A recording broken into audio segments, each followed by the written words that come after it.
Hello, my name is Dallas, and I'm back with more Great Ace Attorney Chronicles to finish up episode 2 on the boat.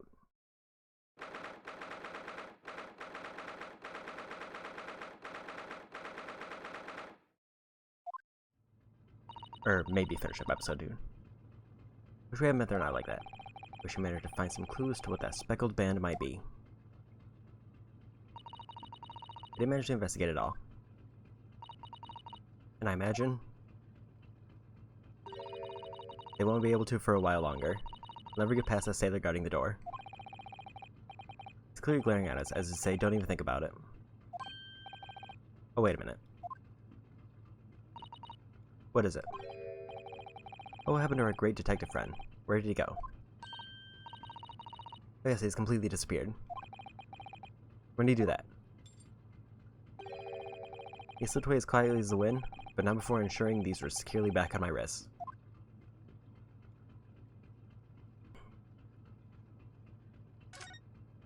Maybe we examine the guard.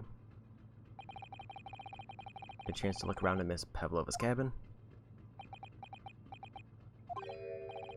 But why you look like that? You want something? Maybe you want me to throw you out again? Oh no, definitely not that. Next time I have to throw you out, make sure where lobsters spend winter. Understand?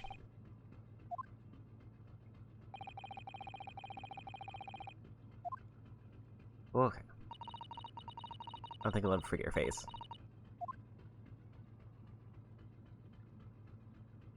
Anything else to examine out here?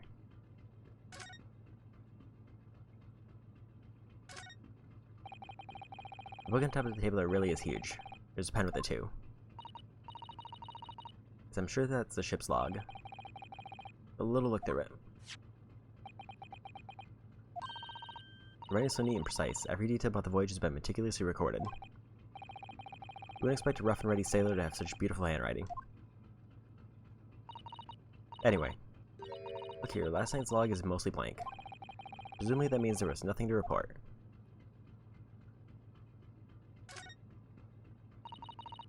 The door leads to the second class area. It's locked. I can't open it. No, well, that stands to reason. No one wants to let the murderer escape. Gave me a very stern look when she said that.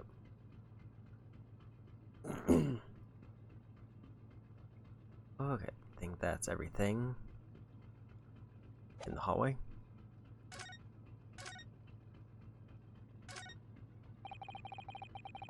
First class cabin number 1. That's our cabin. Oh yeah, I already went through this.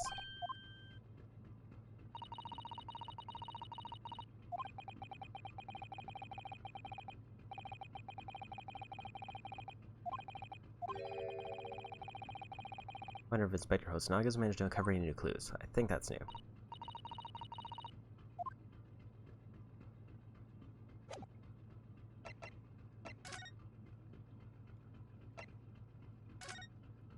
Okay, back to the cabin.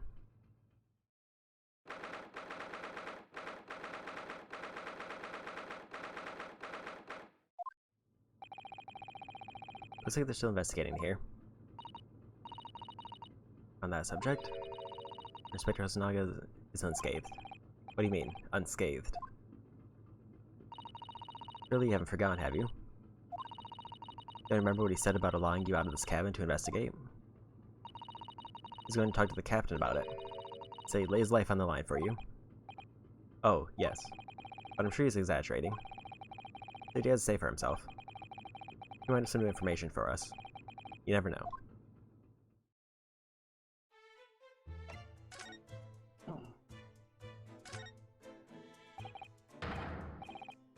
Where'd you go? Oh, sorry. I just went next to our cabin to invest. Why? Who gave you permission for this? I mean, Seaman Hosonaga did. And who Japanese was it? Later I'll roll him into a ball and throw him in a cold room. He's gone back to guarding the door. Inspector Hosonaga doesn't find himself in too much trouble on our account. He's really gone on his way to help us, hasn't he? Go back to Japan, we'll have to take him for a steak at La Carnival.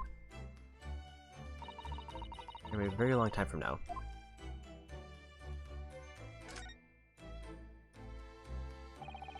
All the books provided for passengers occupying this cabin, neatly arranged on the shelf. All over the place when you first looked around, if you remember. You tied them up, didn't you? You have to look after the ship's property. Unruly behavior in the cabin leads to damage. But it really wasn't me who knocked them over. Well, anyway. Much better than now they're neatly lined up. Can't relax when things are untidy.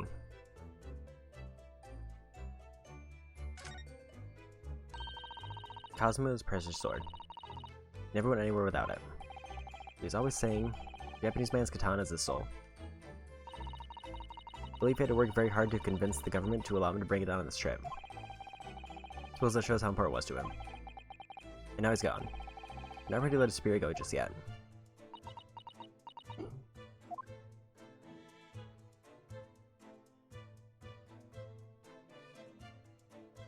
Anything else? It's like just the desk and the body. These letters were written with ink that was somehow spilt on the floor. The Russian word for wardrobe. It seemed to be an unambiguous pointer to you, as you were sleeping there. But to be truly unambiguous, it should have just spelled out my name, don't you think? Well, either way, one fact remains. It's hard to imagine that Cosmo would have written his last words or word in Russian. Begs the question of who did write it. Cosmo spent his final moments writing his diary. A faint whistling sound, like some sort of speckled band is dangling from the ventilator. It's almost impossible to believe that he's gone. Huh.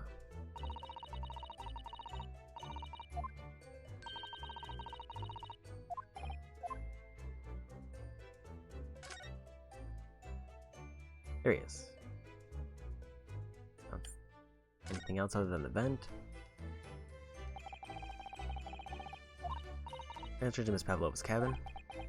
Just a few minutes before he died, Cosmo saw something emerging from it. A speckled band, as he described it. If only Miss Pavlova had been able to shed some light on it, but she seemed as baffled as we were. I wonder if she's telling us everything. I'm not sure. Most people aboard would say the same about me, but there was something about the woman that didn't sit right with me.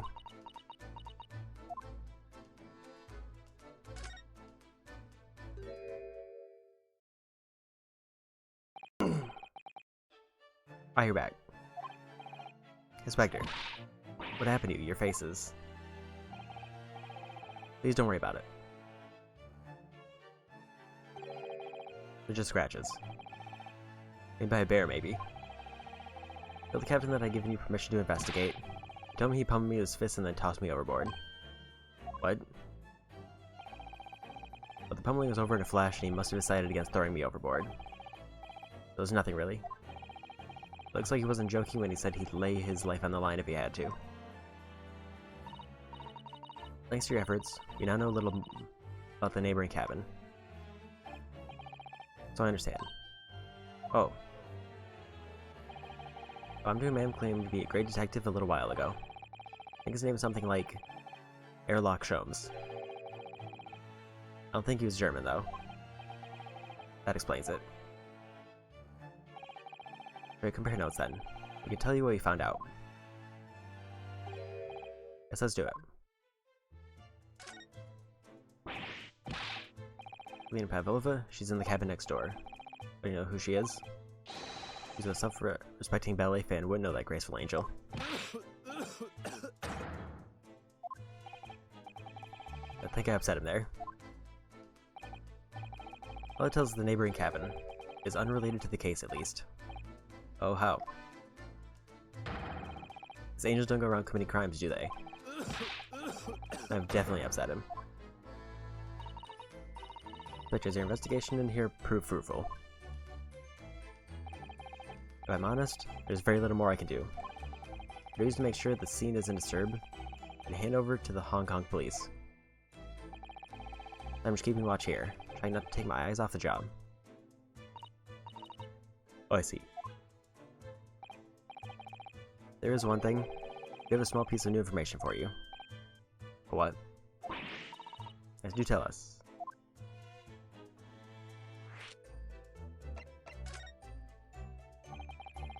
What is the new information you have, Inspector? It's this. Before his medical officers finished the examination of the body, I managed to obtain the report. Oh, Kazuma's post-mortem report.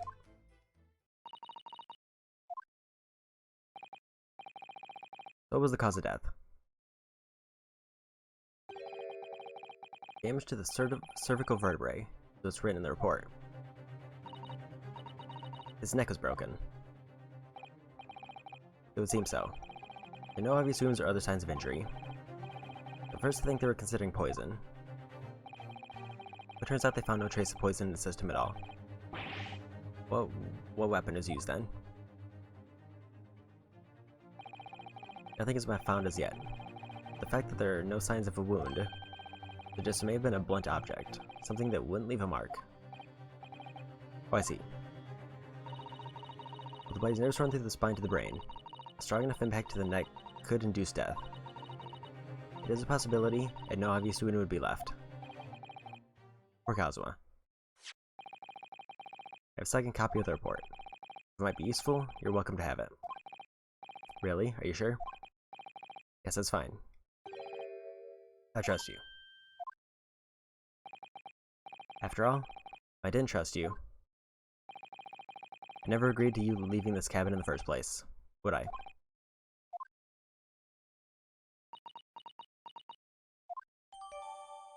Postmortem report has been entered in the court record.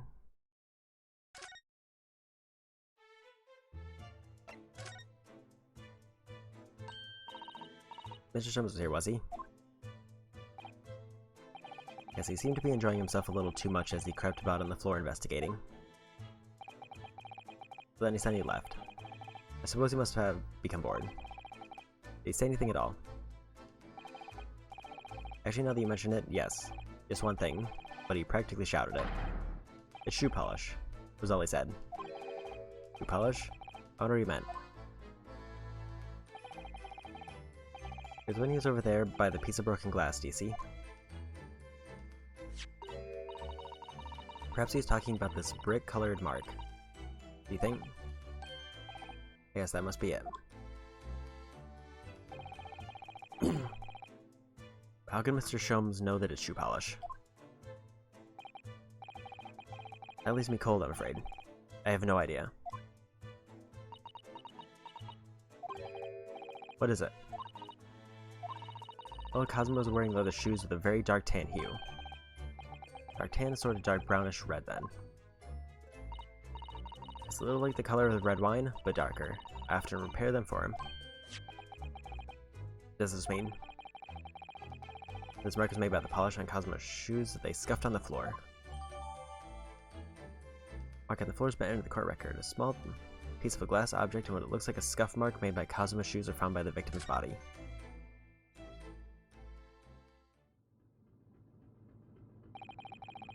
That's all I can tell you at this stage. I should return to my post. Fellow crewman's eyes are boring into the back of my head. Yes, that might be for the best.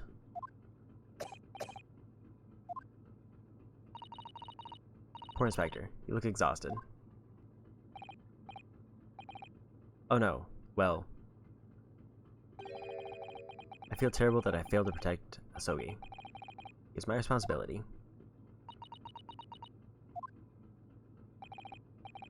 Of course my pain is nothing compared to yours. You were his friends. Truth is, I seem to have had a heavy head ever since I woke this morning. A heavy head? That's interesting. My head's still throbbing too.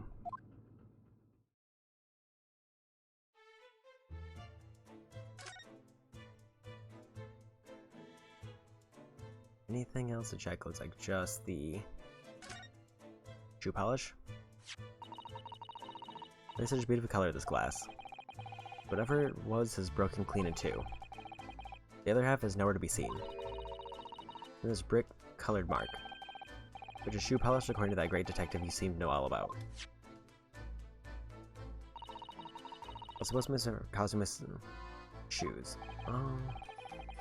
Maybe what I'd like to know is, how can the detective be so sure that it's shoe polish, not something else?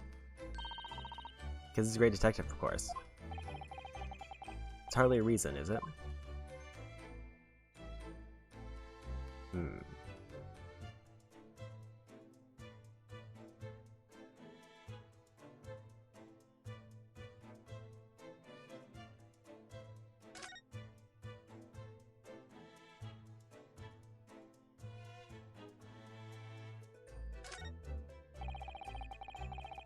Prepared for travel. Anything new here?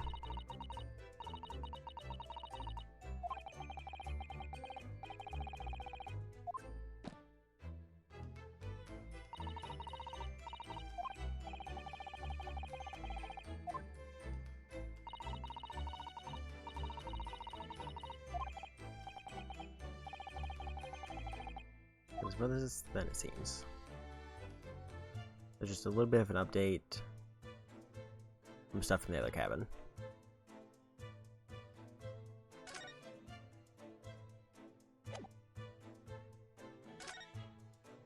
Unless I can present him something.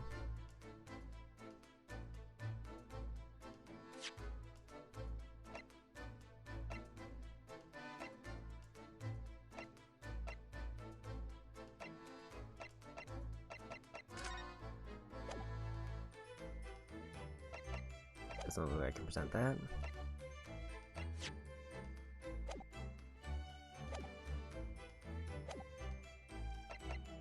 Maybe move back into the hallway.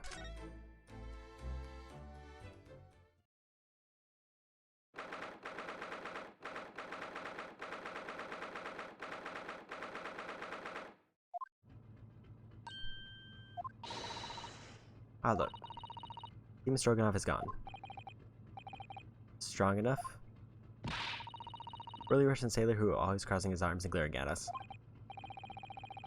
All these Russian names are impossible to remember.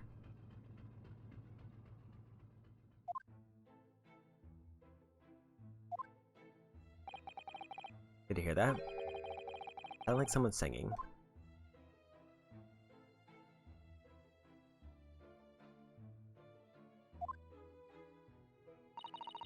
Is caroling? I know that lark-like voice. Never mind that now. It was a golden opportunity for us. Yes, you're right. We must seize it. Get inside Miss Pavlova's cabin while we can investigate. I think before that, Stringy Knot crewman comes back. It's Stroganoff, not Stringy Knot.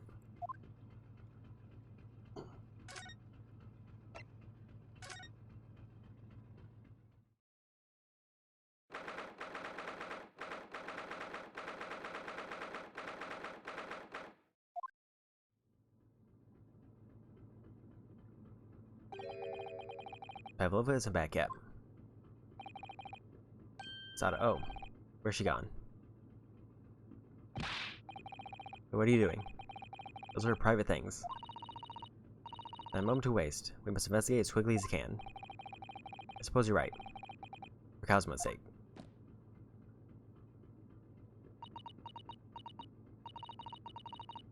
Not just for Cosmo. What do you mean? It can't be long now until we arrive at port, in Hong Kong. I don't need to be in those handcuffs when we get there. Really? Let's solve this case ourselves if we have to. Yes, we will. Like the case is open. Hi, Miss Pavlova's case is open. It's completely empty inside. But according to great detectives, great deduction, she's hiding her special friend in there. It's a friend that she had to keep secret. She's not allowed to bring animals aboard the SS Burya. I wonder what kind of animal she had in there. And what to the point? Where is it now?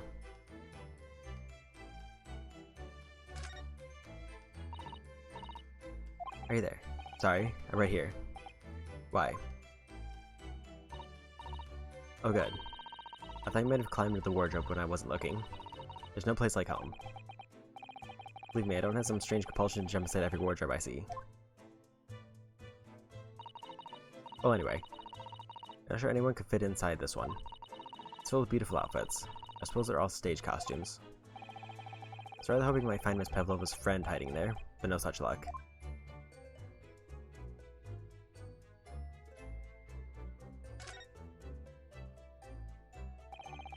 All the books have toppled over together. Every single one. And you think that's the God of Seat, perhaps? He's toppled too, though. It's like the same as the bookcase next door. In Kazuma's cabin. Perhaps Miss Pavlova was practicing a difficult ballet and posed and fell against the bookcase. I don't know. Would she really be practicing ballet on the same night she ran away from her ballet company? Alright then. Must have been you. You lost your temper and knocked them all over in a fit of rage. Everything bad that happens on the ship is because of me, you know. Well, anyway. Put them all straight up again here, in here too. I like seeing things in disarray.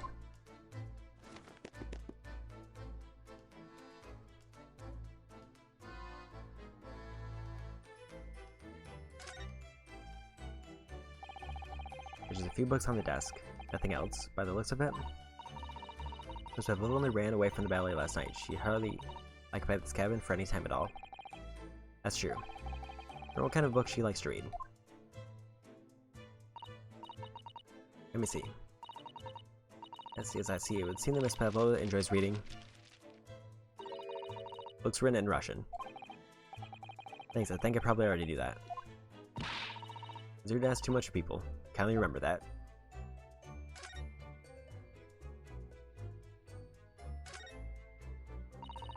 Suppose every cabin has a waste paper basket. I have a little look and see what's been thrown away. Where I'd go sifting through someone's rubbish, you know? Those eyes. He's looking at me like I'm a piece of rubbish. However, in special circumstances, I think. Exactly, we have no choice. There's hardly anything in here at all. Oh, well, that's a little disappointing.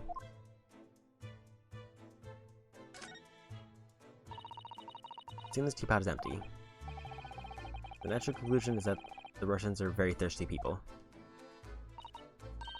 Or because Miss Pavlova only came into this cabin last night, she hasn't had the chance to make any tea yet. I mean, it could be either. It's time that they're excessively thirsty. I lay 1,000 to 1 on it. Rather obstinate, aren't you?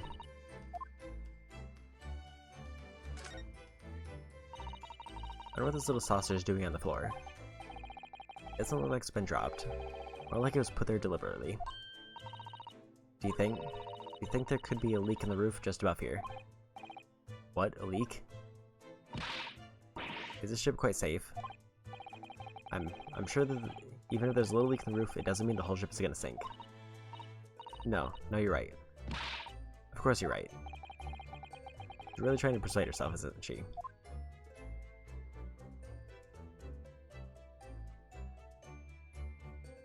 Don't see anything else. Highlighter over here. All that's left is the vent and the other room.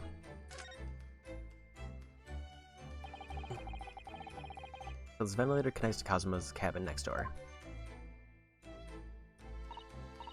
So what a foolish ability must be to open a ventilator into another room. Maybe. Though there's a gas leak next door, the occupant of this cabin would notice and raise the alarm. Or the occupants of both cabins would die of gas poisoning. That is a possibility. Anyway, last night Kazuma wrote that he saw a speckled band coming out of this ventilator.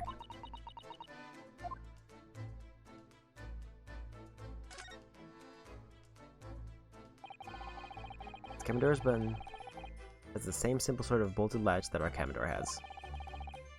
The bolt's drawn across, there's no way anybody could enter the cabin from outside. Not a particularly heavy-duty bolt, is it? Still, it wouldn't slide across of its own accord, would it? No, the door's made of metal, so there's no chance of trickery using magnets to unbolt it from the outside.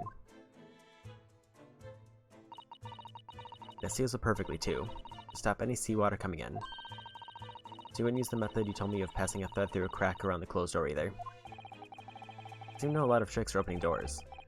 I'm trying to see where they suspect me. Oh. Can't tell that's a bump in the bed. Seems next to bed in Kazuma's cabin. It sends a bell cord. I can't resist. She barely hesitated there. She gave it a good tug too.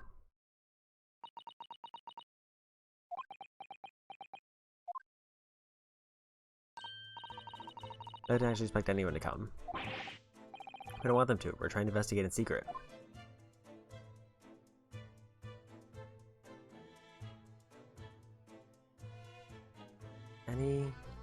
It's like just the rules.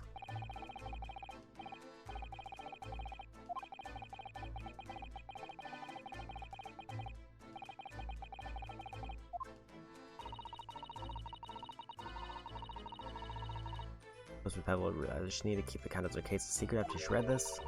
Special friend. I mean, where our friend has disappeared, you know. Probably having fun exploring the ship, I imagine. Ship seems strong enough, doesn't fight it and throw it overboard.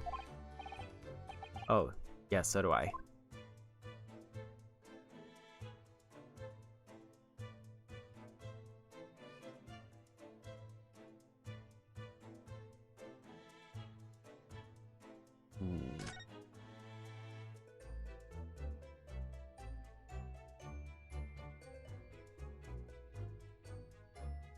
Unless there's another slider I've missed, I feel like I've examined everything.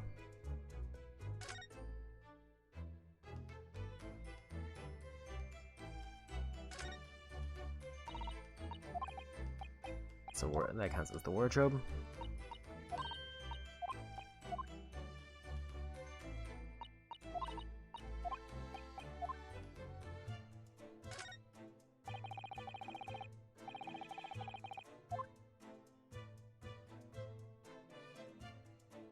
I could check the shelf again, but I don't think there's anything there. That's still the wardrobe, apparently.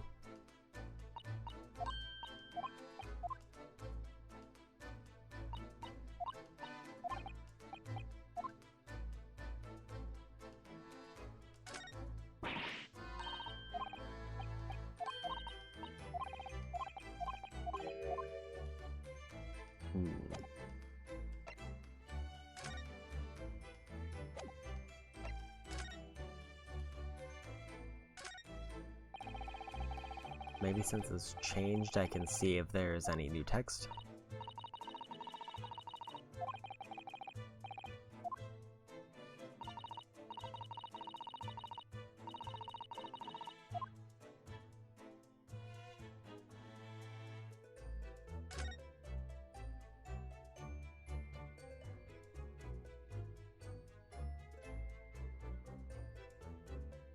Anything else?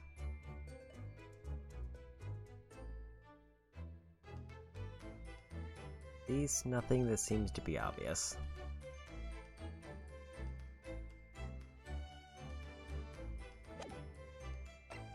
Maybe I should try moving back to the passageway.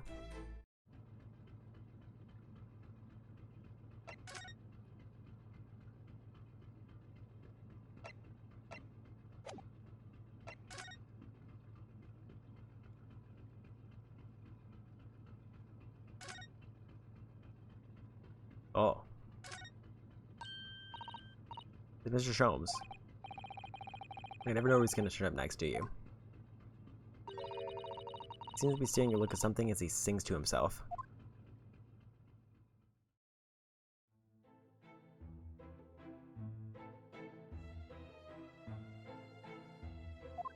I like the music change there. He's still singing. Do you think he hasn't noticed us? Something extremely high spirits. Yes, there were times, I'm sure you knew. The yard bit off more than it could chew. Through it all when there was doubt, it's lucky her luck was about. Excuse me? Paladon and I stood tall. I did the great detective way. Mr. Sholmes. What is it, you want to fight? Honestly, interrupting a fellow when he's singing, I was just about to reach the climactic finish. Sorry, I thought you were never going to stop. I figured now's a good time as any. I very nearly dropped you to the floor with one of my famous right hooks. Alright, I get the picture. I can put those fists away.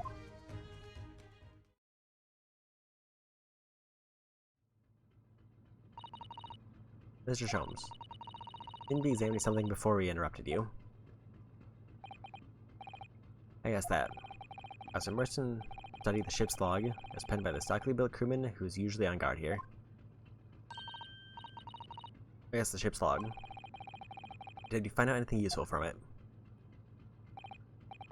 Well, after 2 AM this morning, the majority of the entries are blank. I mean, there was nothing to report. Nothing of note happened, so... I'm truly a student from the land of the rising sun. We've been utterly blinded by it. I'm sorry? Your logic is inverted. What do you mean, Mr. Sholmes? Observe the other pages and all shall become clear. The same crewman off-stands sentry in this first-class passageway. He has an almost a religious practice of recording nothing to report every half hour. I write that in every 30 minutes. Nothing to report. Precisely. Put simply, the seaman writes nothing to report when there is just that. And yet, the ship's log from last night is largely blank. You need to write nothing to report. Do you mean? Yes, there were circumstances afoot last night, which led to the seaman being absent from his post. Camp circumstances, what happened? That remains a mystery for now. You can be sure something significant took place. So significant that it caused the seaman to forget his regular habit of scribing nothing to report in the log. These are important details I will stake my life on it. You must log the ship's log in your mental file. Ship's log has been entered into the court record. Record kept by the crew assigned to the first-class cabin area. There are virtually no entries from 2 AM until this morning. That induction was worthy of a great detective. I starting to understand my way, as I see. What makes Sholmes, Sholmes. Brilliance. Oh, ouch. What is it? Are you hurt? Oh, don't worry yourself. I seem to be afflicted with a throbbing head this morning. For some reason, nothing more.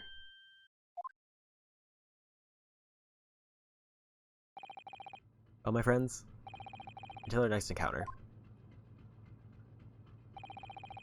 He's still singing to himself. Here as he wanders off down the passageway. Is something wrong? I'm lost in thought. It's just, well, I feel the same. Sorry. Ever since I woke this morning, I've had something of a headache. A sort of continuous throbbing. Oh, you too?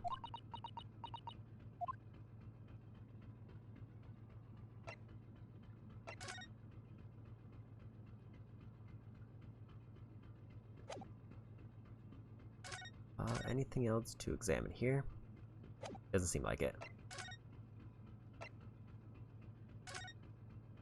Maybe back into Pavlova's cabin. Oh, what's that?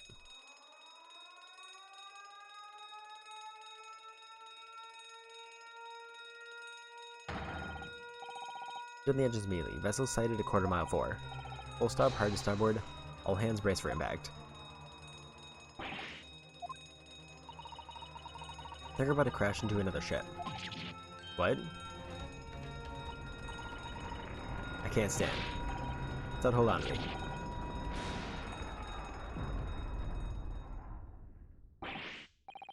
Alright. Are you injured at all? I think I'm fine.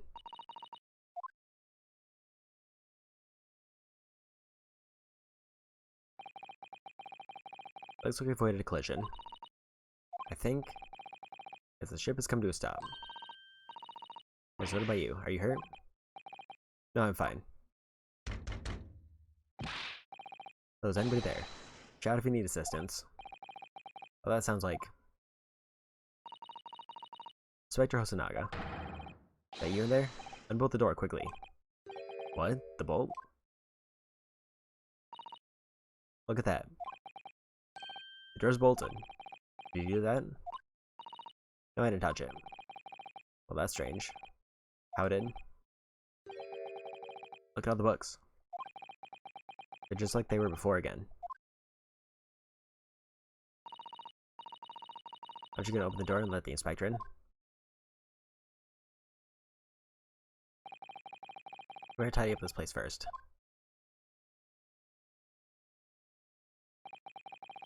A violent emergency stop has solved one mystery at least, in a very vivid way.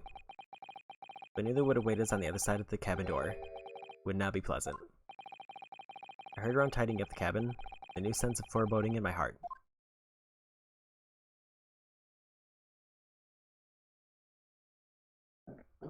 I felt like a shorter chapter.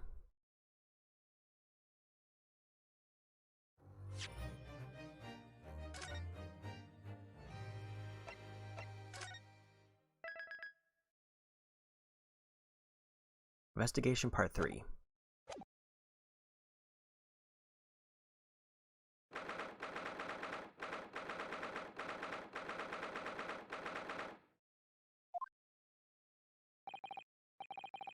Some of the door of the cabin we were in ended up bolted after we made an emergency stop.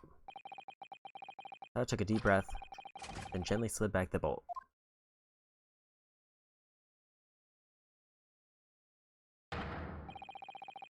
What are we doing in Miss Pavlova's quarters? They both look unhurt. Good. Guess we're fine. Thank you. What on earth happened? Just think about how you're going to collide with another ship. This appears to have been a false report, though. Oh, how did that happen? There's a dense fog outside, so it's extremely difficult to see. Someone must have thought he saw a ship ahead. This first obviously triggered the alarm, and that's why we made an emergency stop. Everything is chaos. Passengers are screaming, crew running everywhere. First class area is the only quiet part of the ship at the moment. Oh, I see. Someone triggered the alarm. Does that mean someone pressed that button outside? Wicked intruder. Dressed in all in black. You are the devil. Sorry, me. I've been called a lot of things before, but devil is a first. You opened my traveling case. How could you? What? No, we didn't touch it. That's right, Miss Pavlova. It was already open when we came into your cabin. Inspector. Yes? Arrest this man. I know he did it. He is a criminal. He said not enough that he's killed a man. He needs a stowaway as well. If Vixen promises not to steal chicken, do you believe? Take away, he's a trespasser as well as everything else. Stowing away, trespassing, killing, she is right. You are a devil. Doesn't look good, does it? There's a sub below deck, throw him in. Tomorrow we talk in Hong Kong. I'm gonna give you straight to police. Wait, a cell? Please, Inspector. Is there nothing you can do? This is a Russian vessel. I really have no jurisdiction here. After my last effort to appeal the captain's good nature, I think I'm out of options. This is terrible. This is a real crisis, so I gotta find a solution. Immediately.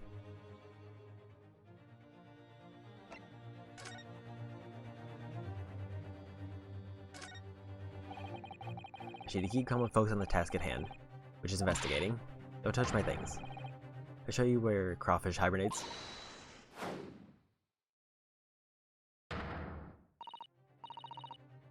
Hodo, what do you think you're doing? Everyone attacking me. I was just starting to think she was my friend.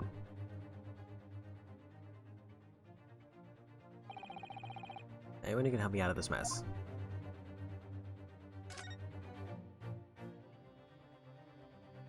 Well. What are you doing up there? Mr. Sholmes. Naturally, I was analyzing what a weight of 20,000 rubles feels like on one's head.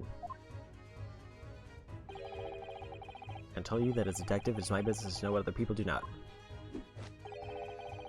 Isn't your tomfoolery? Oh no. Well, why were you hanging from that hook before then? Isn't it obvious? To properly assess the weight of the 20,000 rubles. Naturally.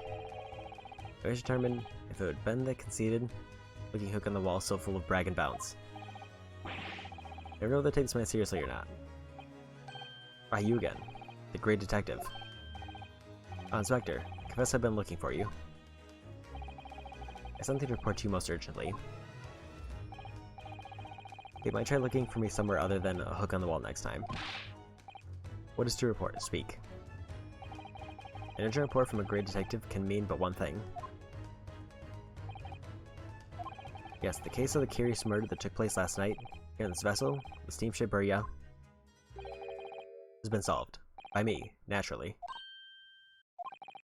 What? Really?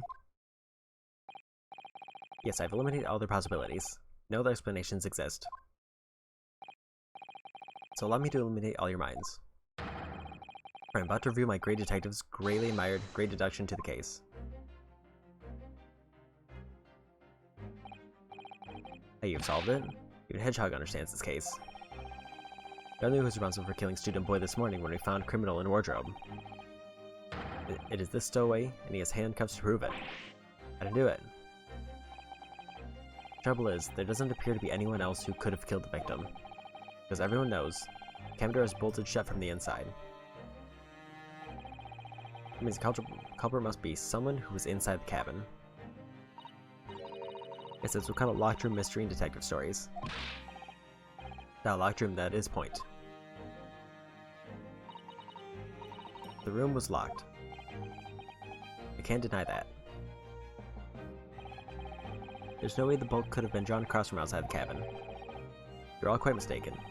The cabin next door is not a so-called locked room at all. What? Yes, there's another entrance. Entrance used last night by the culprit in order to gain access to the cabin despite the bolted door. Another entrance. We never discovered one.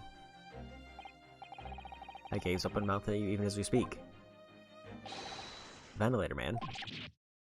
Ventilator? You think this is funny? I can't even put my arm through that hole. That's because your arms are as thick as tree trunks. Suggesting the culprit entered and left the victim's cabin through that tiny opening. It's not possible. Ah, but it is. And last night, the victim even witnessed the intruder in the act of passing through the ventilator.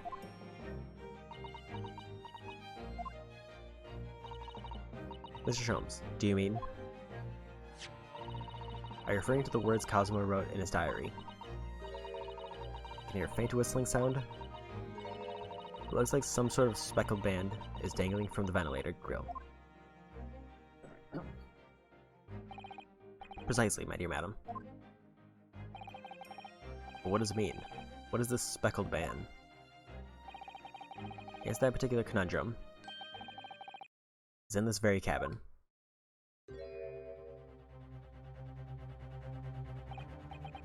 Mr. Holmes, what are you doing? There's a distinct element of danger, but fear not, I'm ready. I'm about to expose for you all. See will shock you to your cores. Behold.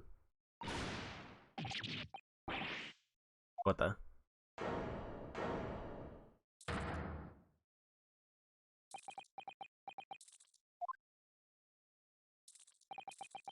Allow me to introduce you all to the band, the speckled band, the snake.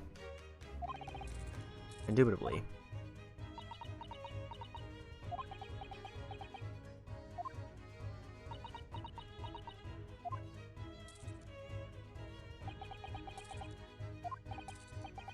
Oh, Mr. Sholmes. Just one thing.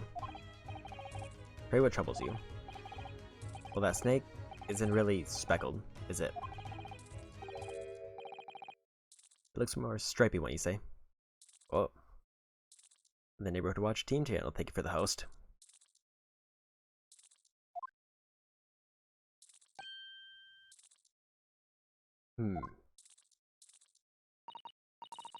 Yes, you're right. I think in this case, you'd have to call it The striped band, wouldn't you?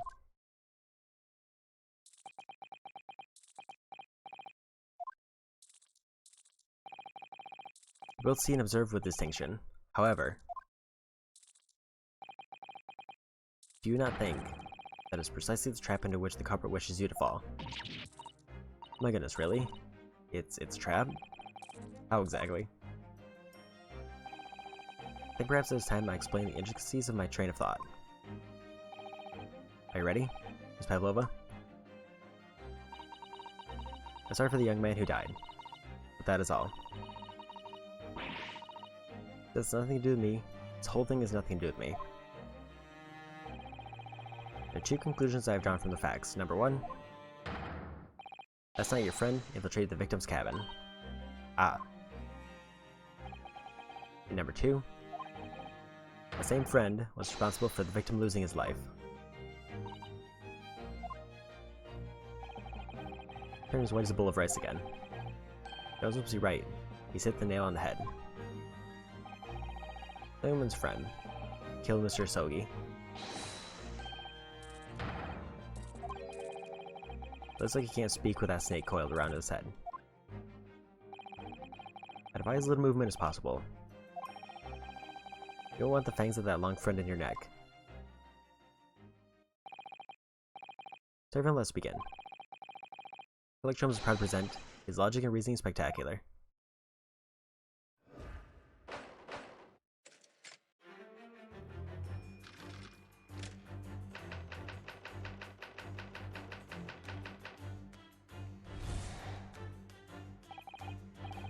Several moments ago you claimed the following. His death has nothing to do with me. This whole thing has nothing to do with me. You cannot deceive yourself. As you recall those horrid events, your aching heart smarts with pain.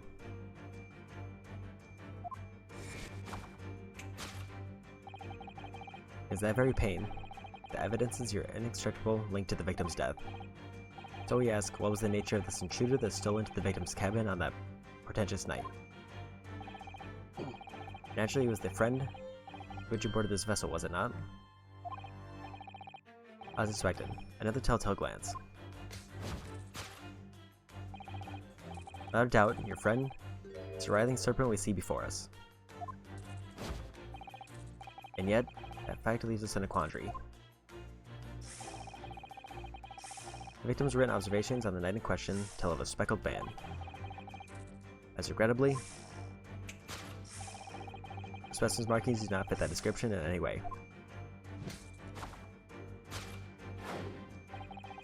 What explanation can we then give, pray? Was it a sight that fell upon the victim's eyes last night? No, don't look at me. This has nothing to do with any of this. Oh, but it does. I have the answer to this quandary even now, hidden behind your back. Is that what you are trying but failing to conceal? It can only be the snake's sloth skin? Evidently, after the subtle and horrible crime, this most deadly friend of yours got its original skin, no? I don't know what you're talking about. Last night, through the ventilator visible in this cabin, your then speckled friend slid their next door. Using the bell cord on the other side as a bridge, the serpent silently descended into the victim's quarters. The dim light appeared to the young gentleman, who was about to lose his life as a speckled band. Oops. In summary, the nature of this friend of yours, which last night infiltrated the scene of the crime, is a rare breed of snake. Its markings change each time it sloughs its skin. Snakes so dreadful we can only imagine it would be found in the deepest depths of India.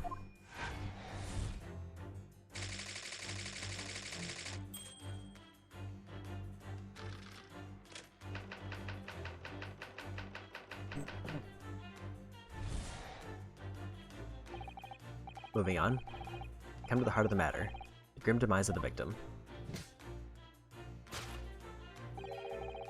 How does a young man lose his life, and why?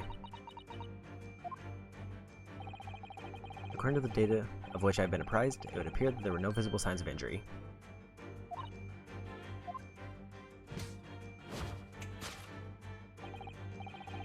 In fact, the circumstance of the victim's death can only be explained by a terrible venom. Now, if we take that as fact, I reasonably imagine that there remains evidence to affirm it at the scene of the crime. I don't know, could there be? This examination of the deceased body will prove the cause of death conclusively. Almost but not quite imperceptible puncture wounds left by the venomous fangs will seal the truth. It's the vestiges of the snake bite delivered by your terrifying friend. This makes no sense. There's no point feigning ignorance. After the incident, you endeavored to hide everything, didn't you? But now your involuntary glance betrays the hiding place you chose. So you hid the evidence that links you to the victim's death in that traveling case. When we first met in this cabin, it came to my attention that your case moved periodically. The serpent assassin was restless inside, no doubt. You don't? You're saying the victim made note of a low whistling sound that he heard minutes before his end. That was your signal, was it not? The sound you'd use to train your serpent friend? Train? Indeed. You put the serpent through this ventilator and waited. After a period, you'd summon it back with a whistle. You couldn't know the animal had done its duty, so you listened for signs of life next door. If the victim appeared not to have been dispatched, you release the snake once more. You deny the snake has undergone such training. It's not true. Having slid through the ventilator down the bell cord, the creature needed only to sink its fangs in once. And its venom would course through the victim's veins, ending his existence forever. That is the true nature of the speckled band that took the poor young man's life. There can be no doubt. My logic is infallible.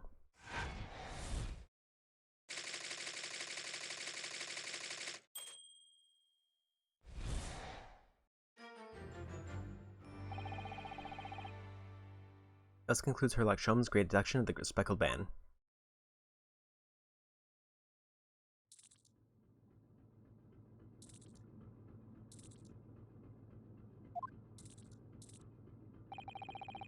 Miss Pavlova has trained her pet snake as a killing machine.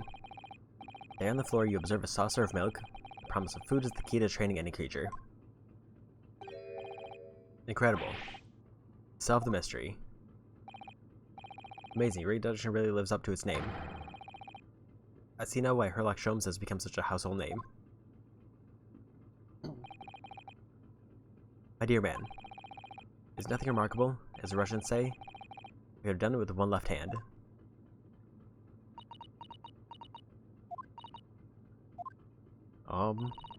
Could I venture an opinion, Mr. Sholmes? But of course, what's on your mind? It's just, by your deductions before, some things don't quite make sense to me. Welcome questions as to my method. I will answer both loudly and proudly.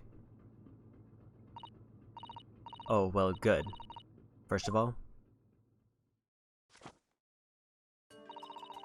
snakes are egg-laying creatures, part of the reptile family. You're well informed, madam. Reptiles don't drink milk. Ah. There are only mammals that like to drink milk, you see. I'm not sure it would be possible to train a snake using milk as a reward. No matter. If Miss Pavlova use some other treat to encourage your pet to do her bidding. Milk was merely an example. The logic holds. But there is something else. Snakes have no ears. Ah. Yes, I'm not sure it would really be possible to signal to a snake by whistling. Madam, what are the tales from Arabia?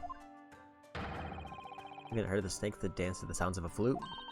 I think perhaps the performers play their music in time with the snake's natural movements. Oh, I see. No hands, no feet, no ears. These creatures are so inept as to be practically useless. Don't take it out on the snakes. There's one other thing. You have more? Snakes use the scales on their bellies to propel themselves. So I'm not really sure that a snake could manage to climb up flat Belcore like the ones in these cabins. And I should try harder. Please don't be angry with me. The point is, even the snakes had gone through the ventilator to the next door cabin, I couldn't have come back without help. I'm trying to say is that there are a number of reasons why it's difficult to imagine the snake could have had a part in this.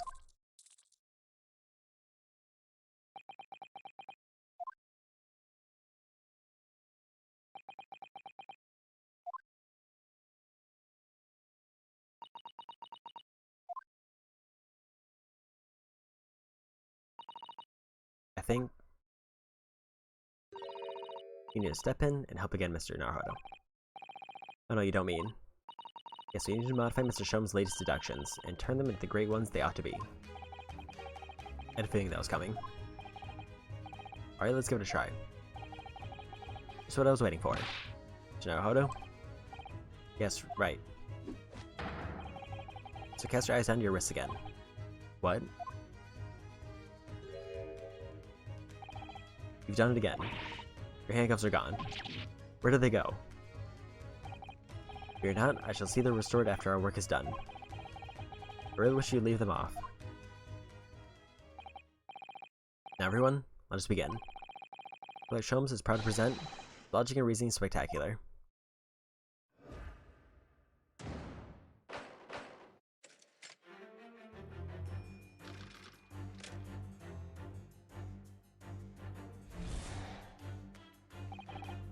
Ms. Pavlova, moments ago you claimed the following. His death has nothing to do with me. The whole thing has nothing to do with me. I can just skim through this a little bit, since I already read it. Aching heart smarts with pain. She has a pain expression on her face. Yes, that's true. Looks as though Kazuma's death was weighing heavily on her mind. You're not sure Mr. Sholmes has read her quite correctly, is that it? There's some other way to interpret her expression, then. Let's take a moment. Really look very closely, Miss Pavlova.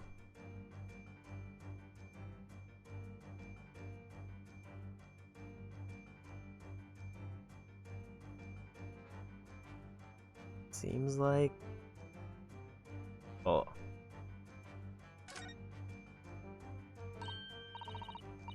I know how to look. Looks like a very painful wound. It's like a scratch made by some kind of small animal. Fairly recently, too.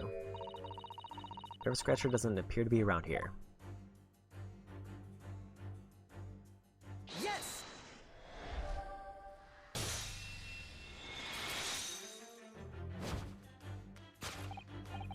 Yes, when you recall those horrid events, the claw scratch smarts with pain. Indeed, and simple observation reveals that the wound is fresh. Ms. Pavlova, did you in fact receive that scratch sometime last night?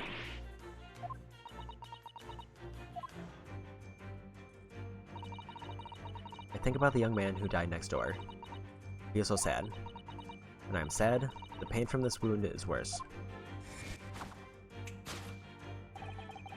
It is that very pain that evidences your inextricable link to the victim's death. So we ask, what was the nature of this intruder that stole into the victim's cabin on that pretentious night? Why, naturally, it was the friend with which you boarded this vessel, was it not? As I suspected, another telltale glance. Not doubt your friend. It's a writhing serpent we see before us. Seems like it, the scratch mark on the back of Miss Pavlova's hand. It's maybe but this friend of hers, doesn't it? Except, snakes don't have claws, do they? No, they don't. They even have hands or feet on which claws might grow. Well then, that snake isn't her pet. What is? True identity of this friend of hers. You should follow her gaze. That's where we'll find the answer.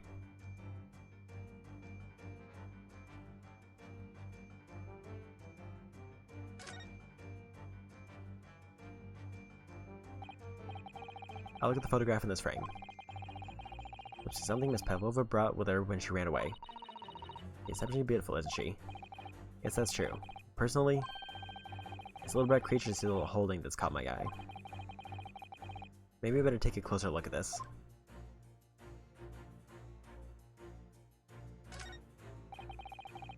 The little cat Miss Pavlova is cuddling there. What a cute little kitten. Survive with you, couldn't it? With the blackest outfit. Black kitten.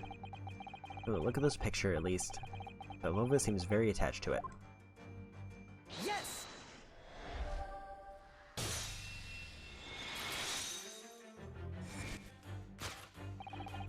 Without a doubt, your friend is the little kitten we see before us. Yes, the scratch on the back of your hand makes that abundantly clear.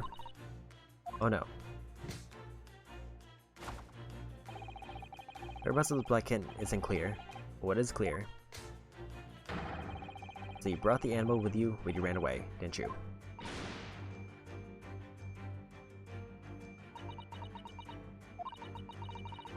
Darka's my best friend. I couldn't leave her behind. Dark would appear to be a Russian blue. Yet the fact leaves us in a quandary. The victim's written observations that in question tell us of a speckled band. Perhaps regrettably,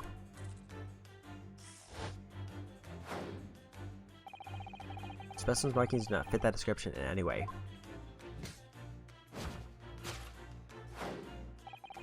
What explanation can we then give, pray? What was the sight that fell upon the victim's eyes last night? No, don't look at me. It's nothing to do with any of this. But it does.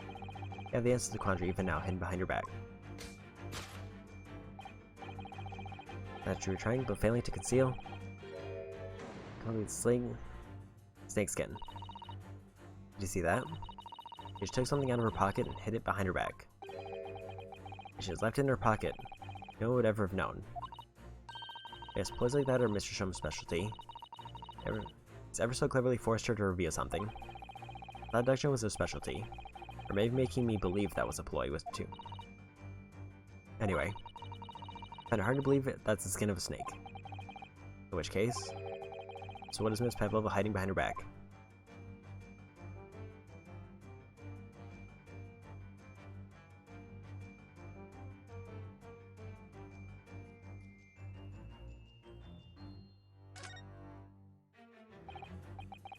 Well, it is speckled, and it is a band, but what is it? It needs to be soft and fluffy. A long piece of cloth of some sort. It looks like a handle at one end. I think it may be a cat's toy. This sort of is common in the West, apparently. How is that a toy for cats? Cats like to chase the band around and paw at it. Kittens in particular love that sort of play. You only need to wave in front of them, and they pounce to catch it. That sounds positively adorable. Yes!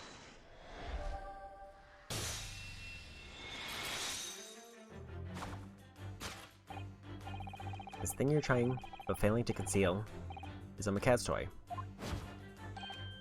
Precisely. And the true nature of the now infamous speckled band. Was this toy that you dangled through the ventilator? You waved around, I presume. Naturally, the victim could not fail to notice it. But why? For what reason? In a way, there can only be one answer to that.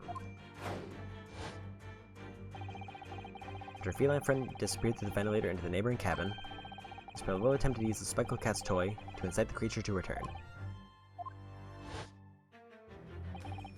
In summary, make sure this friend of Miss Pavlova's last night infiltrated the scene of the crime. Is a blithesome Russian blue breed of cat by the name of Darka.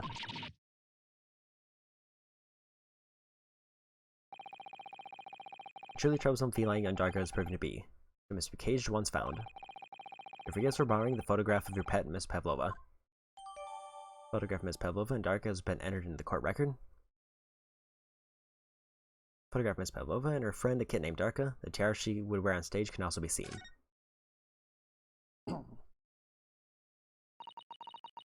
It was after I gave her food last night. That's when it happened. He scratched the back of my hand, and I ran up the bell cord. If I could do anything, He had disappeared. Through the ventilator.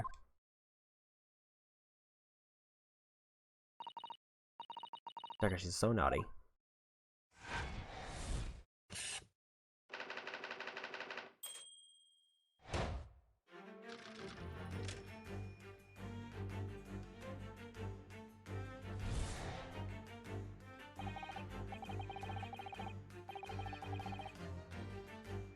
Moving on, come to the heart of the matter, the grim demise of the victim.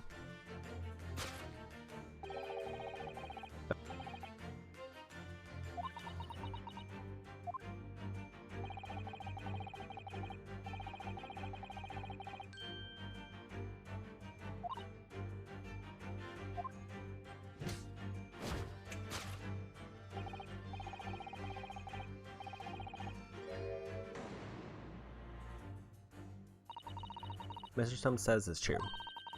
There's no signs of a wound anywhere on Kazuma's body. That's right. Mr. Stone seemed to be unaware of one very important detail. Kazuma wasn't poisoned. Yes, it would seem so. The other information he's missing now.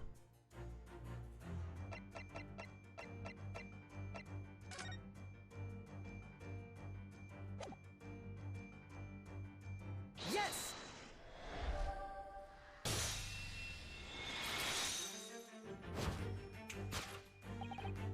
In fact, the circumstances of the victim's death can only be explained by the post-mortem report.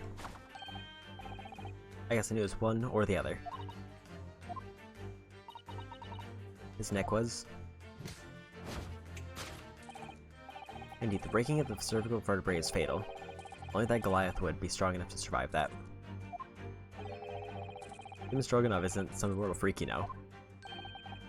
The jury's out anyway. We have on good authority that the victim's neck was broken. Now, if we take that as fact, we can reasonably imagine there remains evidence to affirm it at the scene of the crime. Oh no, could there be? As examination of the deceased's body proved the cause of death conclusively. Kazuma died because his neck was broken. In other words, he was probably struck by something, or someone. Yes, that's a distinct possibility. As of yet, no weapon has been found, though. Presumably Darka didn't silently creep up behind Kazuma and deal him a fatal blow. I suppose. It's possible that he had to fall and hit the ground awkwardly. It would have been a terrible act of misfortune that he broke his neck completely by accident. His bad fall could explain it. It's rather hard to believe of Kazuma, though. He wasn't a clumsy man. We needed to fix his deduction somehow. Anything from the scene that could explain why that, or explain what happened.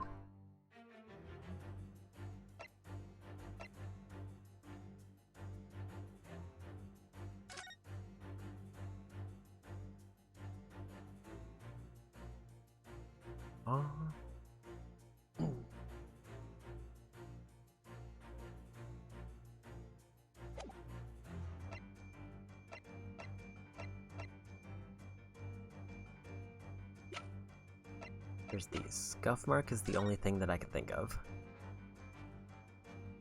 And a broken bell that looks very familiar. Yes!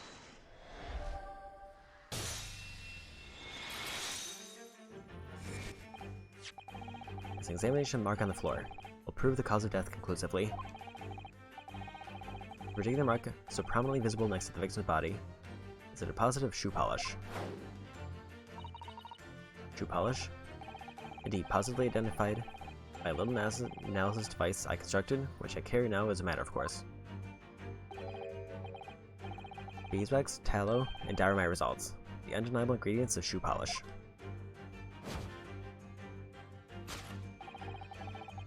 The color polish is a perfect match to the color of Mr. Asogi's laced leather shoes. Looking at this mark, it's not hard to imagine what happened. For some reason, Mr. Asogi must have caught his foot at that point on the floor and tripped. Please no. And by a dreadful turn of misfortune, caught his neck against some immovable object as he fell to the floor. Suffering a fatal blow to the spine, the victim's vertebrae shattered, and in that instant, he lost his life.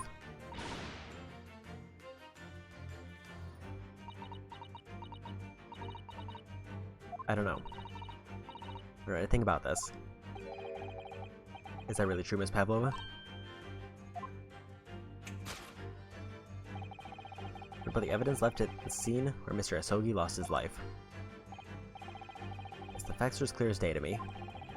You did all you could to conceal the incriminating evidence. But now your involuntary glance betrays the hiding place you chose. You hid evidence that links you to the victim's death in that traveling case.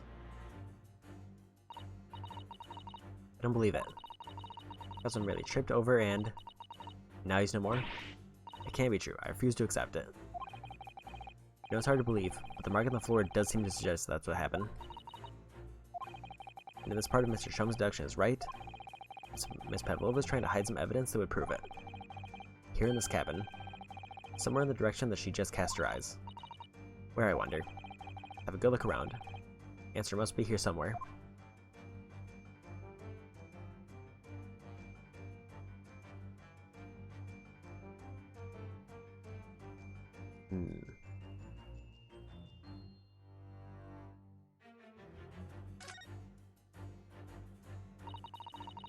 So his favorite basket, perhaps all the first class cabins have them. The moment I started occupying this cabin late last night. Assuming there's not much rubbish in there yet. Oh, what's that? It's a broken piece of glass, isn't it? Yes, it is. I feel like I've seen it somewhere before. If it looks familiar, perhaps it's more than your mind is simply playing tricks on you. Yes!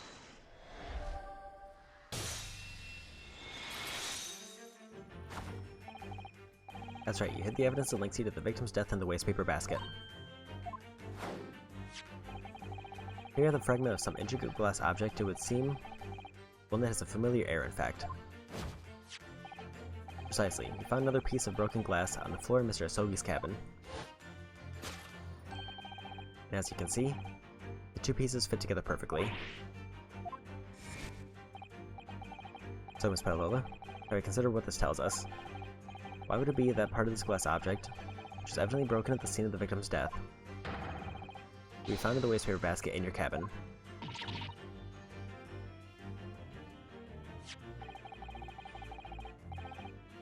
You're well acquainted with this glass bell, are you not? I don't know. The Hajros and accident of yours won't save you this time, dear girl. Why? Because I have conclusive evidence linking you to the bell in question. What? Take it away, Mr. Naruhodo. Yes. Evidence linking Miss Pavlova and the little glass bell, that would be...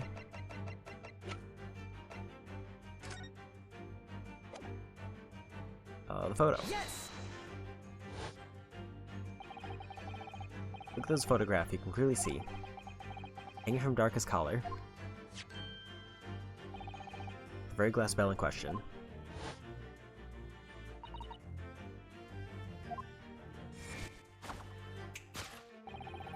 The truth has caught up with you, Miss Pavlova. The young man who lost his life last night did so after a truly inauspicious fall. And the cause of that fateful stumble?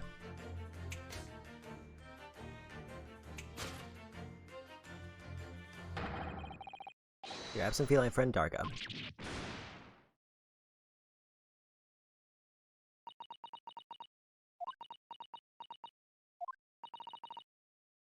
I couldn't tell anyone. I'm sorry.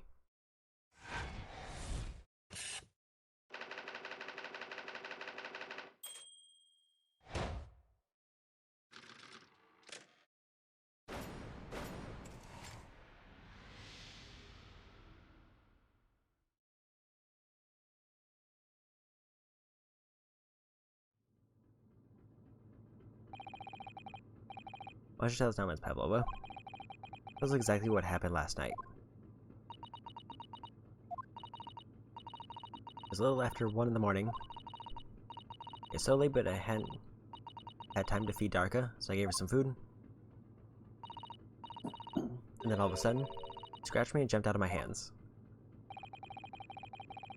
People just say that cats become very anxious and nervous in new environments.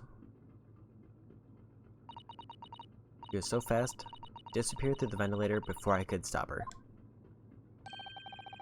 That's how you acquired the rather nasty wound on the back of your hand, I take it? Yes, and I had read the rules on the wall. I knew that I was not allowed Darko with me. As modern science suggests that animals can carry infectious diseases. As a precaution, really. So I listened and listened, trying to hear if there was some noise in the next cabin.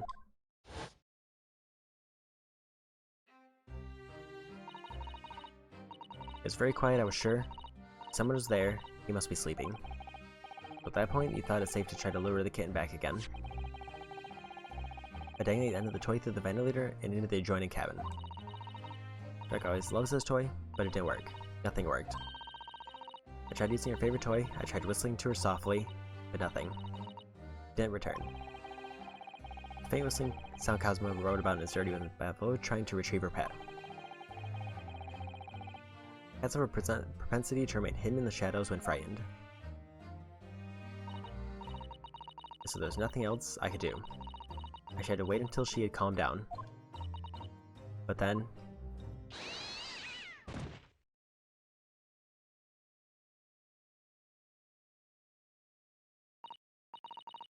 nearly passed out with shock. I heard her cry out, and then... oh, such a dreadful bang. Then afterwards, nothing. It was totally silent. Cosmo was.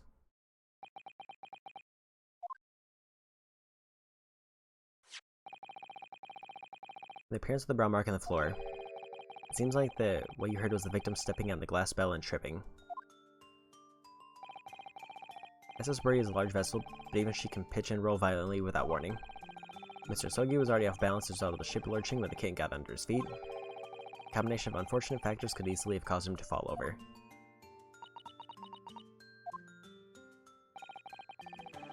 What became of the kitten afterwards?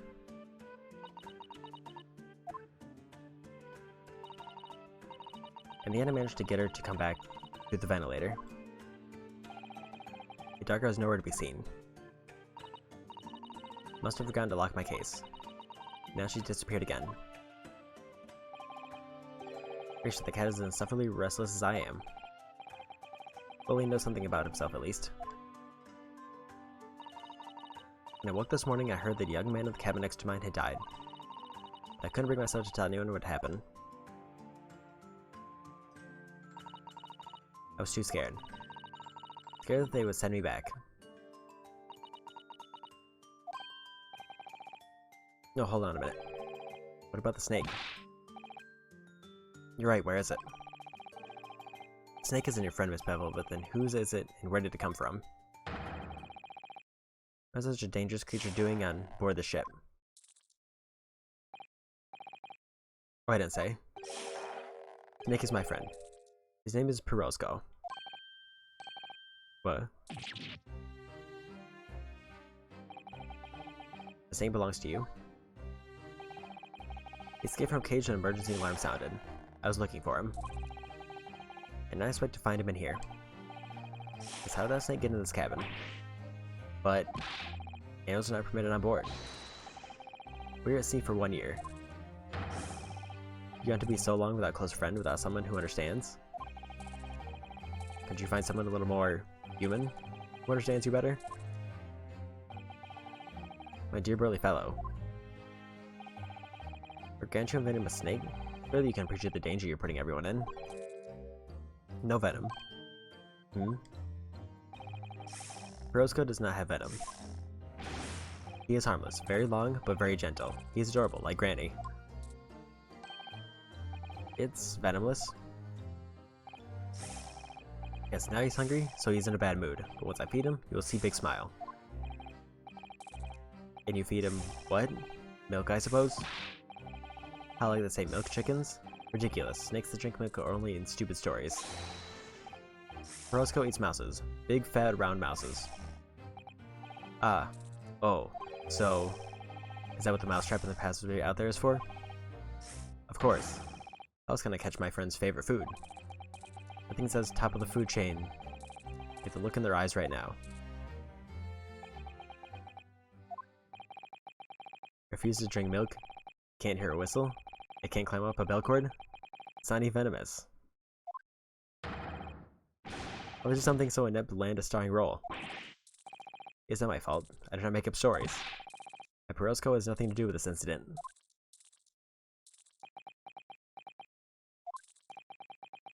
So that's what happened. That's the truth behind my best friend's tragic death.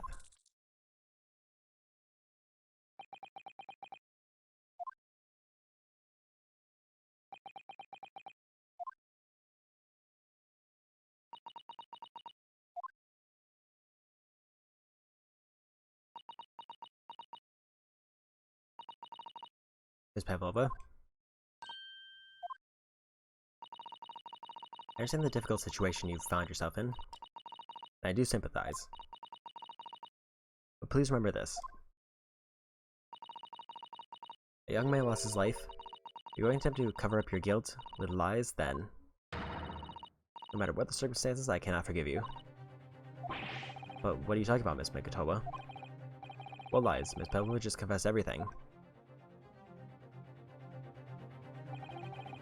It's just a series of unfortunate events, an accident.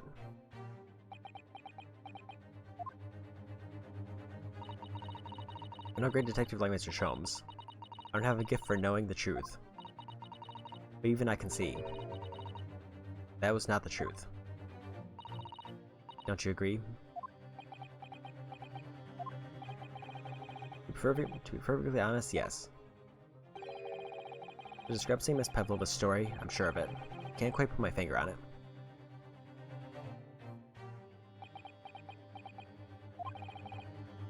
I confess, I was intending to let Scotland Yard deal with any outstanding issues on this matter. Oh. I'm only present here for a very specific reason. The truth is, you, Mr. Nahodo, simply a distraction. A distraction? I do hope you've now been finding your shackles too uncomfortable. Ah, not again. When do you do that? Especially as they're on your wrists as a result of my intervention. I was rather hoping I could resolve matters before we made our next port call. You are Mr. Sholmes? Yes, but I overlooked one important detail.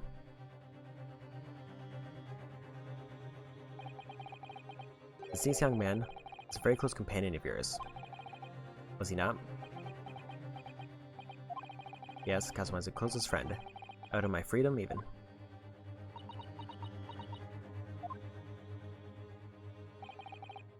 In that case, we must follow this to its conclusion. No further distractions. You must uncover the real truth here, Mr. Nahodo. Yes, whatever that may be.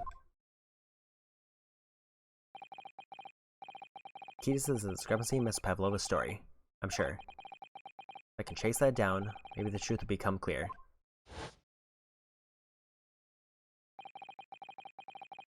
The truth about how you really died. About how that scene in your cabin really came to be.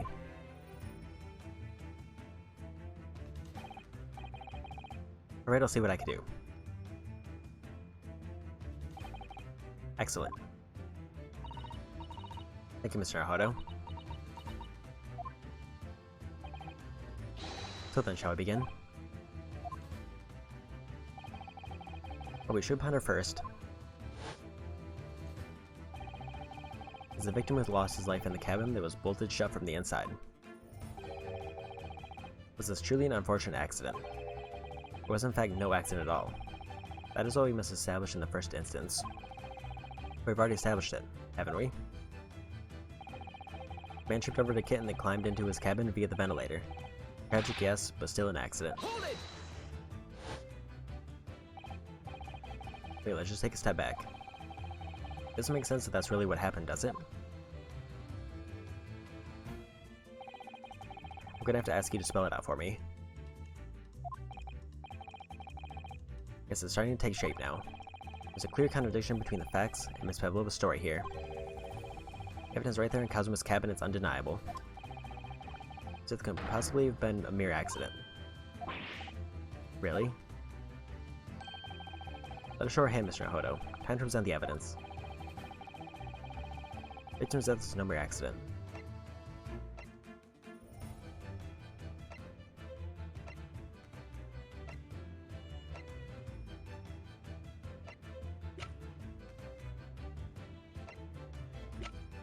I believe it would be the crime scene photograph, because it has a dying message.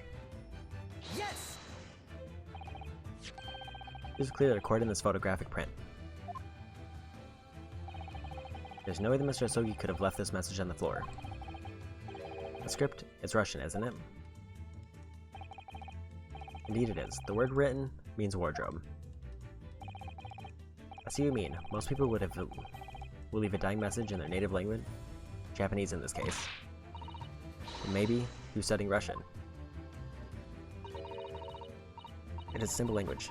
He could have picked it up very fast. That doesn't seem likely. That's actually not the point. It makes no difference whether he knew Russian or not. Sorry, what do you mean? Exactly what I said before. There's no way that Mr. Asogi could have left this message on the floor. And the reason why is clearly explained in here. Damage to the cervical vertebrae resulting in instant death. Instant death. Ah. Which means that if the victim fell to the floor, he couldn't possibly have written anything. Because he was already dead.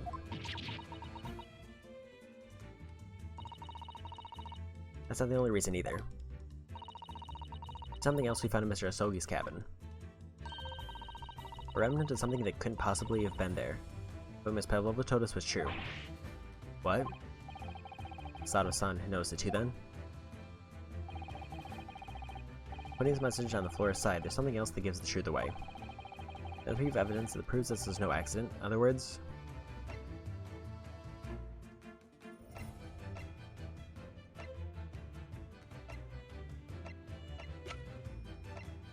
I think it would have to be the mark on the floor because of the bell.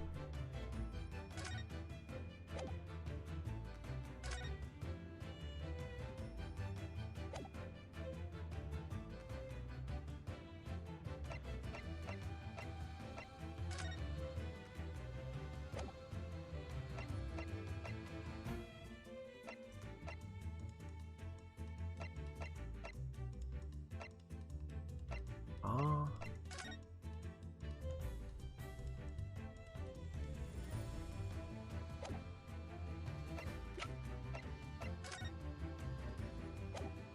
Definitely not the ship's logs, so this is the only thing that's from the cabin that I can think of. Yes!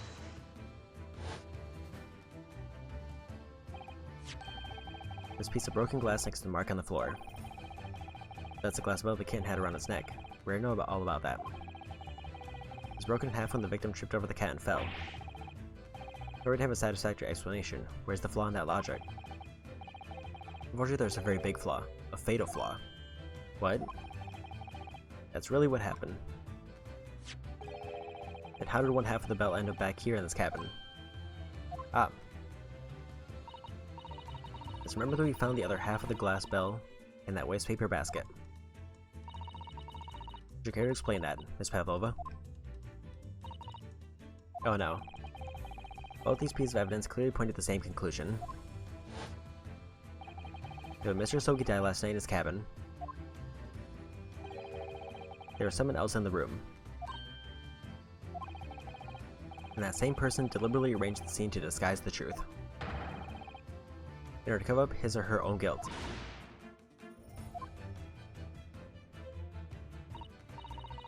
Yes, there was someone else present in Mr. Asogi's. You're wasting time.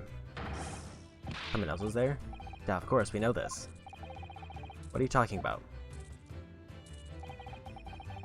Well, because it's bolted shut from inside. There was no way in or out. Oh yes.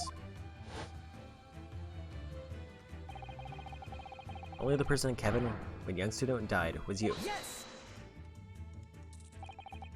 It's true. I was in the cabin when it happened. You were shut inside the cabin wardrobe to be precise about the details. But out of Russian, there's no way I would have left that message. Not would have. There's no way you could have left that message. Precise about the details. Would you mind? Forgive me, my dear fellow. As I was saying, the person in question wrote the word wardrobe in Russian on the floor. An attempt to incriminate me for the crime, even though I had been asleep in there the entire time. And then, the same person picked up the broken glass bell that fell onto the floor, in favor of becoming evidence that would show Mr. Asogi really died. Why wouldn't this person have taken all the pieces of the bell away? Leaving half behind was always going to raise questions. Yes, well, it was past 1 o'clock in the early hours of the morning. The cabin would have been quite dark. A single small lamp suspended from the ceiling would barely have cast any light onto the floor there. Little wonder then that the culprit failed to notice a fragment of the tiny item. You also suspect me, don't you?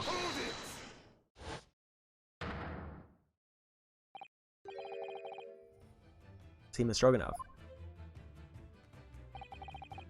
Nina is woman of the sea. She's daughter of a strong sailor. 2 years ago, they announced her dancing skills, and she went away to join ballet company.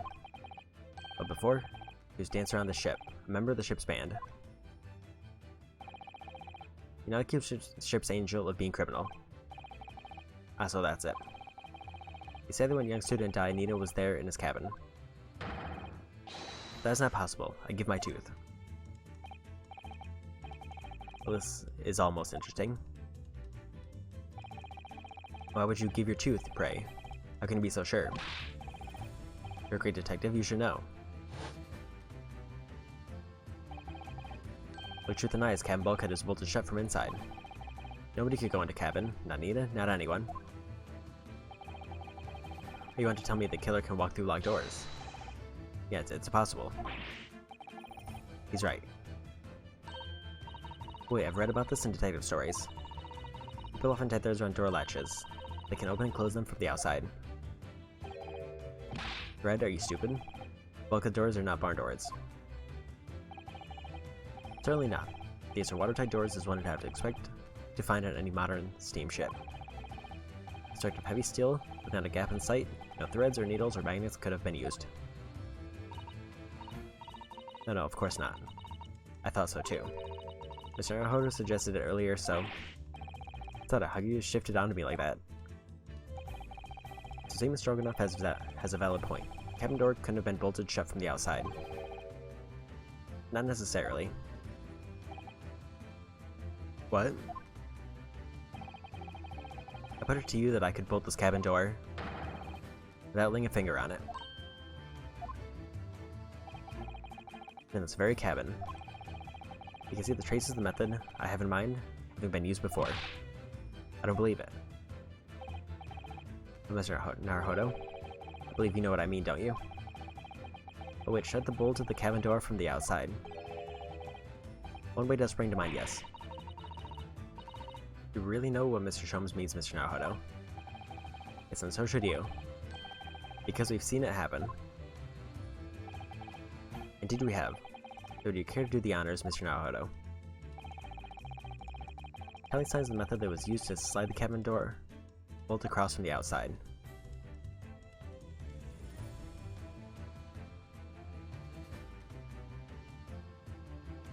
I want to say it's either... I thought there was a button, but it might have been the board here. Yes!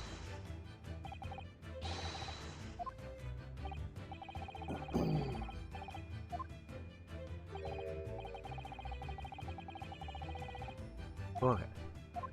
It wasn't the cord.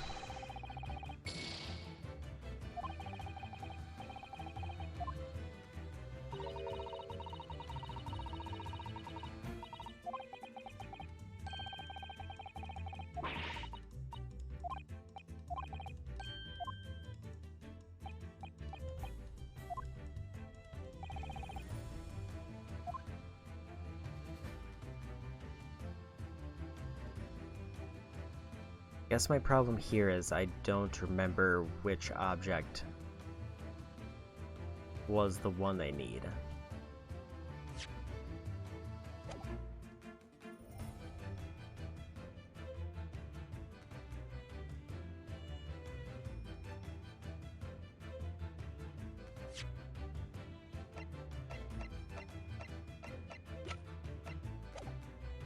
The only thing I can think of is it would be one of these 3 things on the wall, or it would be the horn for that. I tried the cord because it seemed like something that could be interacted with, but I don't know. I know at least today they mentioned a button.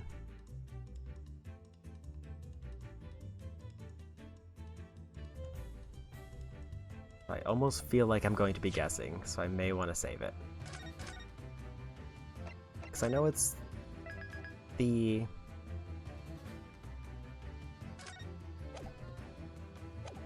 It's whatever they used to alert the ship that it's going to crash previously.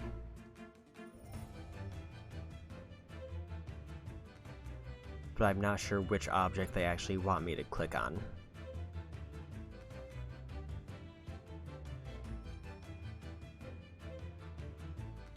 And I'm thinking it's either this or it's the, like, intercom here.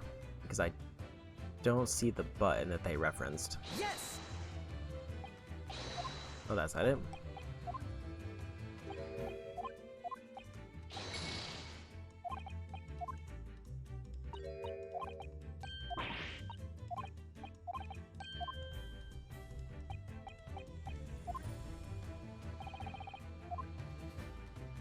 And it has to be visible in this frame because it doesn't let me look anywhere else. Yes! Nope.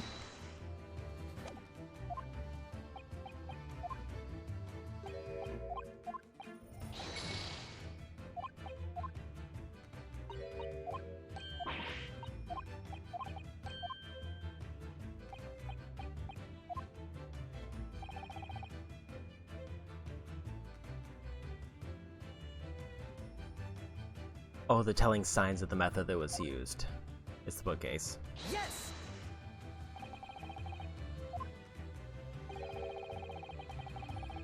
Oh yeah, because I think the button to actually do it was in the hallway. So the signs that they were looking for was the bookcase. That was just me reading too much into it. Because I happened when the ship made its emergency stop before. Yes, that's right, it's a very powerful vessel after all. The engines are in reverse, a violent jolt goes across the entire ship. Any small objects that aren't fastened down are bound to fall over. I believe? Yes, it's what's known as the force of inertia, acting on the objects. Then Sato-san doesn't know. Or that isn't in your book at least. Or whatever it's called, same force that pushed over those books on the bookcase also made something else in this cabin move. The bolt on the cabin door. It's very obvious just after the emergency stop that the ship made earlier. We had come into the cabin not long before and we hadn't bolted the door. But then...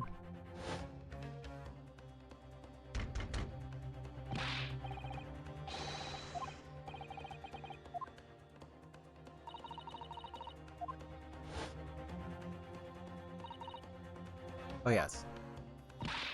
That's it. When the ship stopped suddenly, the bolt flew across and locked the door. Yes, it's made of metal, but it's small and light enough to be moved by the ship's sudden change of speed. But the force of inertia, if you want to call it that. Are you trying to say that last night, after Mr. Sogi was killed,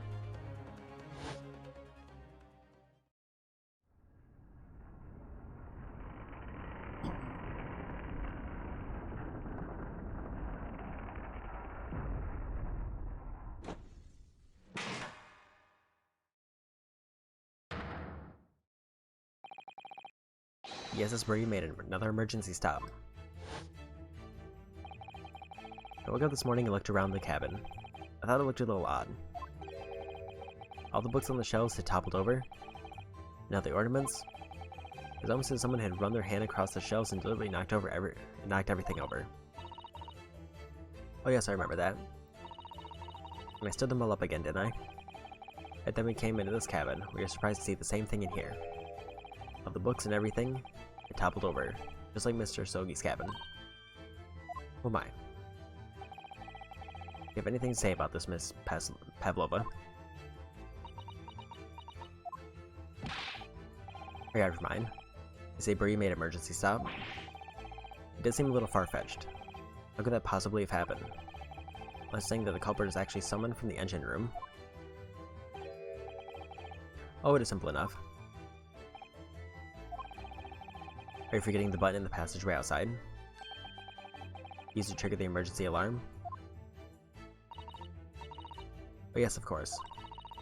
There's a notice it wasn't there, telling you only to press the button in times of emergency. On dark nights, when the fog is dense, the captain cannot afford to rely on the eyes of his lookout alone. It's to place a number of buttons around the vessel to allow any crewman to raise the alarm. The sort of button one is almost compelled to press to satisfy one's curiosity.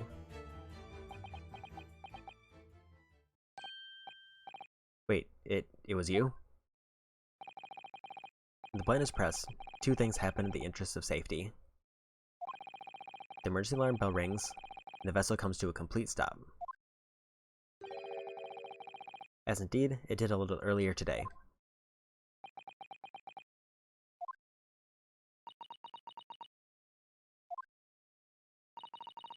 Mr. Holmes? Surely it wasn't you who... As I always say, the button has but one purpose in life. To be pressed, whatever the occasion. Sounds almost proud of himself. I tell you mess with the ship. I report you to Captain. You're in much trouble now. No, I'm sure that can wait until later. Let's not overlook the fact that we have now learned a valuable lesson. When the vessel makes an emergency stop, bolts on the cabin doors slide closed. So you must now consider... This all comes down to one thing now. Last night, after what happened to Mr. Asogi, did the ship make an emergency stop? Or did it not? Yes, Bree is a huge ship with many passengers. If we make an emergency stop, even in the middle of night, there'd be chaos everywhere. What are your thoughts, Mr. Naruhodo? Well, it's certainly possible that some kind of emergency happened last night. I have evidence to support that idea. Really? What evidence, Mr. Naruhodo?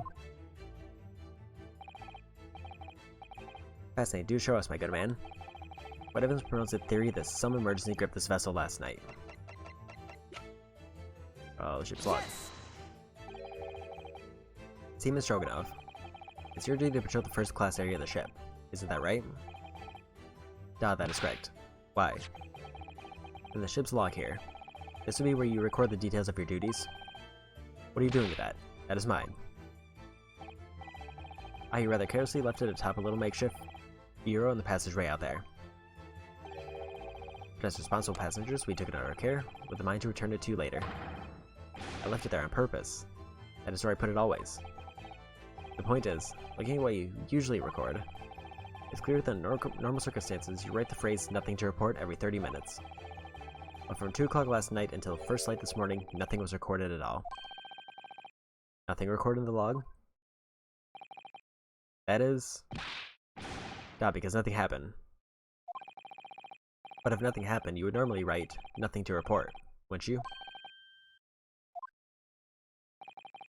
Indeed so, which tells us that shortly after 2 AM, something happened, here aboard the SS Berea.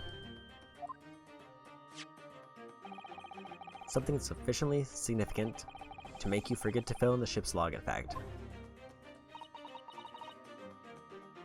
Are you suggesting the ship really did make an emergency stop in the middle of the night? Stop talking rubbish.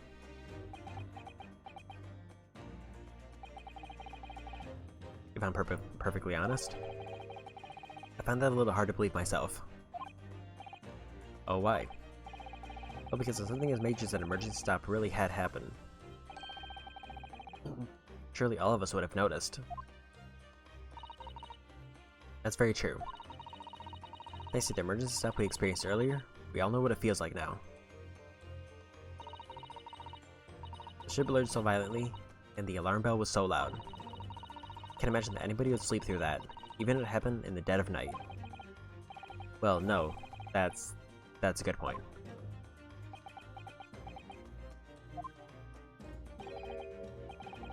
What of the throbbing?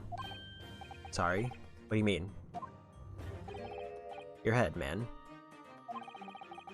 Throbbing of your head since this morning. We've all suffered with it. Oh, yes. I have had a headache, you're right.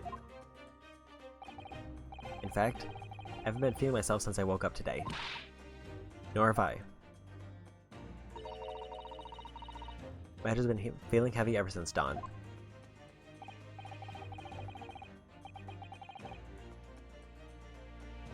Guess you've all been afflicted, haven't you? Just as suspected.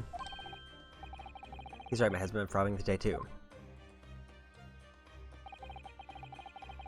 And since eating dinner yesterday evening, everything has felt sort of hazy.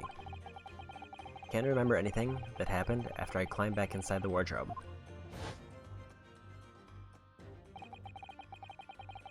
And the first thing I noticed this morning was a throbbing pain in my head. I had already been dragged out of the wardrobe and had those handcuffs put on me by that point. Why didn't I wake up when all that was happening to me? Tell me, Mr. Naruhodo, you boarded this vessel as a stowaway, didn't you? Oh, well, yes. Sorry. The stowaway class of accommodation doesn't usually include meals. What did you survive on? Oh, well, Cosmo looked after me. He's always happy to share his meals. So you enjoyed some of the whole roast chicken dish that was served yesterday evening, I take it? Yes, in fact, I ate all of that. Cosmo wasn't fond of chicken. Oh, really?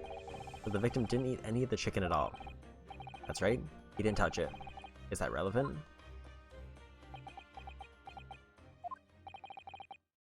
My dear fellow, does that not strike you? Oh. Mr. Sholmes, do you mean to say there's something wrong with the chicken? I do.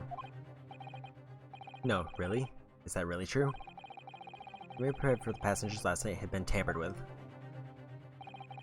Tampered with by the addition of soporific, designed to induce a very deep slumber in those who consumed it. A sleeping drug? Do you mean? Whoever did this laced every meal with a sleeping drug, so no one knows the ship's emergency stop.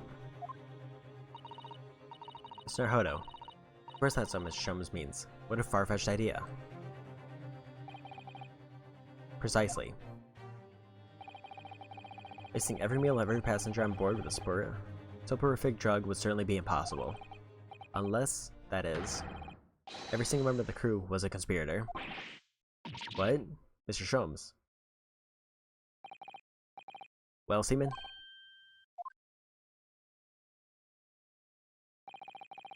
I'm sorry to say that any more deception in this matter will get you nowhere.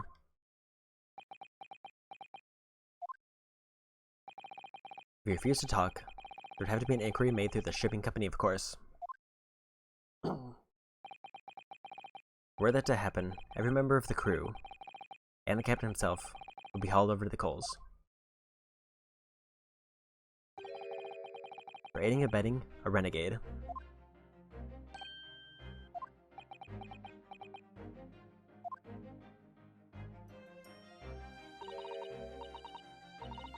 Please no more, I'll tell everything. I cannot make problems like this for everyone anymore. Crewmen are your former comrades, I believe.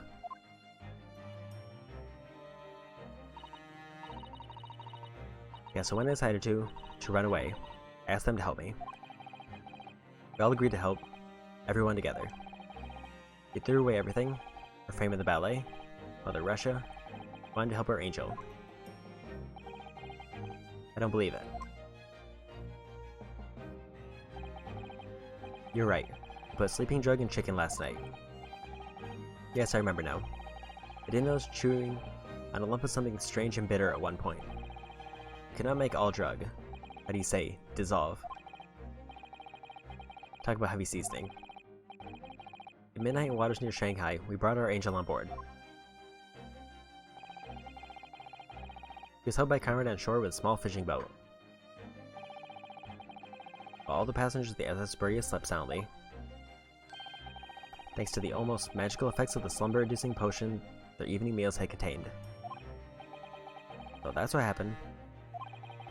The only people awake on the ship last night were the crew, people who disliked chicken, and the newly boarded passenger, Miss Pavlova. That means it would have been possible for you. You could have used the emergency stop trick to lock Kazuma's cabin door.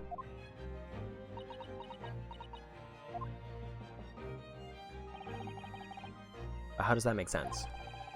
Surely every cabin door would have been blocked in that case. There would have been complete chaos. Oh, I wouldn't say so. What? Ah, of course. Just like us, all the other passengers would have eaten their evening meal of chicken in their cabins. After which they would have been overwhelmed by tiredness because of the sleeping drug. But accordingly, all passengers were already in their cabins for the night. The overwhelming majority of passengers would habitually sleep with their cabin doors bolted anyway. So not one of them would have found it remarkable to find the door locked in the morning. In summary, in order to fasten the bolt of a single cabin door on the ship, the cover brought the entire vessel to an emergency stop in the early hours of the morning.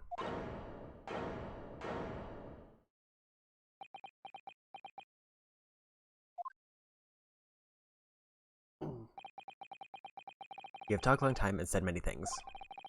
What is point? The point is what I said earlier. There was somebody else present on the scene when the victim lost his life last night. Someone who left a message in Russian on the floor in an attempt to incriminate another. Someone who tried desperately to hide the broken fragment of glass that would reveal the culprit's identity. And someone who abused the ship's emergency stop procedure in order to lock a door.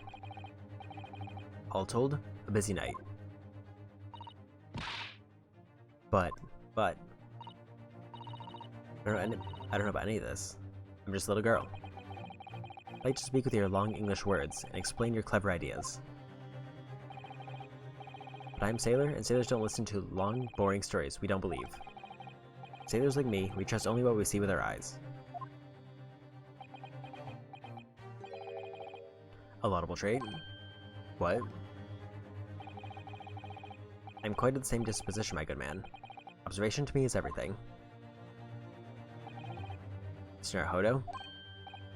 Oh, yes? Do you hear it? That accusatory cry of guilt on the wind? What accusatory cry of guilt? Sorry, you've lost me. Proof of involvement, man. You can't hear such a call with your ears. No. You must hear it with your eyes. For observation is the basis of all deduction.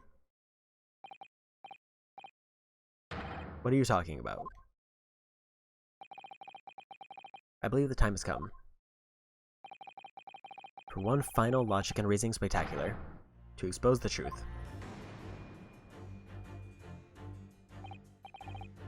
So, Mr. Naruhodo, your assistance if you please. With what exactly, Mr. Sholmes? The observation, my dear fellow, just as I said. At least 2 varicators. Observation? Remember, Mr. Naruhodo, unless somebody tried to fabricate evidence, don't we? By tampering with the scene of Mr. Asogi's death. What we're looking for is some trace of evidence that one of these 2 was there when it happened. Precisely, you're delightfully quick to grasp my meaning. Alright, I'll see what I can see. Looking for trace evidence that shows someone else was there last night when Kazuma died.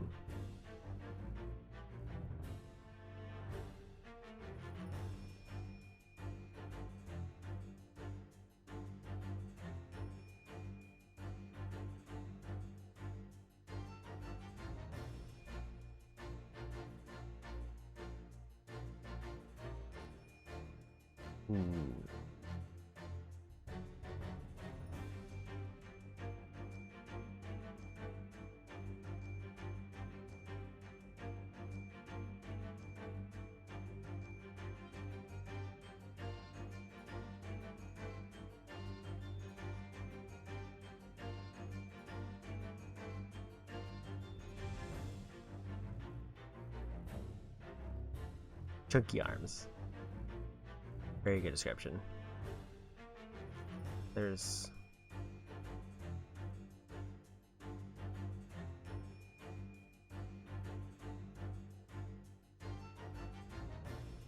The options are pretty much ears, arms, or hat.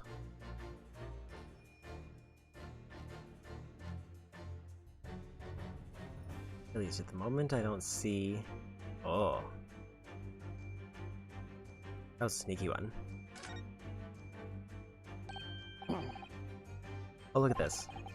Some kind of stain. In an unusual place. Yes, you're right. It looks like ink if I'm not mistaken. Ink. Look at the color too. It's clear where this came from.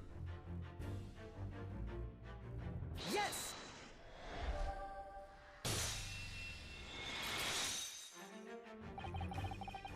Seaman Stroganoff. You seem to have quite a large purple stain on the back of your white uniform there. Ah yes, I don't know where the dirt comes from. But nothing in particular comes to mind about the stain? What are you trying to say? It appears that the significance of the stain has escaped your attention, Seaman. Allow us to make it plain. A very large purple stain on the back of Seaman Stroganoff's uniform. I think I made it as clear. Indeed it is. Mr. Naruto, present the evidence that proves it. My pleasure. Alright then, the evidence proves that the stain on the back of Mr. Stroganoff's uniform really is.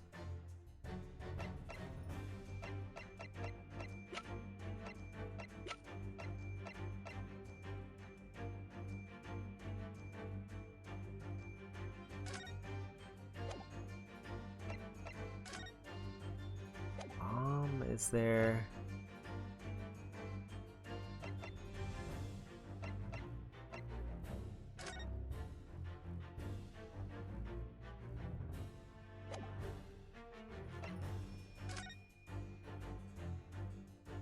I doubt it's the shoe polish. Probably nothing to do with the photograph.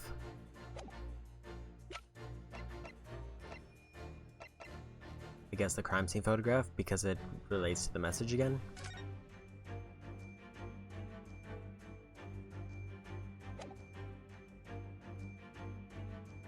Yes!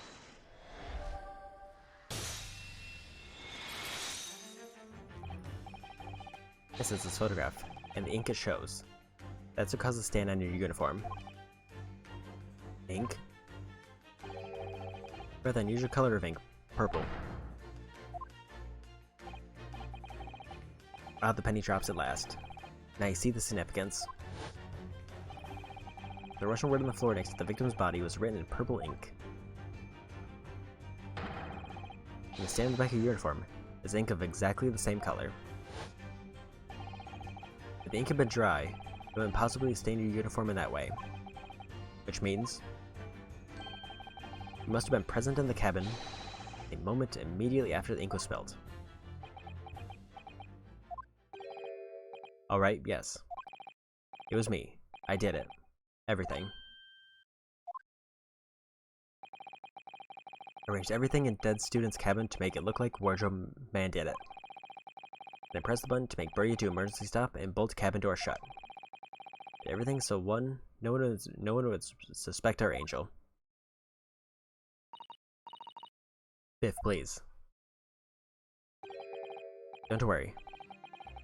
Let me do the talking. It was after 1 in the morning. I was on duty patrolling passageway. Our angel came to me. He was white like sheet. If please, you must help me. I went with her. The door to cabin number 1 was open. When I looked inside, I saw student boy on floor. What happened here?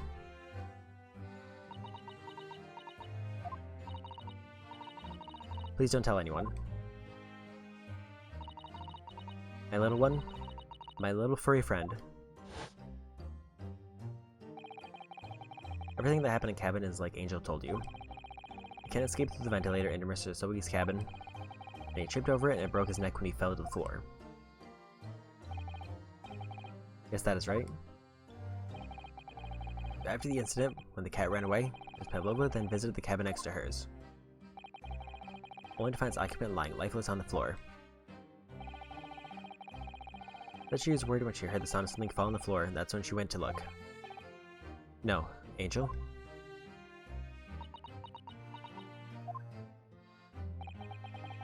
The door was not locked, so she opened to look, and you already know what happened after. There's just one thing, if you wouldn't mind. What? When you went to Mr. Asogi's cabin, Ms. Pavlova? Was he already dead? Why? I already told you. When Nina opened the door of student's cabin, I looked inside. I was asking Ms. Pavlova. Oh, Ms. Pavlova?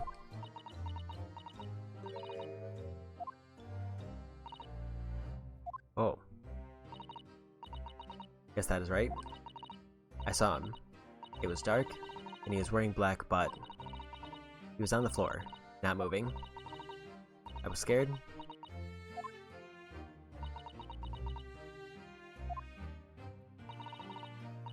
I understand, and I believe you. Was that finally it now? Have we discovered the real truth about Cosmo's death at last? Ah, something very nearly slipped my mind. Oh, Mr. Sholmes. This photograph. Yes, I took this myself, you know. The cause of death was a broken neck, therefore the victim died instantly. And the unfortunate incident that precipitated these events, a kitten, on which the victim stumbled. However, if those are the facts, there's one particular area in this photograph that seems to me somewhat unnatural. What do you mean, unnatural?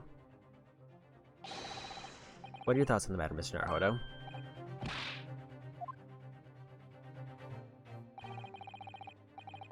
Cosmo fell. By some terrible stroke of bad luck, he broke his neck. Fred's photograph print seems unnatural.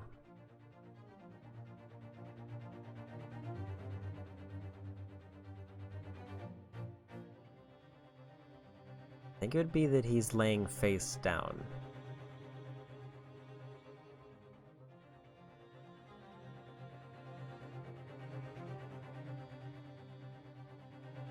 Yes! Okay.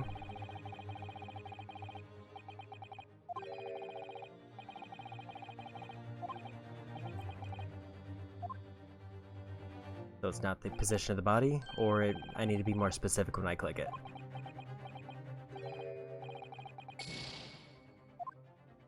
That might be a problem.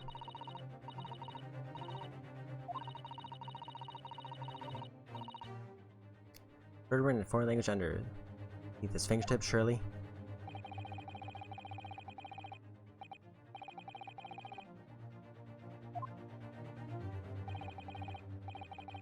Losing your footing yourself.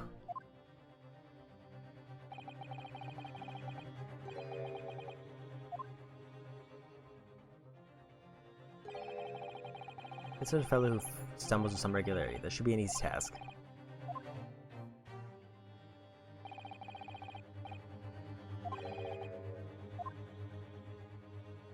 So it would be the fist then, other than the excluding like the hand that's writing.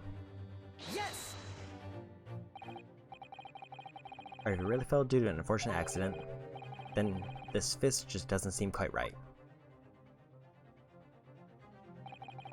The exact same thought occurred to me. In a fall, one's instinct is open palms flat. Here we see the victim with his left hand tightly balled into a fist. Almost you might say, as though he were gripping something. What do you mean?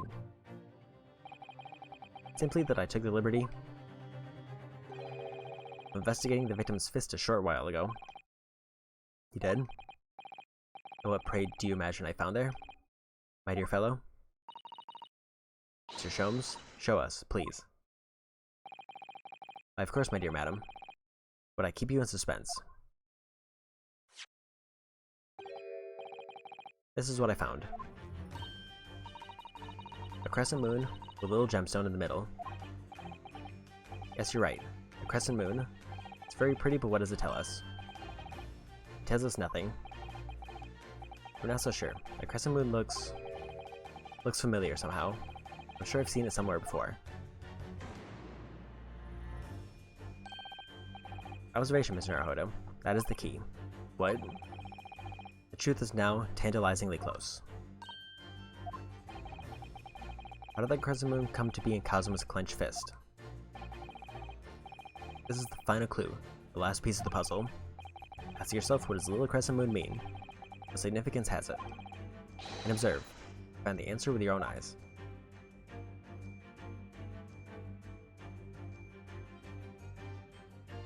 So this is the part...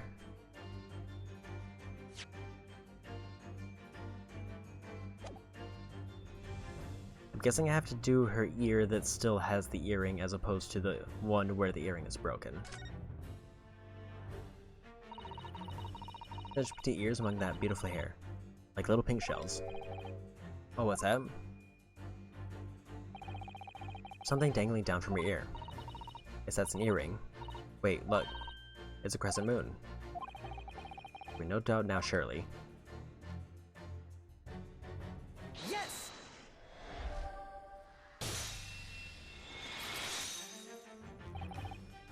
Miss Pavlova, and your ear there?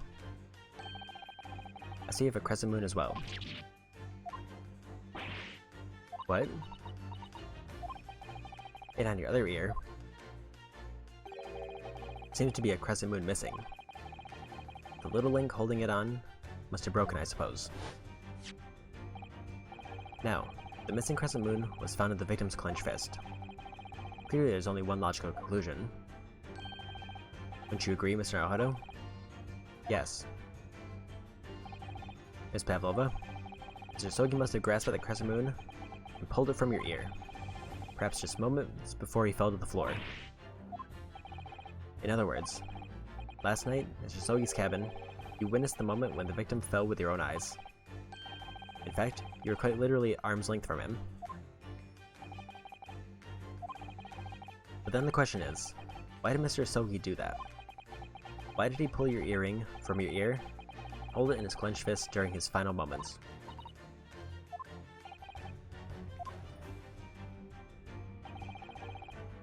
No one can protect you now. Please, Miss Pavlova, tell us the truth. Last night, what did you do to Kazuma?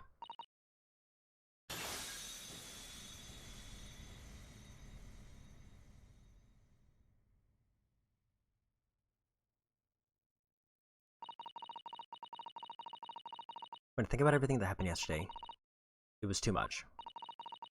Running away, a fishing boat in the middle of the night, trying to climb onto this huge ship, and then, when I was at last in this cabin, I could relax after this horrible long day.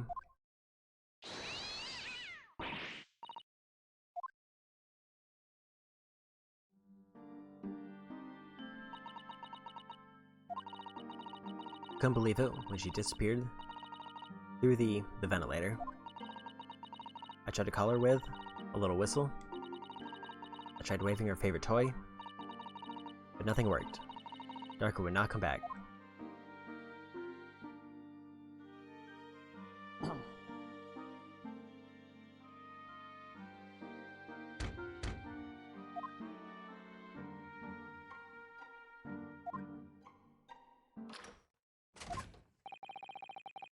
What are you doing here at this time of night, Inspector?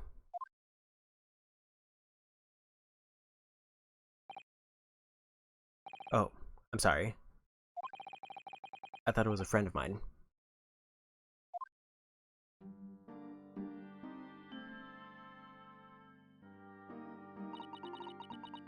The young man from your country, he was very polite and kind. He helped me to find Darka, and he promised not to tell anyone.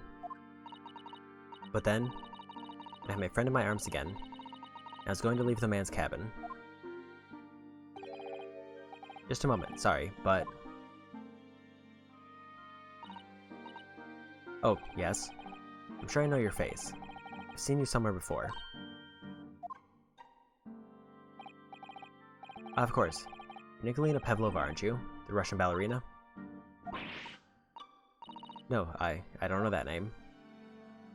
My heart nearly stopped when he said that. I knew I was. How could this man from a land in the faraway east know a Russian ballerina? Yes, I saw your performance in Japan. The beauty of the ballet made a deep impression on me. What are you doing on the ship? I'm sure you read that your ballet company is performing in Shanghai at the moment. Can't fool him. I have to tell him the truth and hope he doesn't tell anyone. I have no other choice. I see. So you've run away. Please keep my secret. Don't tell anyone. Give me a moment. He doesn't use another opinion here.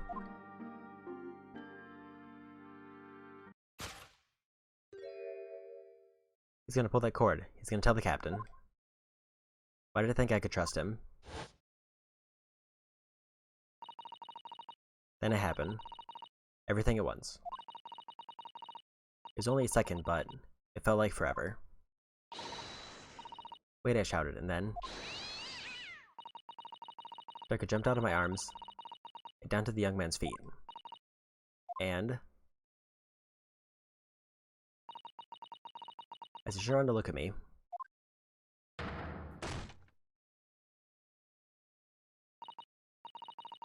I pushed him. I don't even know why. I don't know why I did it.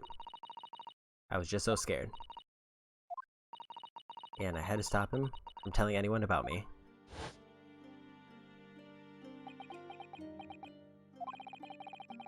And that's when you went to fetch help from Seaman Stroganoff, who was on duty out in the passageway. I heard Nina cry out and thud on the floor, so I ran to her. She was standing at cabin door, shaking like leaf. She looked to me and said, "Help me, Beth. When I find out, I will be...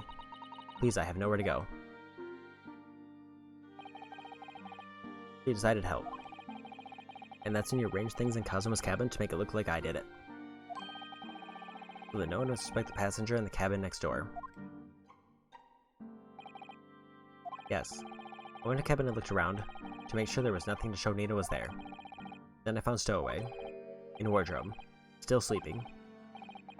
Right, that's when he found me. So you worked out a plan to lay the blame on the Stowaway. I closed the wardrobe doors and put back strange paper sign. Luckily for me, that's the only reason Sato started to believe me when I said I was innocent. I dragged a young man's body to a good place and used ink that was spilling to write on floor. I wrote so the person who found him would look inside wardrobe and find Stowaway. Tell me, what of the glass bell? It was by my feet. I picked it up. I see. But it was dark in the cabin. I didn't notice the other half. Then Angel went back to her cabin, and I finished job. Pressing the emergency alarm button in the passageway. Yes. Accordingly, the Sasbury did indeed come to an emergency halt at a little after 2 a.m. thus enticing the bolt on the cabin door to slide shut, creating a locked room mystery.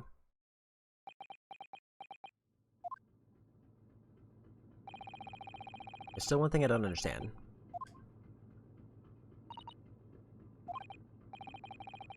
You said that you told Kazuma about the fact that you'd run away from your homeland. And it's because you were worried he was going to tell the captain that you pushed him. Isn't that right? Yes. But even if you had pulled the bell cord to call for the captain of the ship, aren't you friends with every member of the crew? Why would that have been a problem? It was what he said first that made me scared. What he said first?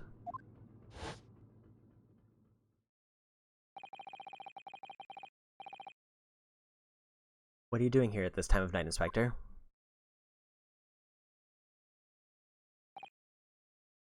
Oh, I'm sorry. I thought it was a friend of mine. He said an inspector was his friend. Ah yes, meaning me, who was supposed to be acting as his bodyguard. I thought if police knew about me, they would arrest me. So before he could pull the bell cord... May I stop you a moment, please, Miss Pavlova?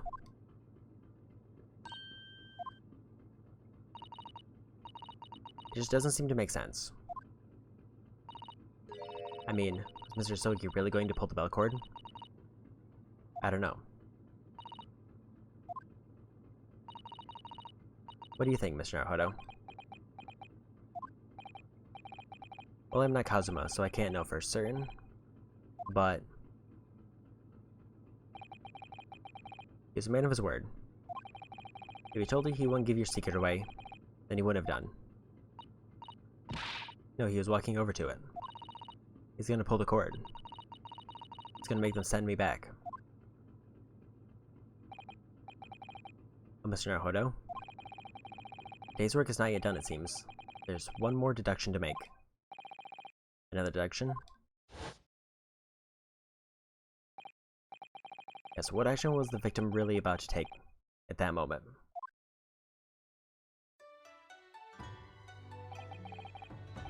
Can we determine whether the young man's gaze was directed?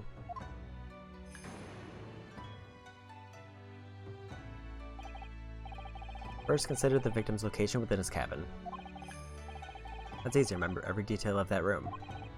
I mean, yes, I spent quite a lot of time in the wardrobe, but still. The cabin was my home for this entire voyage.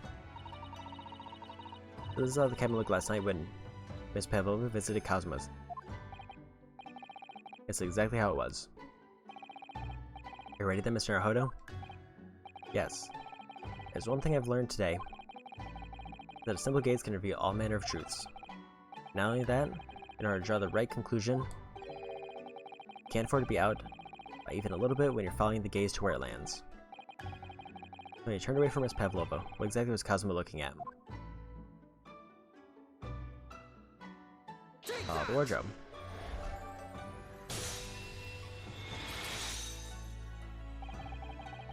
Considering everything that had happened last night, it certainly may have looked as though Kazuma was going to ring the bell cord. Yes, however, what is directly beside the bell cord? The wardrobe.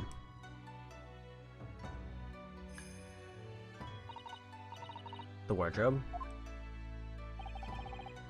And more importantly, what was inside the wardrobe? The man's great friend, sleeping soundly.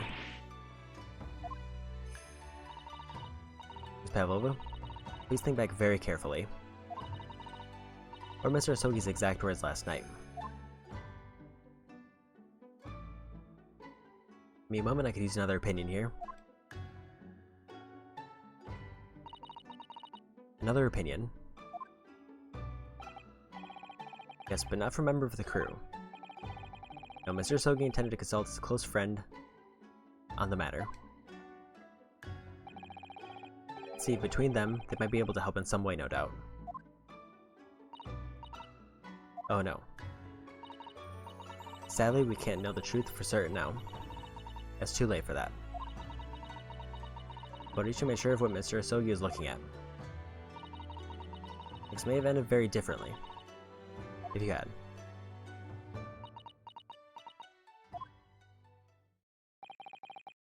Ms. Pavlova? I want to thank you for finally admitting the truth. But unfortunately, the truth is a man lost his life because of what you did. And that will never change. I hope you'll never forget that. I'm sorry.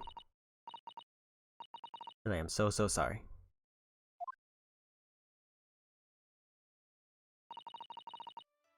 What have I done?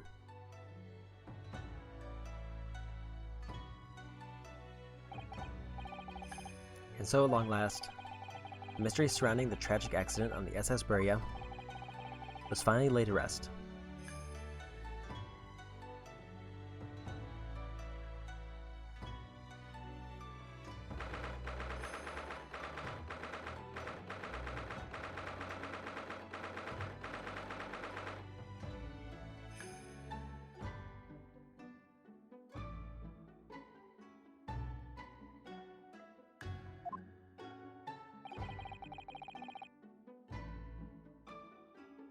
Oh, what will happen? I took a... Let me just come right...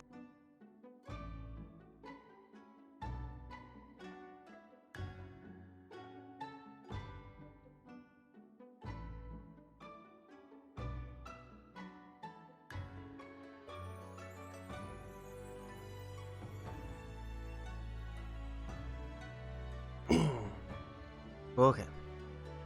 I took a drink and it went down the wrong pipe. What happened to Miss Pavlova then?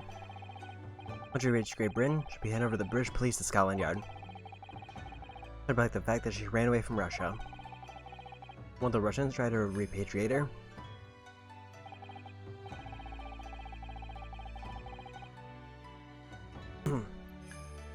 Apparently the English detective can speak to the immigration office and sort all that out. Mr. Drums can do that. So she won't be going back to Russia then? No, I don't think so. Even if she wanted to return in the future, I doubt she would be able to. She ran away, and now she's in exile for life. I see. I'm sorry. See, Miss Stroganoff. I want to help our angel, no matter what. But, I had to think about you. About how you lost a good friend. I will go with Nina, I'll give myself to British police. That's kind of you. In the meantime, thank you for letting me go free again. Cosmo's death feels like such a waste, but do what you can for Miss Pavlova, won't you?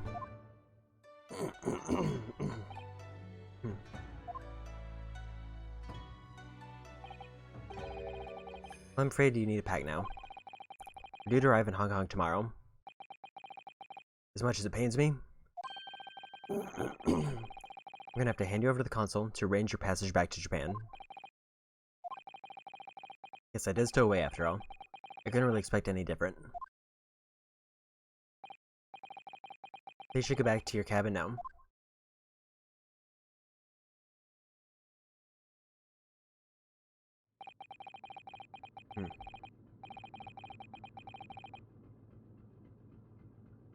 It looks like my study tour to Great Britain is over before it's even begun then.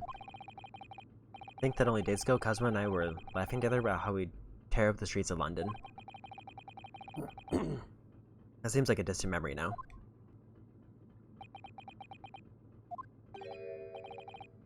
Oh, what's that? Is it someone weeping?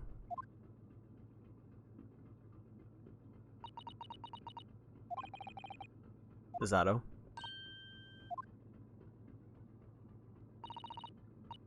Naruto, I didn't know you had returned.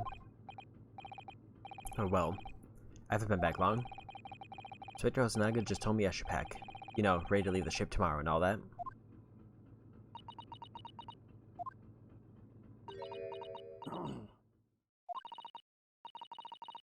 I can't believe this has happened. Can't believe someone's life can be over. Just like that.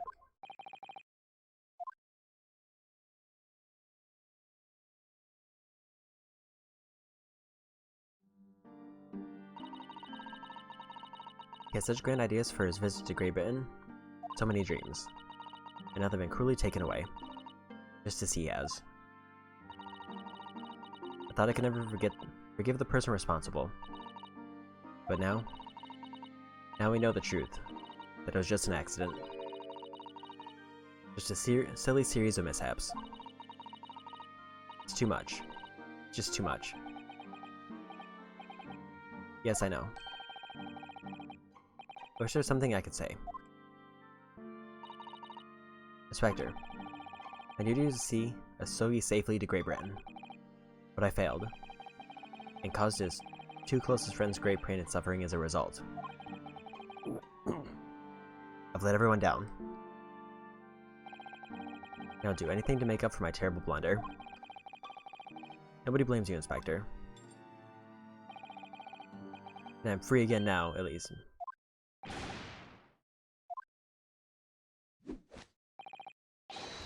Surprise, Mr. Naruhodo. What is the meaning of this? Oh, a trifling matter. Simply in my head, I think I should always picture you wearing those shackles. Without them, the balance seems all wrong. It's distracting. Sorry. I decided to restore them, for old time's sake, shall we say. You are a stowaway, after all. He thinks this is funny.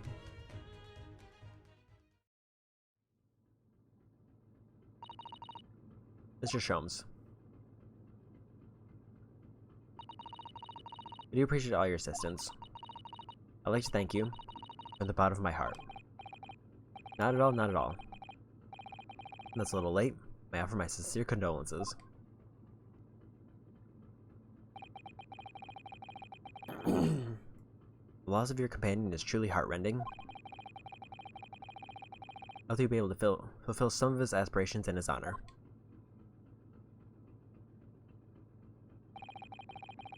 I'm afraid that won't be possible. I shall be disembarking at the next port in Hong Kong. We have to return to Japan to make a full report about everything that's happened. What? Wait a minute. It's just me that has to go back, isn't it? I mean, I was the stowaway.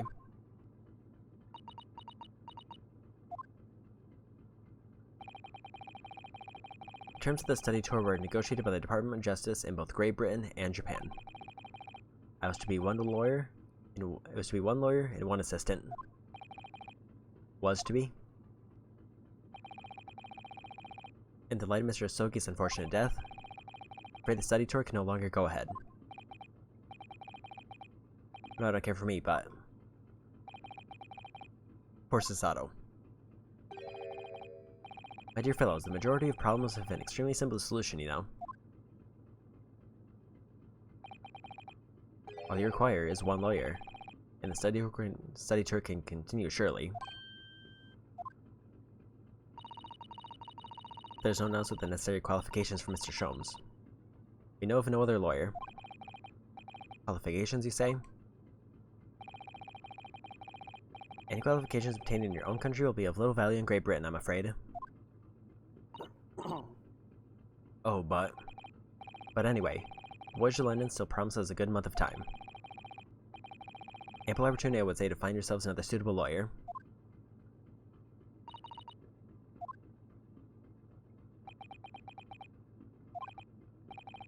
Mrs. Otto? I think perhaps I might be able to do it. We're not a lawyer, Mr. Naruhodo. Oh, unless... Are you studying law? No, I'm not, but... I'm sorry, in that case, I don't think there's even a chance it could work. But as I said, there's little more than a month... Still more than a month before we reach England shores. Isn't that right, Mr. Naruhodo? Yes, I have a month in which to study, to learn what I must to become a lawyer in Great Britain. Mr. Naruhodo, that's ridiculous. Are you seriously suggesting anybody could learn all of that in just 40 days? Only one way to find out. I would work my fingers to the bone, Inspector. Every single day. Will you let me try? If by the time we reach Great Britain, I haven't learned enough to be recognized as a lawyer, I'll take whatever punishment is deemed appropriate. Why put yourself in such a difficult position? Kazuma said there was something he had to do in Great Britain, and that he would sacrifice anything to make it happen. He was passionate about it. I can't let all that passion just come to nothing. And anyway, it's for my own benefit too.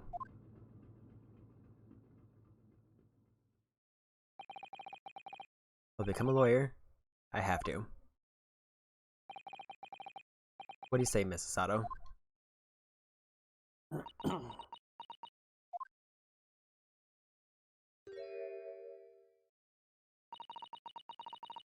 think it's a wonderful idea.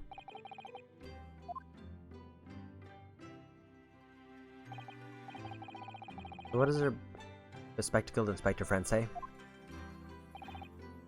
Are you serious? One lawyer and one assistant. The numbers are indisputable. No, it's madness. Yeah, fascinating, wouldn't you agree?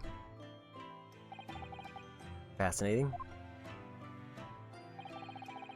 Duty and rules are a dull routine of existence that we all abhor. Give us interest, give us fascination. Speak for yourself. Besides, qualifications are no measure of a man. What matters is his character. And you've given us ample evidence of this man's exemplary character today with your own eyes. From the early hours of this morning until this very moment now. Despite contending with the passing of his close companion, despite the accusation of guilt, this man has shown resourcefulness, intelligence, and above all, courage.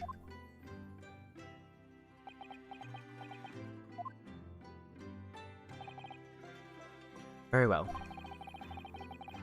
I'll think of a clever way to word my report to the Department of Justice. Inspector, after all, I did just make a promise, didn't I?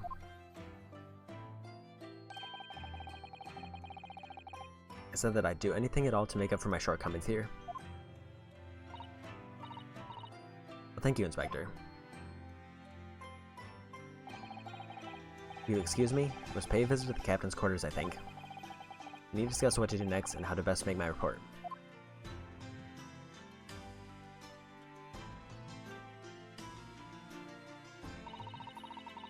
Are you really prepared to attempt this, Mr. Naruhodo? Guess I'm gonna try. I wonder, would you consider teaching me what I need to know? Everything about being a lawyer.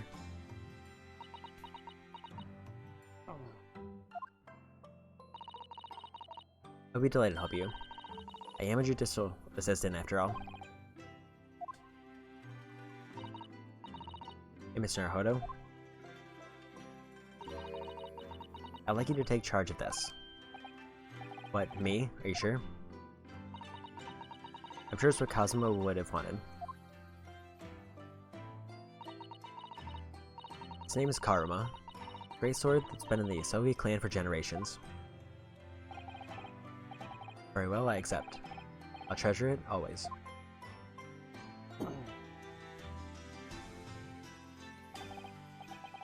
So then, Mrs. Sato, it seems we'll be working together for some time to come yet.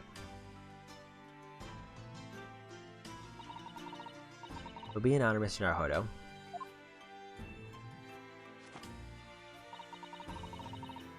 And for the next 40 days, I shan't grant you a single minute of freedom.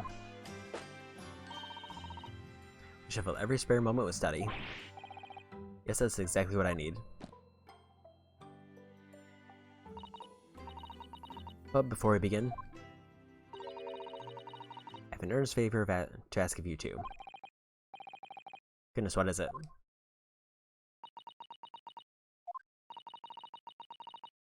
Please throw me to the ground. 3 times. What? I should never have doubted you. You were Cosmo's closest friend. Of course you never done anything to hurt him. That should have been obvious to me from the start. But I allowed suspicion to get the better of me. No matter how upset I was feeling, it was completely unforgivable behavior. No, you were in shock. You just found out about me stowing away, and the cabin door was locked from the inside. No, it won't let you make excuses for me. Whatever the circumstances, I should never have thrown you. Not just once, but 5 times. That number keeps creeping up, doesn't it? Please, you must. Hold me and throw me. Do it. Don't even think about it. No, I don't even know how. Never thrown anyone in my life. Very wise, Mr. Naruhodo. It isn't a skill one acquires without considerable training. Oh, Mr. Sholmes. I observed your throwing technique several times with great interest. I confess I was most impressed. When did you see that? I presume that would be a form of Japanese wrestling. Oh, well, in a way, it's not wrestling, but my own interpretation of an ancient jujutsu technique. Apparently it's called the Sato takedown. It leaves your head swimming, believe me. How beguiling. I'm a practitioner of the competitive arts myself, and somewhat accomplished boxer. There goes dancing around again. I want to be so kind as to instruct me on the technique of your arresting throw. Yes, I'd be honored. Let's not dally. Demonstrate, my dear madam. Oh, of course. Are you ready? Naruhodo? Sorry.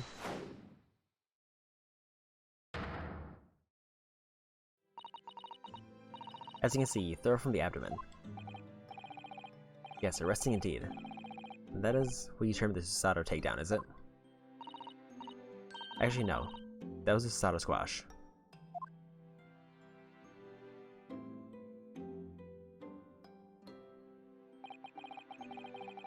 In my groggy state of consciousness, a scene from an evening recently spent with Kazuma flickered into my mind.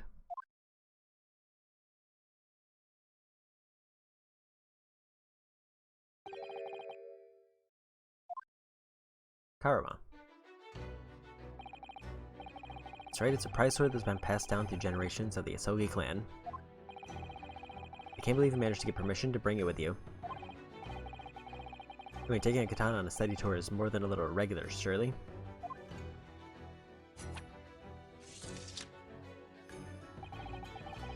A Japanese man's sword is his soul, Ryunosuke.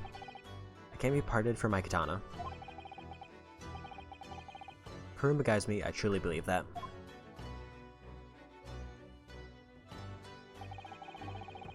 His name compels its wielder to slice evil in two. Not that you would need so much compelling on that subject. Something very important that I have to do in Great Britain. I'll sacrifice anything to make it happen. I'd appreciate you seeing it through with me. Of course I will. Whatever it is, I'll see it through to the end with you. I know you won't let me down.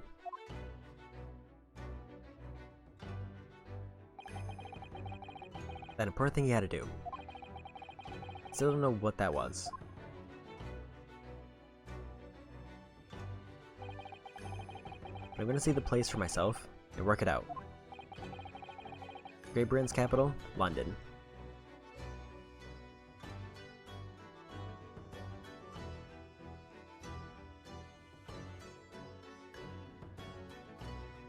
And another episode done.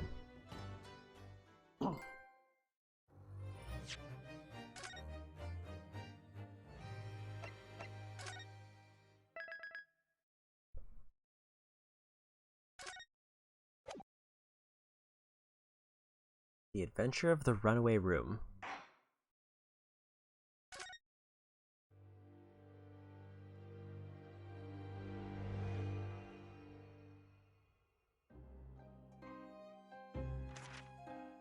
Glancing over my records of the late last century, I am faced by the events of a certain bitter winter. A murder in a carriage as it sped through dense London fog in the dead of night. Though the victim and the perpetrator were the only ones inside, there were multiple witnesses to the crime itself. However, none could have imagined at the time that such a seemingly obvious case as this would end in such a horrendous manner. My friend, Mr. Herlock Sholmes, once said of the incident, "I believe that perhaps that case was indeed the prelude. The beginning of a long concerto that impressive Japanese student and I were to play together."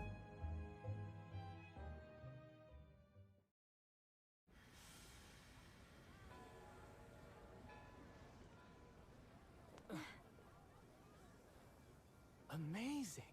Is this really just a railway station? Railway station or not, I've never seen such an enormous building before. And look at all the steam locomotives. This country is incredible.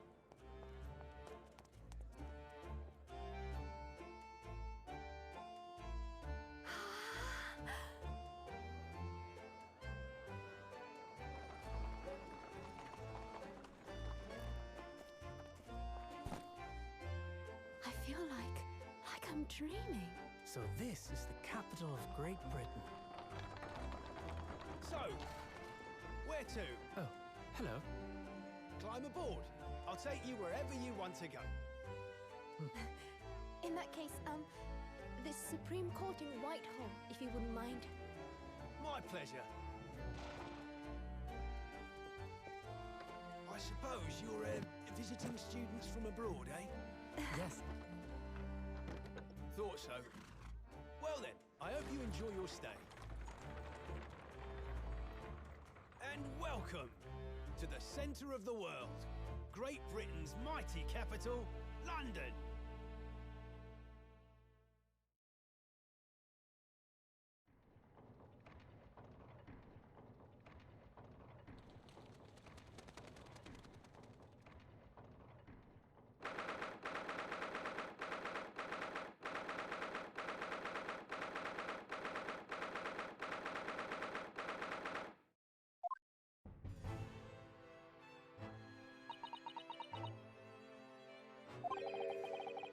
What an incredible place.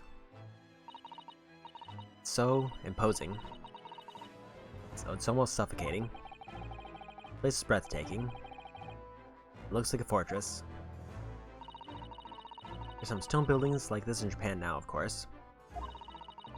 They've only been built in a few short decades since we opened our borders to the outside world. An authentic example like this has quite a different impact, wouldn't you agree? A far cry from the wood and paper most of our buildings are constructed from. It's certainly unfamiliar. But I think there's more to the differences than just the construction materials.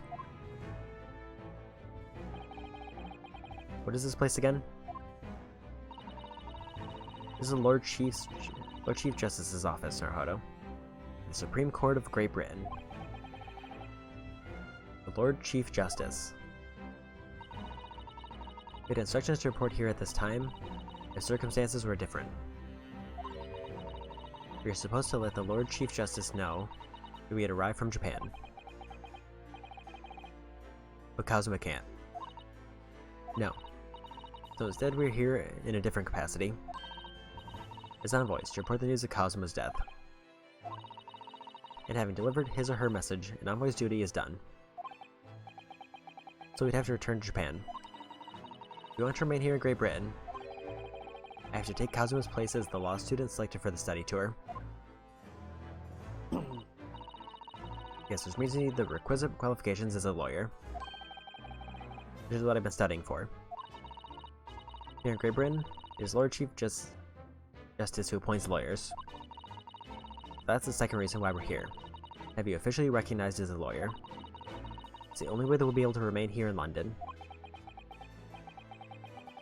I hope I'm up to scratch. Good morning. Sorry for keeping you.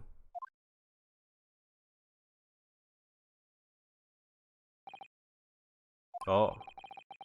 I trust you're too exhausted after your long voyage from Japan. It seems I'm 1 hour, 12 minutes, and 47 seconds late. My apologies. Oh no, don't mention it. Never happier than when we're standing around with nothing much to do. How fortunate. So introductions. I'm Miles Strongheart, Lord Chief Justice of the British Empire. And I feel like I'm a little mouse under an elephant's foot. Oh, Mr. Naruhodo, don't be a mouse. Oh, it's not on me, Lord Chief Justice Strongheart.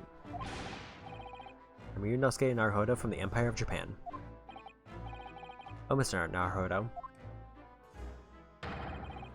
Welcome to London, the capital of our glorious British Empire. Ah yes, thank you.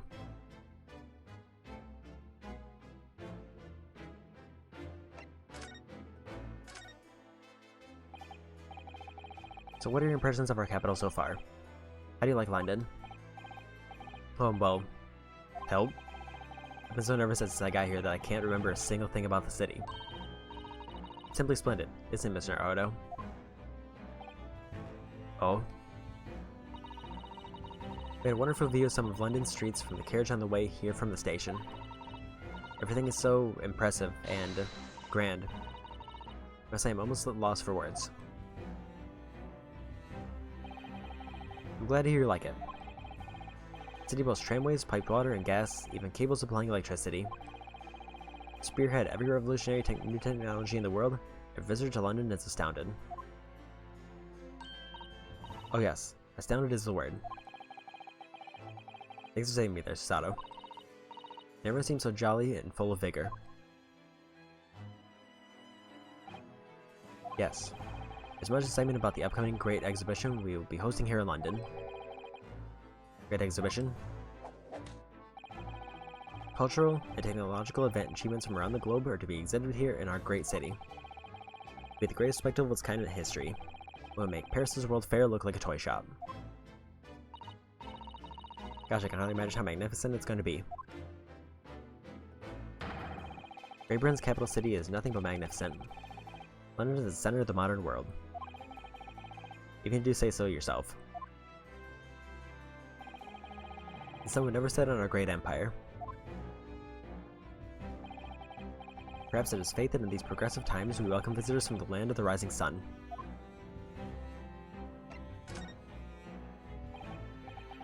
Oh, Lord Chief Justice? I think you're expecting a student of law for the study tour, weren't you? Absolutely. A Mr. Kazuma Sogi, if my memory serves. That's right. The British government has already been telegraphed a full report of the situation. I understand the young man lost his life aboard the steamship bound for our shores. That's amazing. The news reached him before he even arrived. My country naturally extends its deepest condolences to yours. Oh, thank you. And you're on this appointment specifically to inform me of the news? Yes. You're here in the capacity of envoys from Japan to report the sad news in person. Tell me you Japanese are people of protocol and courtesy, and I see it's true. It's with some regret that I must inform you the death of the young lawyer means the study tour arrangement can no longer proceed. If you just hear us out, Lord Strongheart. What do you have to say, madam? It's about the study tour. Mr. Naruhodo here would like to make a proposal. What do you know? Well, Mr. Naruhodo. This is it then. Moment of truth.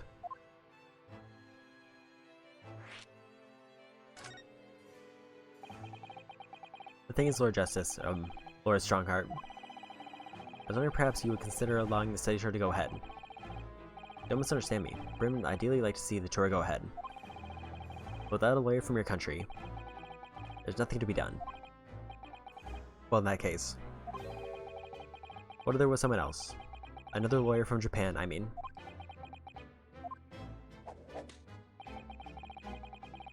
Is there something I don't know? Only a single lawyer was invited to Great Britain from your country. And that was Mr. Asogi, at least. That is what I've been led to understand.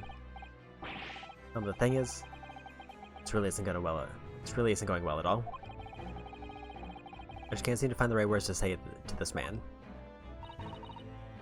Mr. Naruhodo, I can ruin things here if I'm not careful. What am I going to say?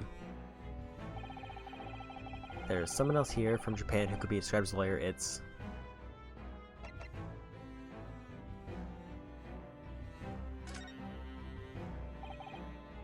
me.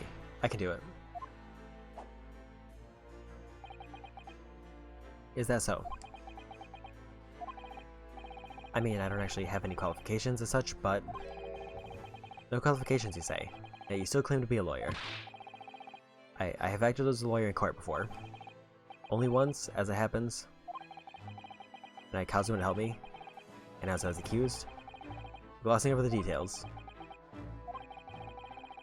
I spent every certain moment on the journey here to Great Britain studying. I learned all about British law and court proceedings while I was on board the SS Buria. I was from Japan in some 50 days, I believe. Now you might call a full education. You're a qualified lawyer here in Britain. And not only do you need a university degree in art law, you must also complete several years of training. I realize it's a far too short a period of time. But I can't just go back to Japan.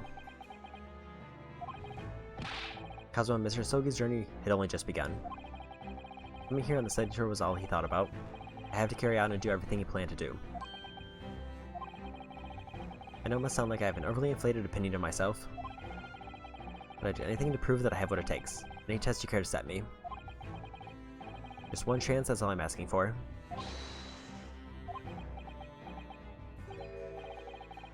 "31 seconds. Sorry.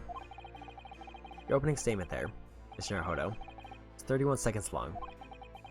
Not too brief, not too protracted. Perfectly Judge Appeal, I would say. Which is a skill that will stand you in a good stead as a lawyer. Oh, thanks. So you're willing to put those words to trial, are you? Well, I'm all for entertainment. But let me ask you one thing first. Yes? You say you intend to do everything Mr. Sogi planned to do. Are you firmly set on that path? Well, yes, that's my intention. I see. Am I imagining things? Or does the expression just alter a fraction there all of a sudden? Very well. You have your wish. I'll give you a chance. Just to become a specially certified lawyer, whether you pass or fail is entirely down to you. Really?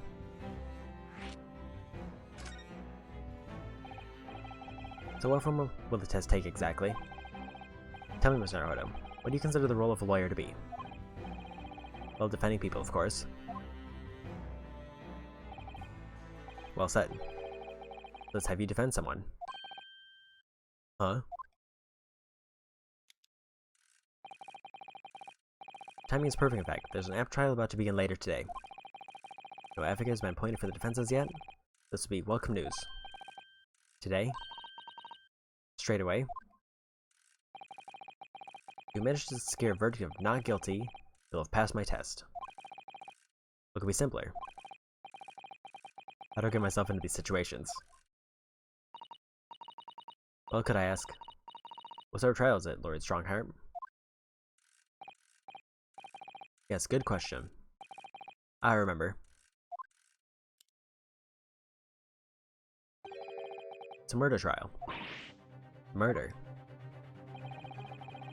In an extremely simple case, I understand, you really can't lose. That's easy to say. But I should mention, just in case, if the defendant is found guilty, he'll of course be sentenced to capital punishment. Capital punishment? He'll be put to death. Here in Great Britain, murderers are sent to the gallows without exception. Presumably you read that much in your short C-based introduction to British law. We can't possibly agree to such a test. You'd be toying with a man's life. I'm the Lord Chief Justice, and I've decided it's acceptable. But you can't do that, can you? There's no need to overcomplicate this. All you have to do is ensure that you don't lose. The defendant may live or die, depending on how well I perform in court. If I lose, you'll be hanged. Mr. Naruhodo, you come to me claiming to be a lawyer. If you want me to take you seriously, you need to prove you're willing to do a lawyer's job. You say you intend to see through the will of your compatriot, Mr. Asogi. I'd like to understand just how far you're willing to go in order to make that happen. He's testing my resolve. What's the matter? You've fallen silent. I'm sorry, but time is pressing. Trial will begin shortly. I need an answer from you now. What's it to be? What do I say? Do I agree to this absurd test? Alright then. I have to get a decision now. My answer is... I can't do it. I can't get the words out. 15 seconds. Decision making needs work if you want to be a lawyer. That was too slow.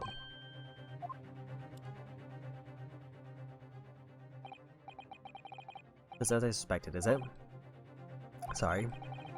You have noble intentions, but lack the resolve to see them through. The test is cancelled. Thank you for stopping by.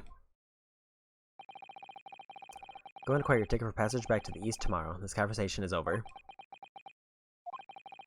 Yes, Lord Strongheart. Thank you for offering me a chance.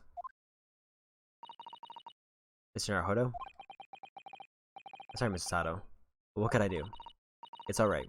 I understand. You do? It's not easy to choose whether to defend a man in these circumstances. But resolve has absolutely nothing to do with it.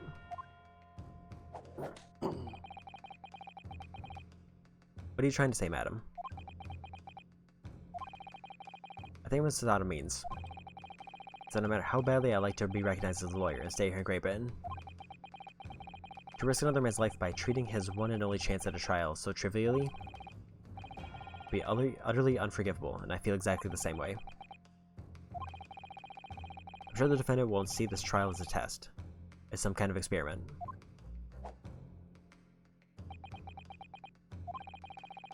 A lawyer may fight for his client in court day after day.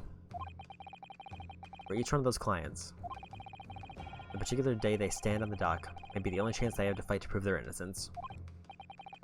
No, I was wrong. I'm not qualified to do that job yet. I'm sorry for wasting your precious time. Lord Chief Justice. Hey, Mr. Naruhodo. Oh, is there something else?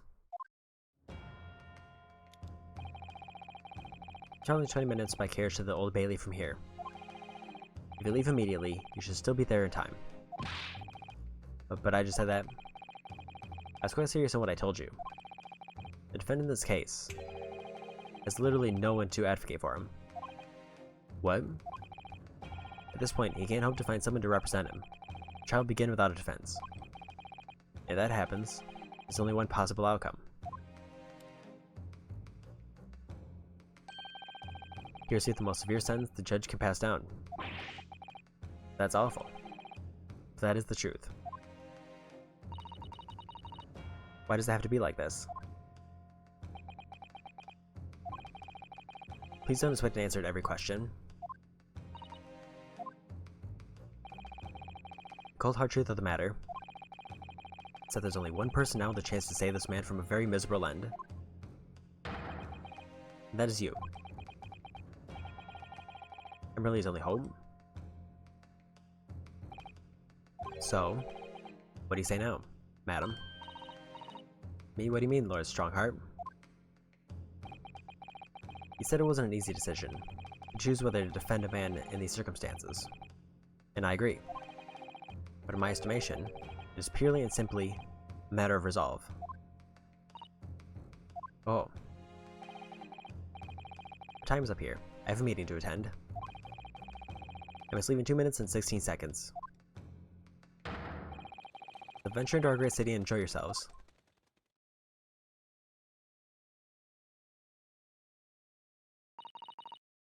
He's gone. The Old Bailey.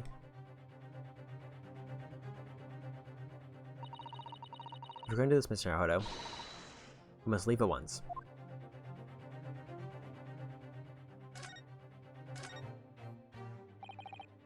Sato, can I just ask you something? Careful. In this position, from Sato to take down an instant. I know. Sato, you're Lord Strongheart. The trial starts imminently. You need to throw your oil. You know? You could just say, I think we should hurry to the courtroom. If you ask me anything, you'd better wait until we're at the Old Bailey.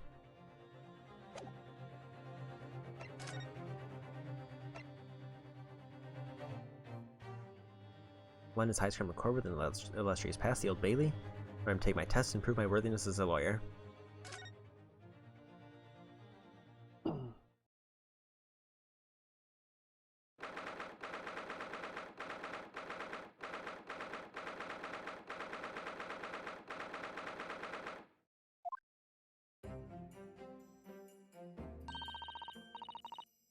Thank goodness we're in time. There's still 15 minutes until the trial begins. Never knew a horse-drawn carriage could go so fast, but my teeth are going to rattle loose. Did you hear what I said to the driver when he climbed aboard? Get to the destination in 5 minutes, driver. If there's a guinea in it, for you. One of my favorite lines from the Sherlock Holmes stories. It worked quite perfectly. Not sure why you're so pleased. Thought we were going to die, and we had to pay gold for the privilege. Police are off here before the trial started. I suppose there's that. Anyway, I don't understand it. Court clerk said the defendant should be here, but there's no sign of him at all.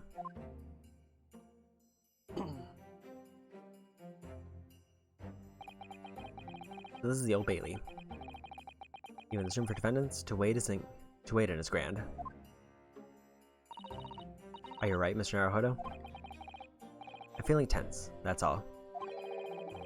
This gives me the same sense of foreboding that I remember from the Supreme Court in Japan.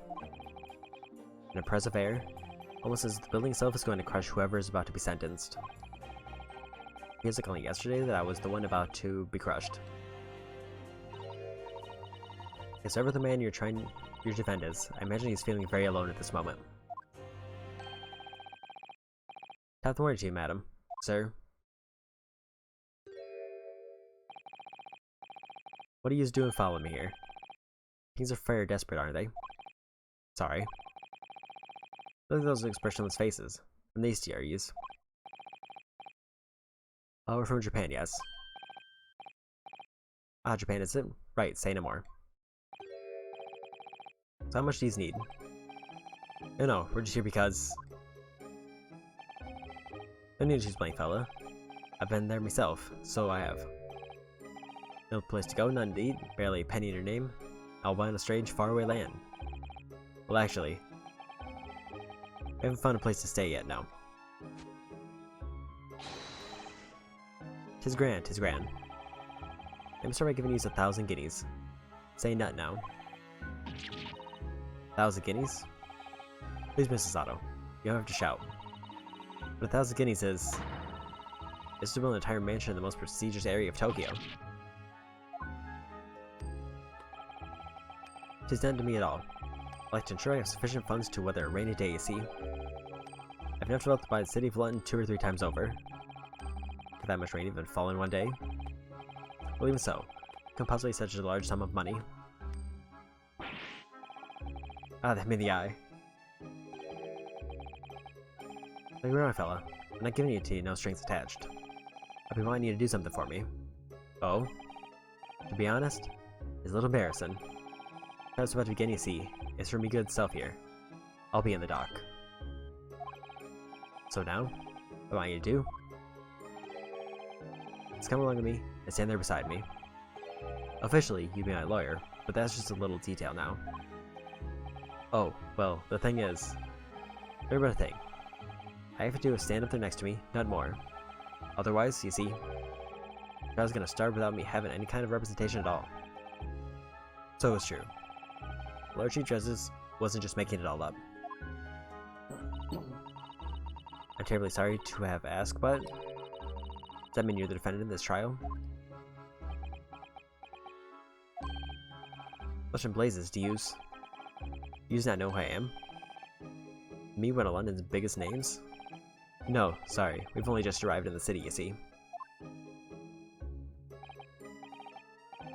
I see. I suppose this isn't altogether impossible.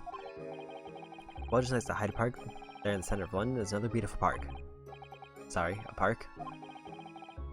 It's called McGilded Park. Will blossom flowers in the spring and singing birds and whatnot. I donated to the city, so I did. An entire park? Central London? The city smiles, that's my vision for London. There's nothing Magnus McGilded wouldn't do for the city and its queer old people. That's amazing, I mean, really extraordinary. But now they got the gall to say I'm a good-for-nothing criminal. Me, Magnus McGilded. What does it matter to the London police, I ask you? Alright, don't pass out. Mr. Naruhodo? Perhaps now would be a good time to introduce ourselves. While the gentleman catches his breath. Good idea.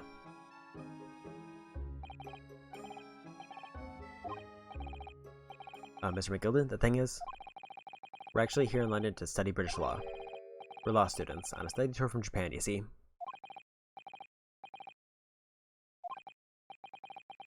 If you don't have a lawyer for the trial yet, can you be happy to put yourself in our hands? We'll do our best. What's after saying, you daft Egypt? Given you 1,000 guineas to stand up there next to me, haven't I? Well, yes, but I wasn't really offering to just stand up there next to you.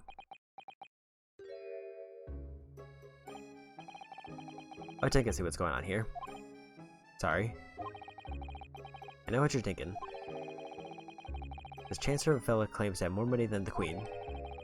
But if that's true, why the blazes can't he hire the finest lawyer in all of England? Because he did it, that's the only explanation. Well. Well. Not at all. Although, it is a little strange to be honest. Why you don't have a lawyer, I mean. That would be the fault of the Reaper. Sorry, did you just say Reaper? I have the Grim Reaper of the Bailey. Lord Barak von Zeeks. He's the prosecutor. Prosecutor? Is the Grim Reaper? Von Zeeks stands for the prosecution. They call the accused his sacrificial lambs.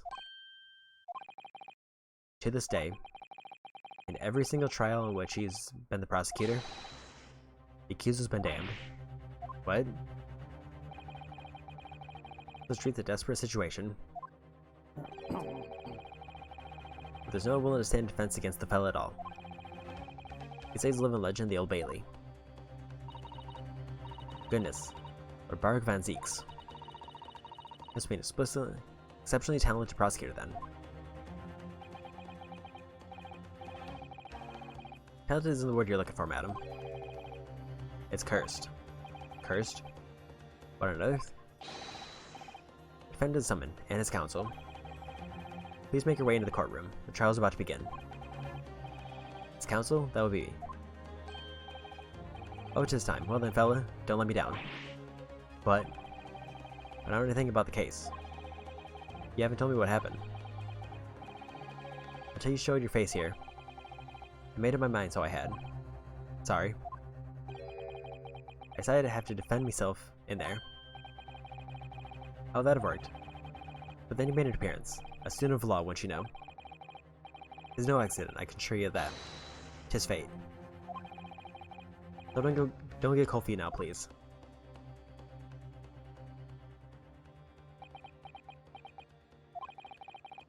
I literally know nothing about the case, or about this man who stands accused. In fact, the only thing I do know is that I can't just turn my back on him.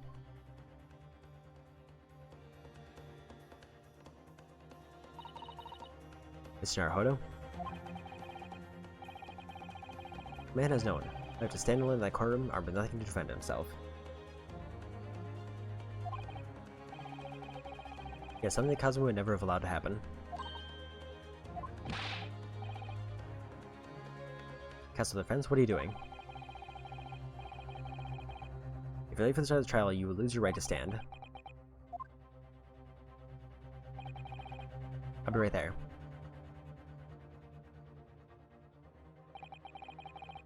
It's happening then. My first trial in a British court. Hope you're watching over me, Kazuma. I have no idea how I'm gonna manage this.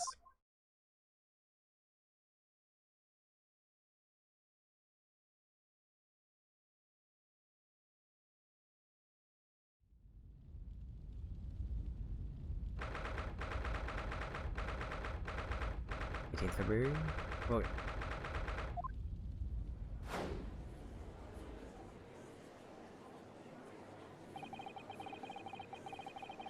This is the highest court in Great Britain, the Old Bailey. Century of history in this place is palpable, isn't it? It's so different to the Supreme Court in Japan. It is both imposing and serene at the same time. The atmosphere almost makes words redundant. Whatever the country determining a person's guilt or innocence, it's always a solemn affair. May I say something to Mr. Naruhodo? Oh yes, what?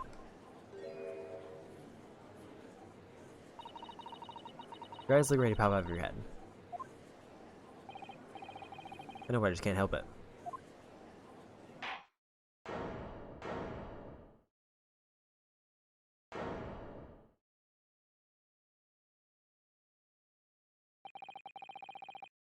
In the name of Her Majesty the Queen, I hereby declare this court to be in session. I'm here today to determine the guilt or innocence of Mr. Magnus McGilded. I now call upon the counsel for the prosecution and defense to declare their willingness to proceed.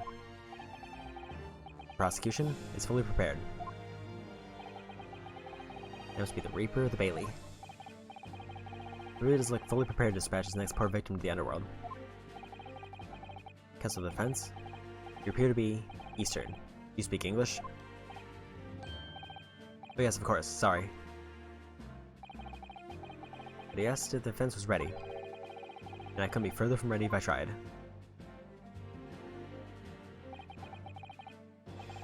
Those eyes please me, Nipponese. You shroud your fear, your doubt, trepidation. They run wild, clinging to some phantom notion of courage. Quintessential look of a sacrificial lamb. A cold shiver just ran down my spine, all the way to the tips of my toes. Now, Mr. McGilded. Yes, my lord?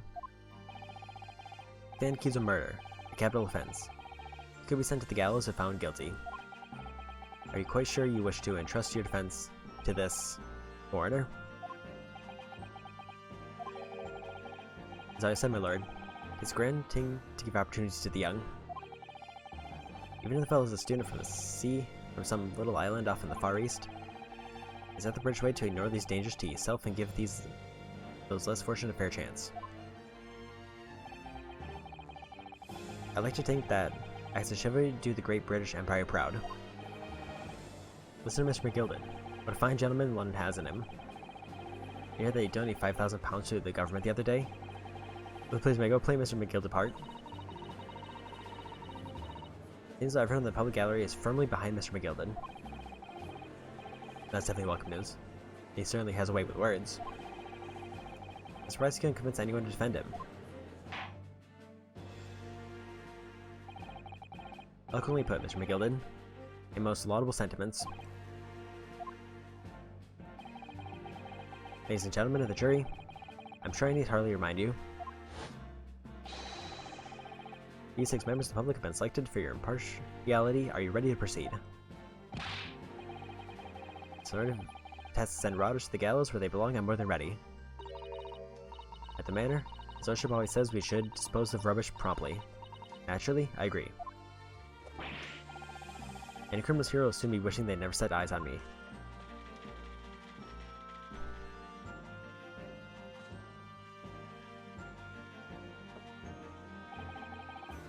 I feel a chill. But don't mind me, my dears. I should get on with my knitting.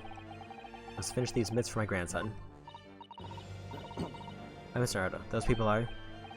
The jury, yes. That's something we don't have in Japan yet. I've only ever read about it.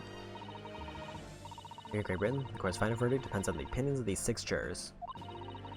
The judge passes sentence according to the law, but the jurors determine guilt based on common sense. So the defendant is ultimately judged from 2 completely different points of view.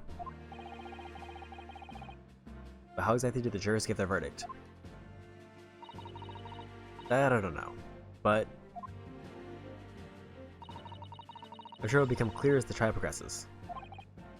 Yes. Prosecutor Van Zeeks? My lord? It's been a number of years since we've seen you here in the courtroom. I thought you'd renounced your fame.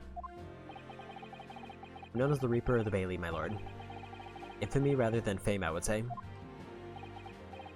But yes, 5 years have passed since I last spread my wings in this capacity. So what brings you back? Is there some change of circumstance of which the court should be aware?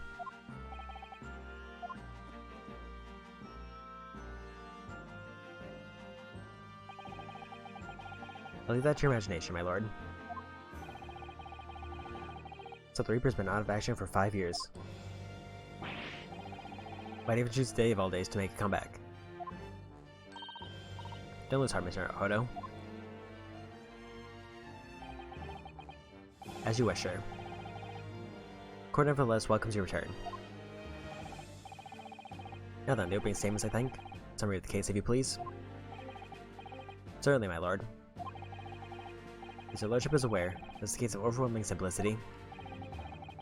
Must be the only ones here who aren't aware. The incident took place in the late evening, 3 days past. The hour was some minutes after 10. The victim was a maker of building bricks known in the community as Thrice Fired Mason. Sorry, Thrice. He was a very accomplished craftsman. The bricks he fired said to be almost indestructible. The victim's horse discovered an omnibus in service on the streets of London at the time. The dagger that had been thrust in the victim's abdomen is believed to be the ultimate cause of death. Here's the autopsy report from the investigating medical officer at Scotland Yard. Thank you, Counsel. I shall accept it, and the photography and the photograph as evidence. Autopsy report has been entered in the court record. Report prepared by Scotland Yard gives the cause of death as internal hemorrhaging as a result of a single stab wound to the abdomen. In the photograph of the victim taken on the omnibus, the knife in his abdomen is clearly visible, but the face is partly obscured from view by an old crooked hat. No further item of evidence. The prosecution wishes to submit these as well. And these are... Good lord, is that blood, Counsel? Yes, my lord. Seized by a policeman who arrived at the scene. These gore-soaked gloves were taken from the hands of the accused when he was arrested. What? Mr. McGill's gloves had blood on them?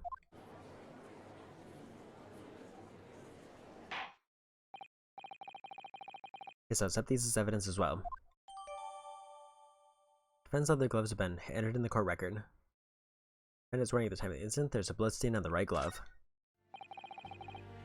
How did I get into this? I'm back in the corner before I've even started. Continuing. According to the driver of the omnibus, there are only 2 passengers traveling inside this vehicle at a time. Only 2? Obviously, one of those passengers was the deceased brickmaker, Mr. Mason. The other was the accused, Magnus McGilded. Well, rather damning circumstances, to say the least. Defendant, what say you? Well, of course, I have no recollection of such a thing. Mr. McGilded. To be sure, I rode the omnibus that evening, but whenever I'm in a carriage, I take one of the fierce tiredness and I always succumb to it. Are you claiming to have been asleep? It's the motion of the carriage, my lord. Built in so it is, and when I opened my eyes again, it was a desperate sight before me, the body of the man I never laid eyes on before me in life. May I ask you, what good-hearted soul wouldn't rush to help a fellow bleed from his stomach? I was about to start worrying about me gloves now, was I? Reached out to give the man a hand.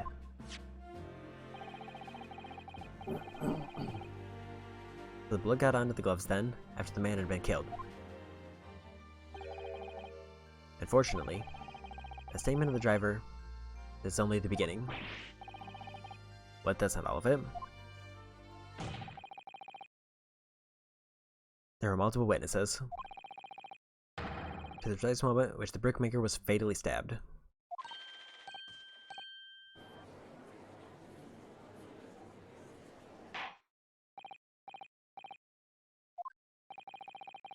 When the killing took place, only the victim and the accused were inside the carriage. They were witnesses to the crime. It's not just a case of compelling evidence. It's the nail in the coffin for the accused.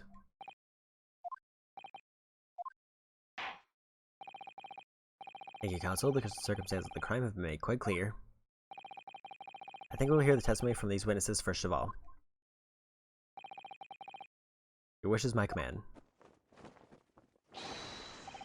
Bailiff, bring the witnesses in at once.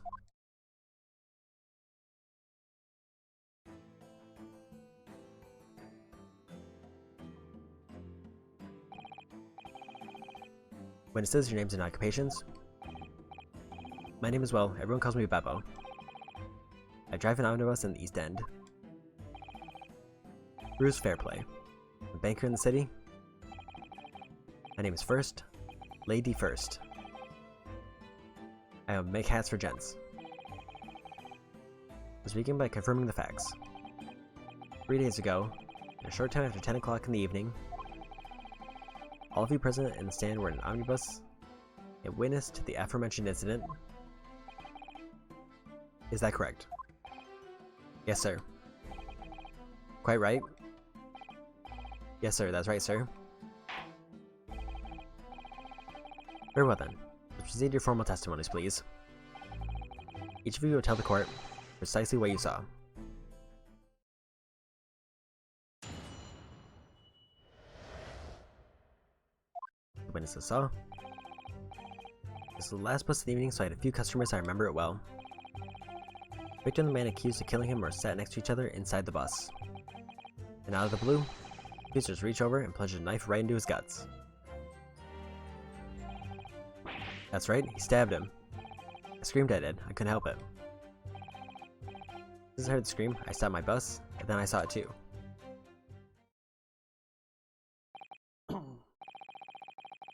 Unambiguous testimony, I must say. Exactly, my lord. These men witnessed the incident in the omnibus with their own eyes. I'd like to ask a question, if I may. Yes, counsel? Well, this testimony makes absolutely no sense to me whatsoever. Why not? Well, the incident took place inside a moving carriage, didn't it? As has been clearly stated from the outside, yes. Well, in that case, how could those two witnesses probably have seen what happened? There's no way they could have seen the inside of the moving carriage.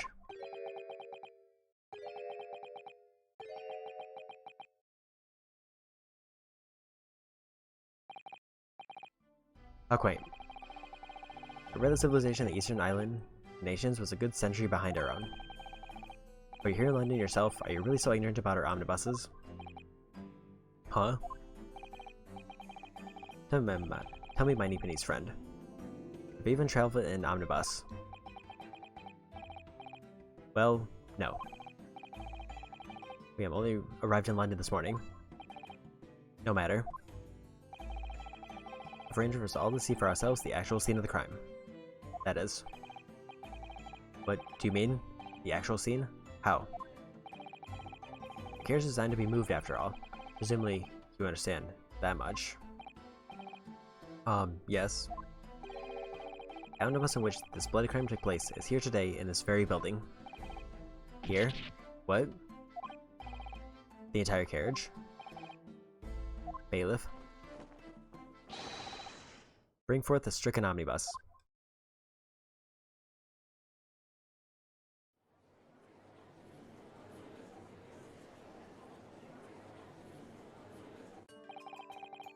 That's omnibus. The omnibus.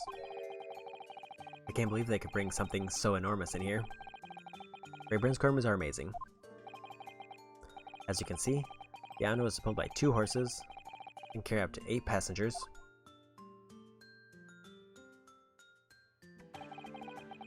4 passengers seated inside the enclosed cabin, and another 4 on the rooftop deck above. Every Londoner knows that the best views of the city's architecture and sights are to be had from the top of an omnibus. And I should point out that our foreign guests, there's a skylight in the roof allowing a view of the interior from the seats above. Skylight? Oh. The penny drops at last, I see. These 2 gentlemen were occupying the rooftop seats on the omnibus when the murder took place. That's how they came to witness the grim incident. Through the skylight. Well, that makes perfect sense. Well, counsel, this is a first. In all my years behind the bench, I've never experienced the crime scene itself being brought into the courtroom. There are a number of important clues remaining inside the carriage, my lord. I would like to submit the omnibus itself as evidence. It is the prosecution's wish.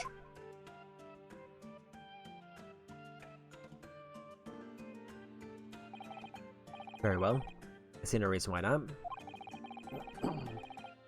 Omnibus 2 by formally accepted as evidence. A cedar omnibus that was the scene of the crime. There were passengers both inside the carriage and on the roof deck that night. I can't believe it. The entire crime scene entered as evidence. Yes, Great Britain is simply extraordinary. I could help myself a lot by giving the omnibus a thorough examination, seeing as it's here. Let's continue the proceedings then. The Cross-Examination Council. Pray don't expect the Sneebony straight to understand the intricacies of British Court's cross-examination rights.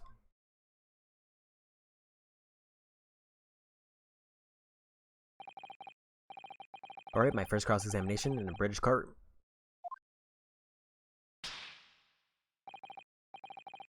Focus, Ryunosuke. Focus.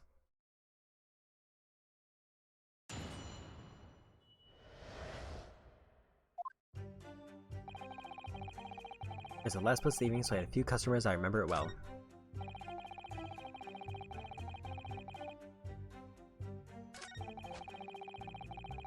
What?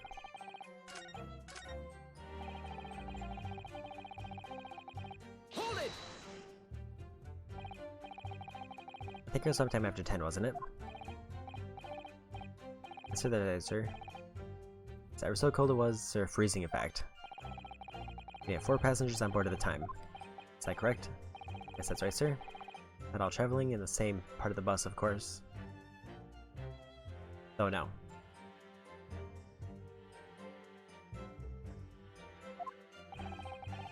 There are no other passengers where the incident took place? No one alighted, for example? You're quite right, sir. No other passengers like that known. So nobody fled the scene of the crime then? I have to say the boss insists on it running as he does every night. At last, boss of the day. But I do understand if it's altogether worthwhile. Yes, sorry to say. I get the feeling that at some point it's gonna have me wait till a person's speaking and then look at a witness doing something off screen. What do you mean by that? Well, with it being so cold and everything, you're only making 20 pence on the run, you see. Guess I spent that much at the pub on the way home just trying to warm up again.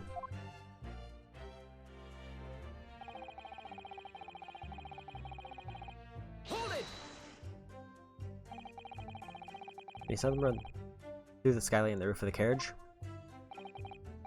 That's right. You sit on the top deck, the window's right there at your feet.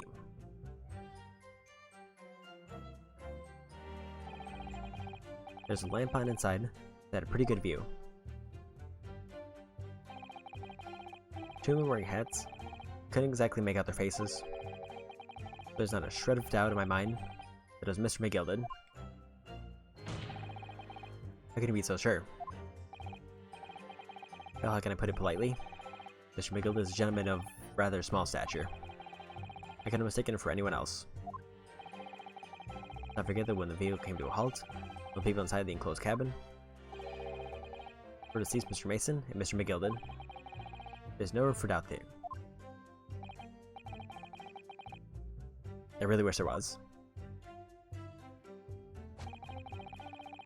And out of the blue, the accused just reached over and plunged a knife right into his guts. Hold it! Over. You actually saw the exact moment it happened? Didn't already testify to that? Or a fair dinkum hard-working city banker is not considered trustworthy these days. Oh no, I didn't mean that. This is no good. Really got us back up. Perhaps you could just tell us what you saw in that in a little more detail. My lord? Juror number 3. What's the meaning of this? My mind is made up, my lord. Completely and utterly made up. Made up about what? I don't like the Stinking Rich. Never have. They're always up to something or other, but they shouldn't be. Every one of them. That little leprechaun of a man is no exception. Well, he can't fool me.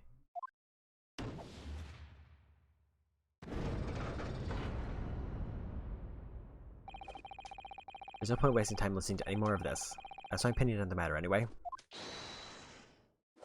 That's precisely what I was about to say.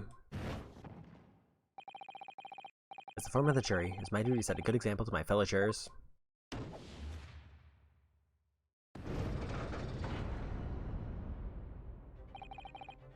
What is happening here?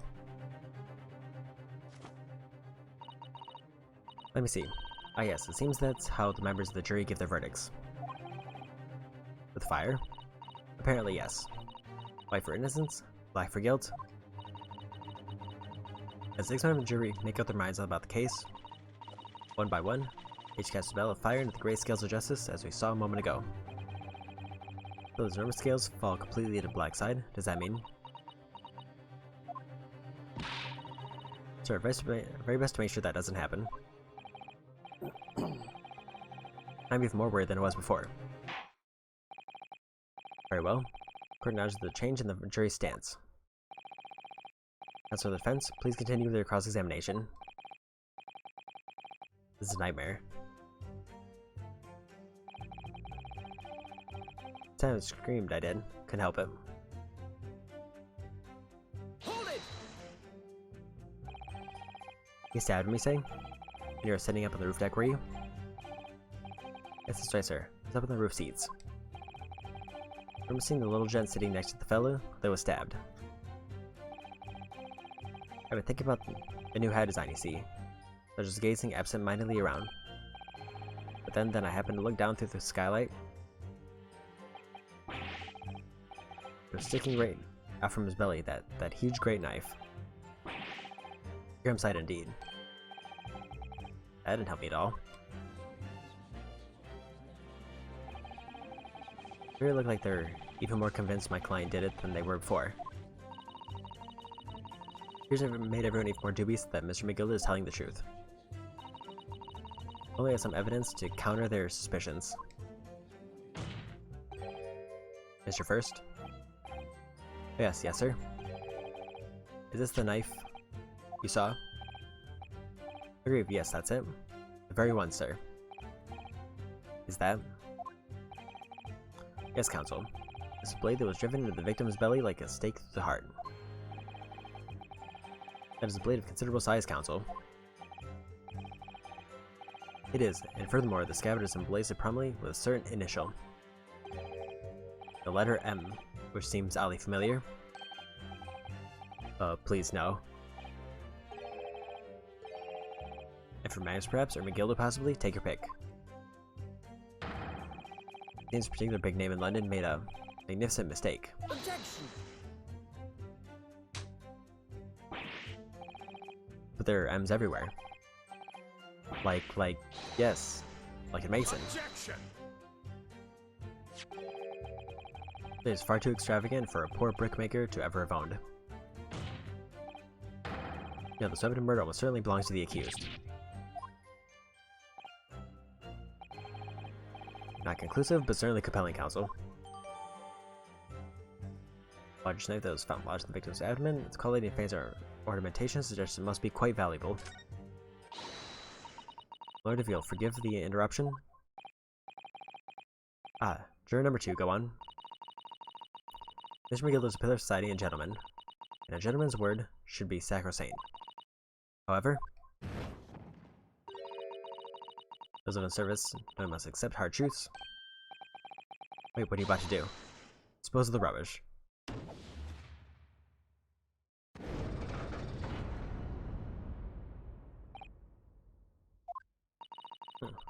I wish to cause offense, but I do like to eradicate all traces of filth and grime.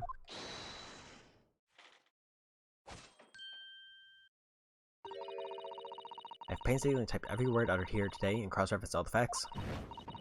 As such, I'm not in a position to draw the only logical conclusion.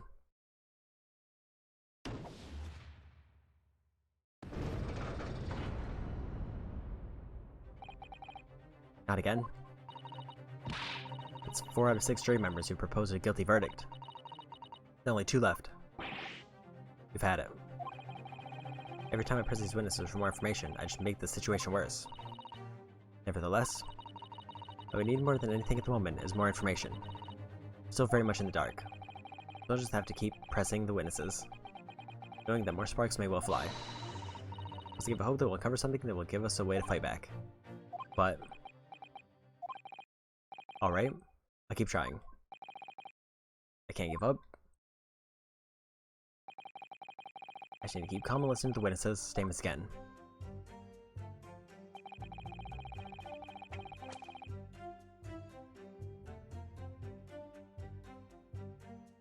Hold it! What exactly did you see? It'd be the passenger, sir. Yes, collapsed on the floor he was. By the passenger, obviously you're referring to the victim, Mr. Mason the brickmaker. And then the other passenger had that knife in his hand. Like this. By the other passenger, obviously you're referring to the accused, Mr. Magnus McGilded. And he plunged it down like this, stabbing the other passenger in the belly. What?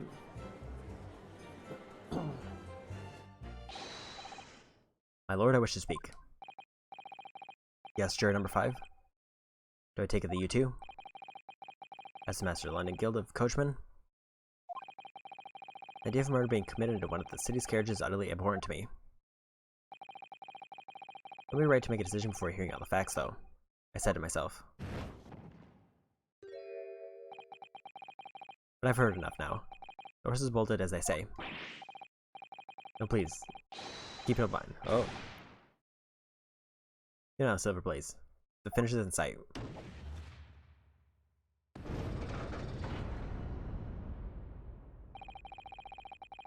I pose a long-standing member of the guild, and I trust what the man says. Oh, thank you, sir. You're too kind, sir. This is too unkind, sir. Which now means that 5 jurors agree to condemn this man.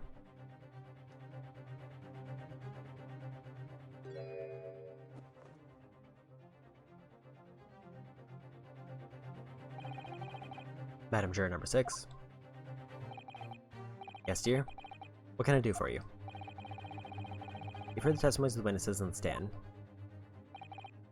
Oh yes, I certainly have. Still got my hearing, you know. Then, pray tell, are you yet to pronounce your learning, or your leaning? Well, dear, the thing is, I'm a creature of habit, me. I always go to the park at around this time of day. I sit on a nice bench and get on with my knitting. There's a lovely little park just near where I live. McGilded Park, it's called. The gentleman donated to the city, you know, to put a smile on lenders' faces, he said.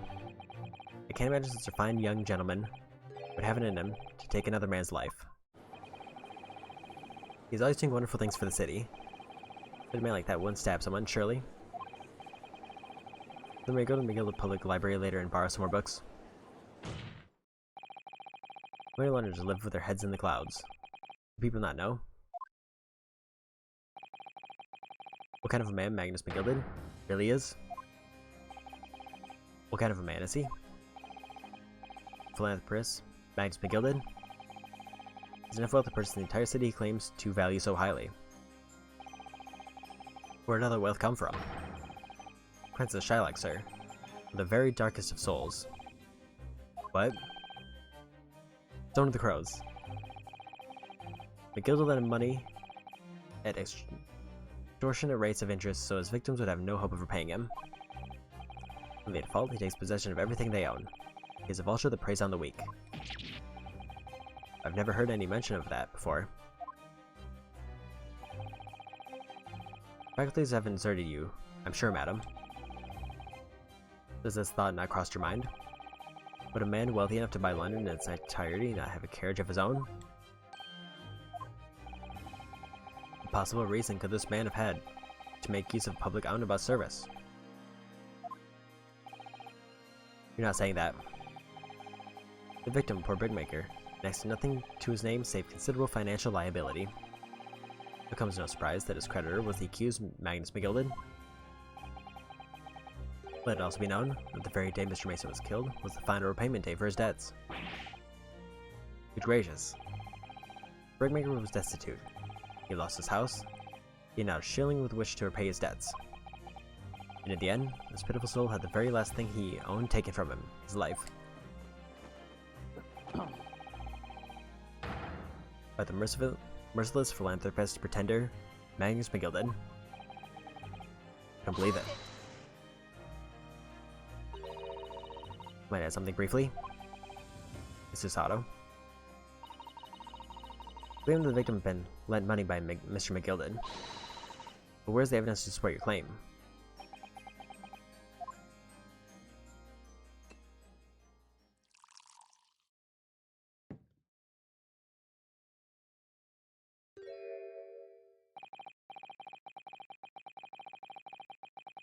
Pray forgive the discourtesy of filling my hollow chalice in a court of law.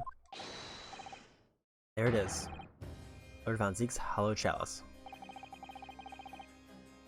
I can be considered acceptable, but I find myself in an unexpectedly good humor. I'd heard ladies from the Far East could show great courage, but I didn't expect to experience it myself. As a judicial assistant to the defense, I'm simply doing my job.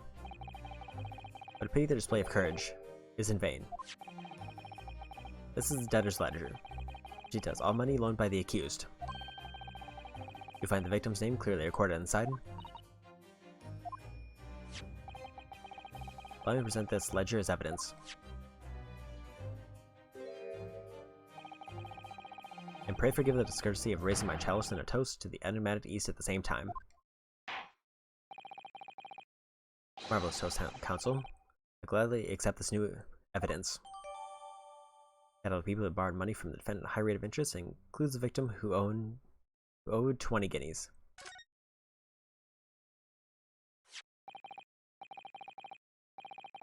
Yes, 20 guineas. The victim owed a considerable sum, and the accused made quite certain he had ample recompense. Well, let's see, I've had the wool pulled over my eyes. Regrettably, madam, that is the modus operandi of the accused. He has such a pretty little part, too. What a scoundrel. Still, maybe it's all for the best. Wait a minute.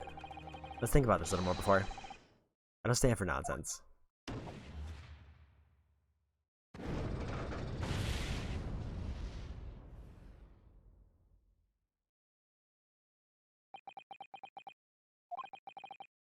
That was it. The last year's decision.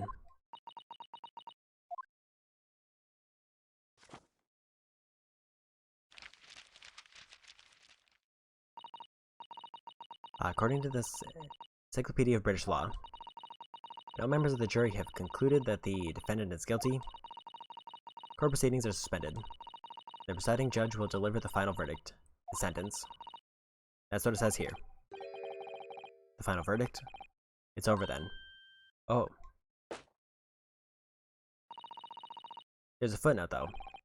A footnote? However, the defense... All 6 members of the jury are now in agreement in the case.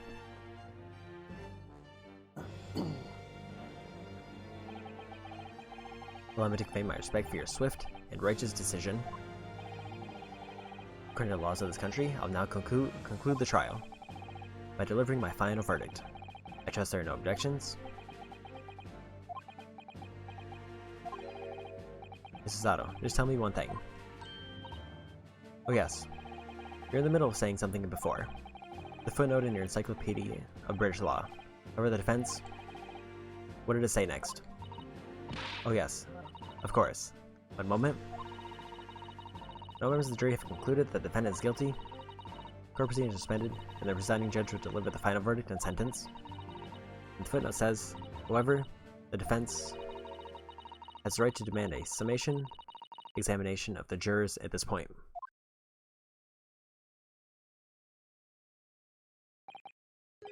Summation? Examination? Objection! A summation examination. For a century has that tome have there been resurrected. Judging from the binding, I would say the book is at least 50 years old. Any modern text on British law wouldn't even give such an antiquated procedure a mention. It's a relic, long forgotten, and certainly no longer practiced. So you're out of luck. Oh. What even is it, Miss Susato? The so-called summation examination. Oh, one moment I'll read about it.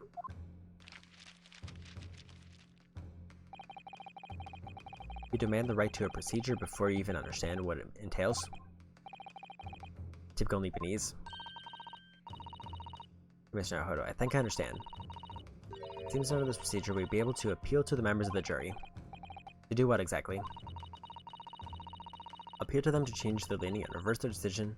It says here that, if successful, the proceedings of the trial must be resumed. Make them reverse their decisions. Yes, in times gone by, barristers would use a summation examination attempt to influence the jury's decision. That procedure became something of a formality with no practical benefit, really, so it rather fell out of use. Wonder why? Because it's devoid of purpose. Changing just one member of the jury's mind would be hard enough, let alone several. A self-respecting defense barrister would even assert his right to try in this day and age.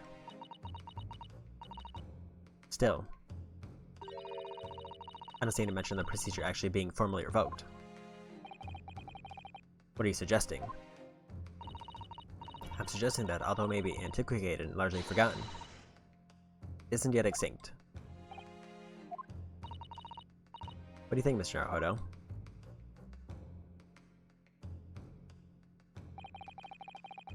Summation examination, our last possible option. We assert a right to carry it out or admit defeat. The defense should assert its right to summation. Oh, Mr. Pig, thank you for the raid.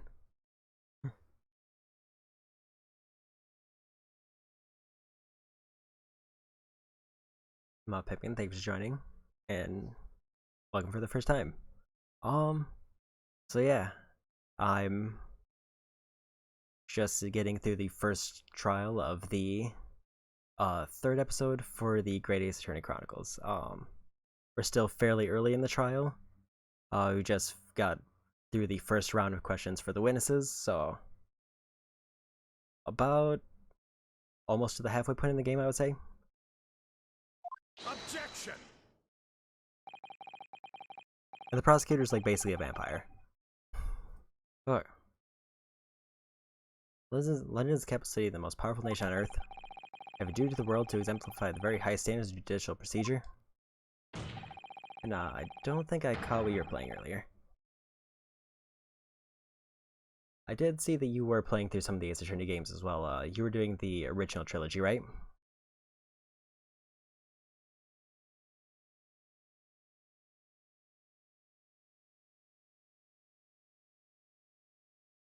Justice for All. That's the second one, right? Oh. And yeah, if you haven't heard of the Great Ace Attorney Chronicles, this is basically a prequel going several generations before the original games took place. And I think the main character of this is a distant relative of Phoenix. You know, for this chapter, we just got to Great Britain, and this is our basically test to become a lawyer in Britain. Oh, I'm going to tell you. Summation examinations are an embarrassment that should be remain buried. But if it's alright, it's alright. I believe it could prove vital in this trial. Defense position is perfectly valid. The court will proceed with summation examination. This is madness. Foreman, are you and the remainder of the jury ready? Well, I'm not there's no mention of this in the letter I received, you see, so... All members of the jury will be asked to explain on what grounds they have reached the decision. On what grounds? You must all justify your decision and explain why you believe the defendant to be guilty. Oh my lord, you're rather putting us on the spot. This is most irregular. No mention this was made before. I don't really hold all with all this justifying lark. That seems to have thrown the jurors off. None of them have experienced this before. Yeah, the juror just has a knife, don't worry about it. A summation examination. Defense procedure no practicing lawyer has attempted. 3 years, is it? Also, one of the jurors just straight up has a flask. He's just drinking. Well, just maybe. Might be the opportunity we've been looking for. Turn this trial around. So be then, ladies and gentlemen of the jury, the court hereby calls upon you to state the ground on which you find the defendant, Magnus McGilted, guilty of this most serious crime.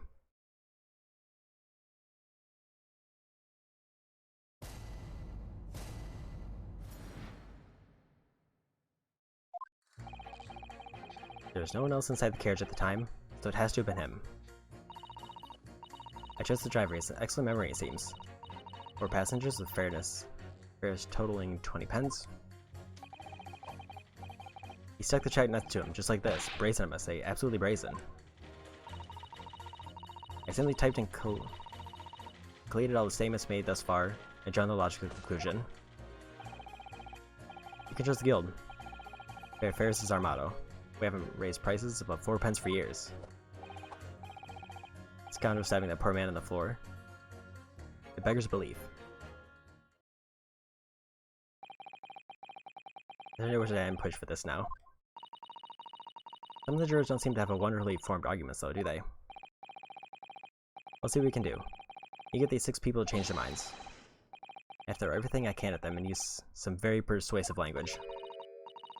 This one, Mr. Ahodo.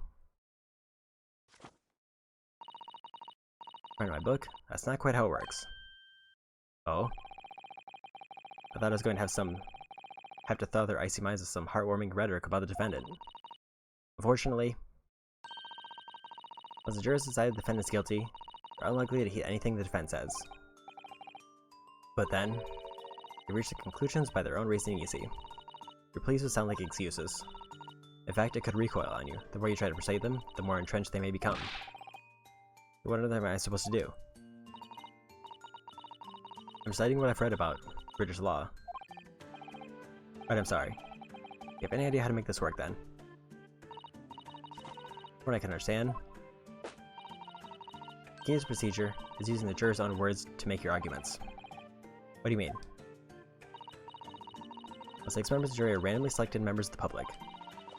They may appear to be present to present a united front, but the truth is, they're complete strangers who just happen to find themselves here in the courtroom together.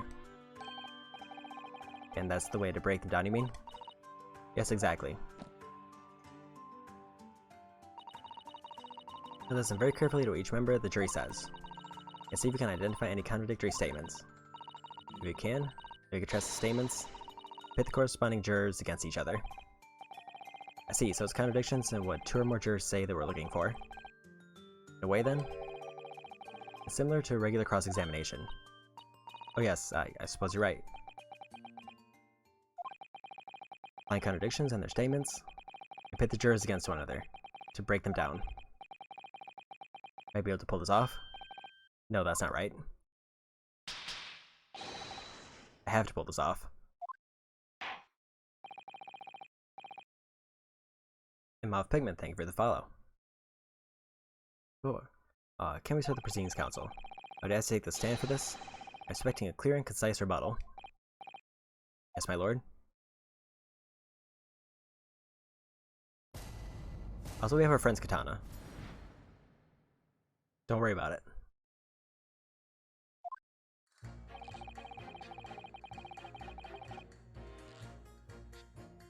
That's definitely right.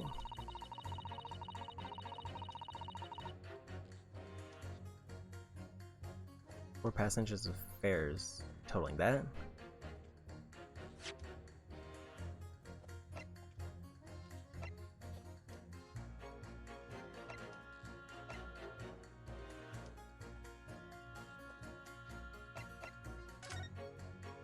I also have not looked through this. William is containing all sorts of secrets of London's gentry. Do you really think we ought to look aside? Well, that'll send her to any of London's gentry personally, is it? Or my great detective friend, perhaps. Actually, I wonder. I assure you we will not find Mr. Sholm's name inside. Let's see what we find.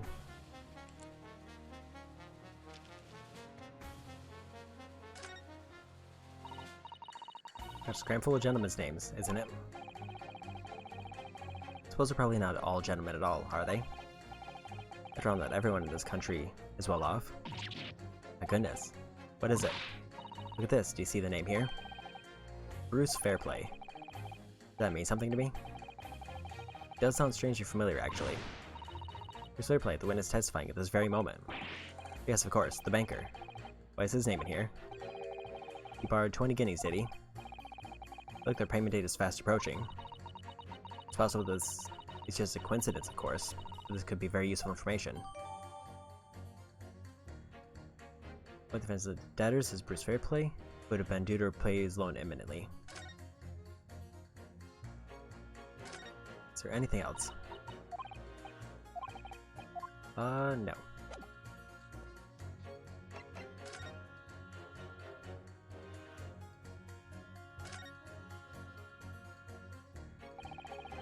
I can certainly see in the car inside the carriage through this opening, that's for sure. There's a lamp in the enclosed cabin, but the witnesses would have been able to see it quite clearly. That's not good for us.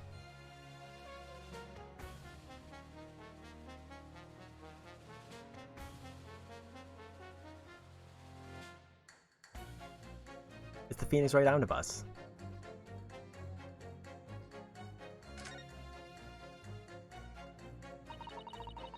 This is the roof deck of the omnibus. Must have a wonderful view of London streets from up here. We sit all the way up here on bitter winter nights with the cold air rushing past them, and they have to pay money to do so. Can't imagine how cold it must feel. That just made me think of something horrible. Can you imagine being dragged around the city in the freezing cold as a punishment? Perhaps that is the real price you pay to stay out late.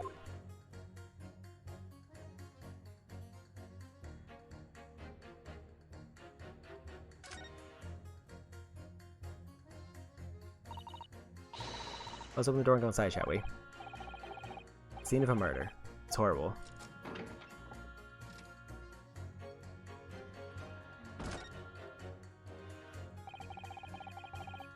As blood is soaked in the seat, the victims obviously. Guessing that sea would be clearly visible from the roof deck. Would you really stab someone in full view of the other passengers like that, I wonder? Well, it was after dark. There was a lamp on it here, so perhaps the culprit couldn't see anything outside through the skylight.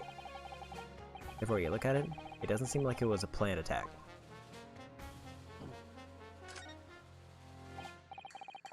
As a poster for the Great Exhibition that's due to start 6 months from now. A lot of folks are being drawn to the Crystal Tower, the centerpiece of the whole exposition. With the Crystal Tower, it's under construction already, I believe. People of London must be fizzing with excitement at the prospect of such a grand event.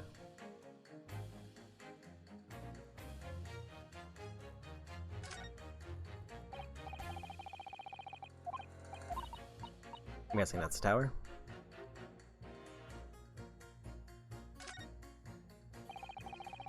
It's easy to handle, it seems.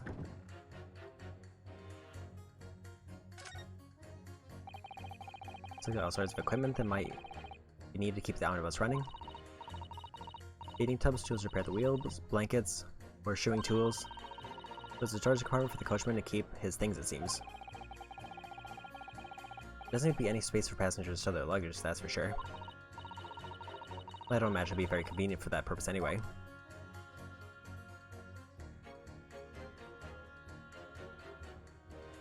There's no handle on that side.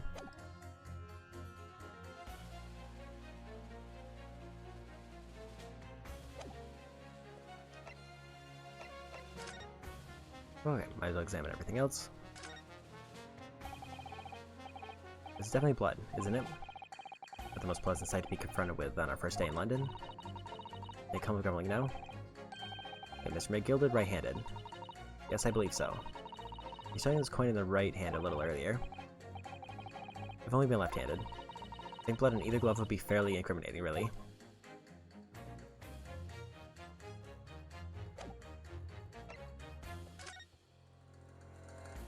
crime scene photograph. I think the crime scene photograph is the one I need. Stuck the chap right next to him just like this. Like I need to press the old lady.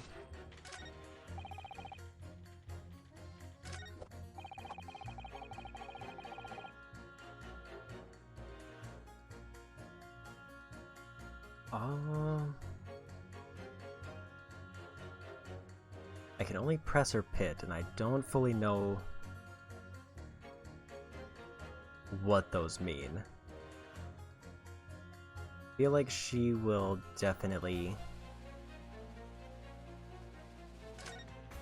dig in a bit, so maybe I want to press her. What have you been doing all this time? What are you doing all this time? There. I should have thought it was obvious. I'm recording everything that takes place as part of these proceedings. And what have you learned from that? For example, this moment of time, the judge has used the gavel 11 times in total. The prosecution has snorted derisively at your remarks 7 times in total. I might add, each time you have gawped like a simpleton. Thank you. And what's the point exactly? So anyway, madam, able to explain why you think the defendant is guilty? The conclusion I've drawn is the result of the copious notes I've typed. Clearly, but I'm asking you to explain why you've drawn that conclusion. Please don't distract me. It makes it extremely hard to concentrate on my note-keeping. This is going nowhere.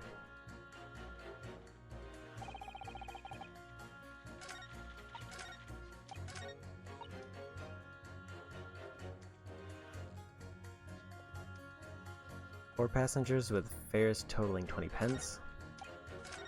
Is this just a math one?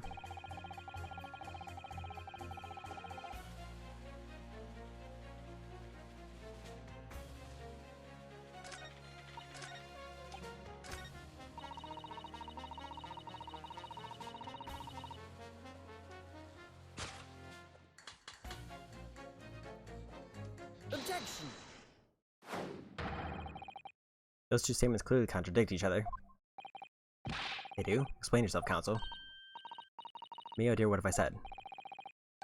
Sorry, on Silver's Blaze maiden name. I have the first idea of what you're talking about.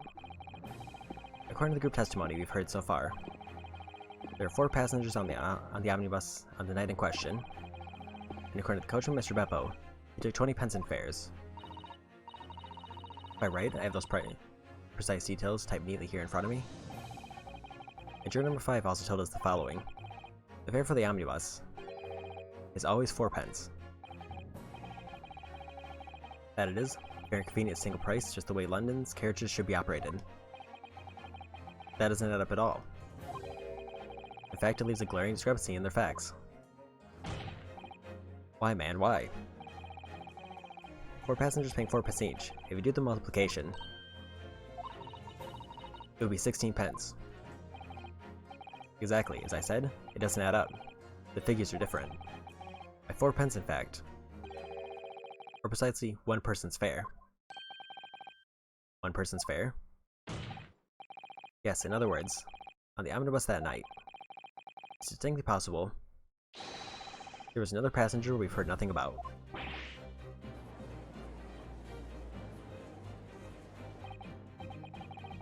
This can't be right. The coachmen of the guild are good, honest men, one and all. Trustworthiness is our watchword. The figures your coachman claims most certainly do not add up. Your watchword, good sir, is a fallacy. I beg your pardon? Mr. Go-Master, I think I ought to consider that, if this trial were to end now, the news would surely spread all over London.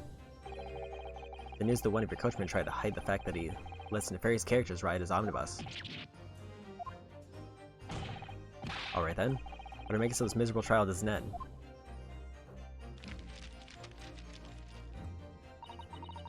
Well, according to my book here,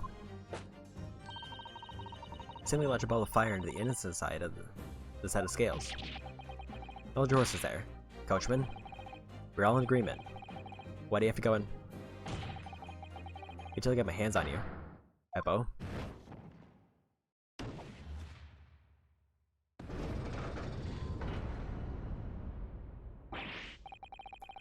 all very irritating. Begging your pardon, sir. I'm going to do the same.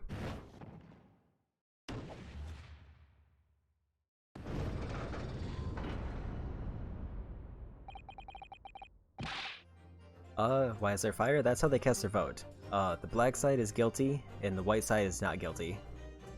So basically the process we're in now is everybody voted guilty, so we get a chance to try to convince the jurors to change their vote, or else the trial ends.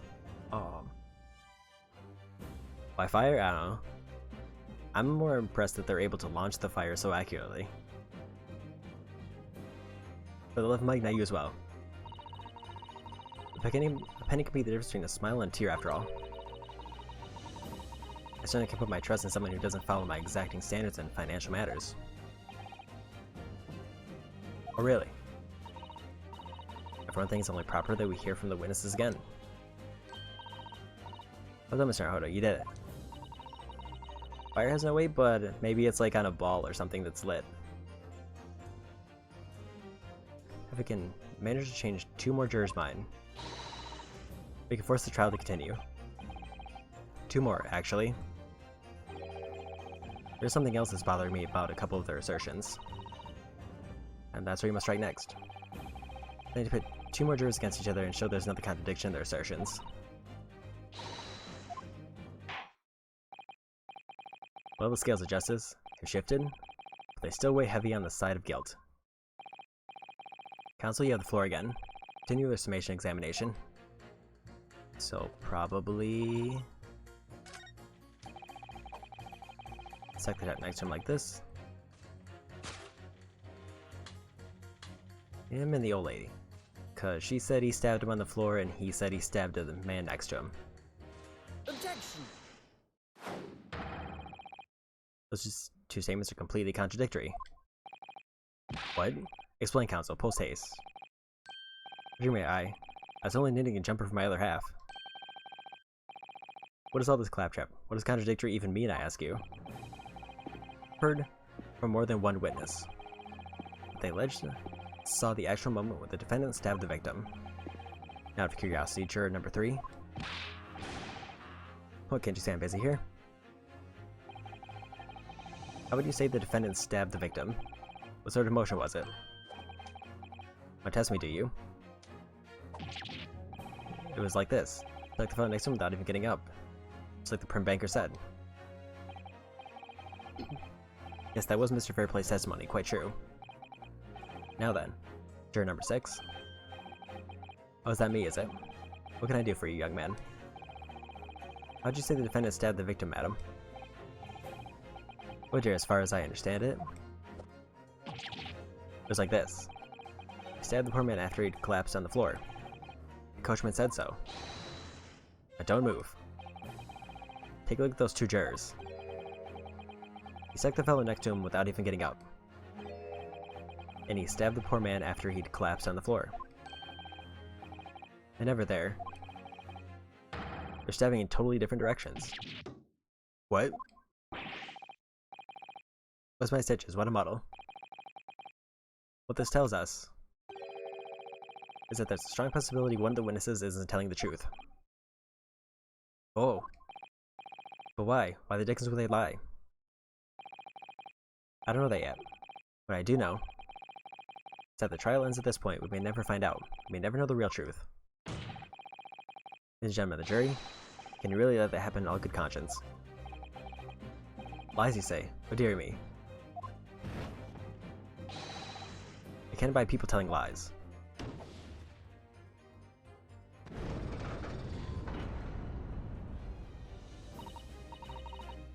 Scales. I don't believe it.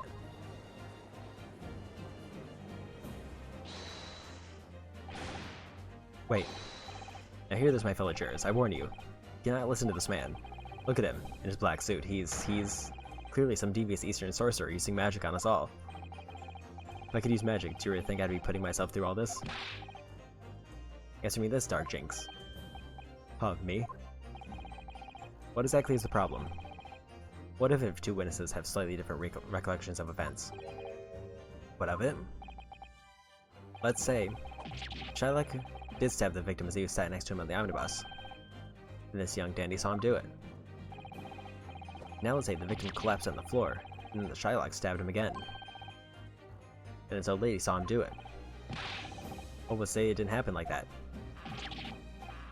You're calling dandy, sir. I should take this knife to you. I don't think the jurors should be threatening each other. You're calling old. I should take this needle to you. Ready to kill each other now. Could the form of the jury be right?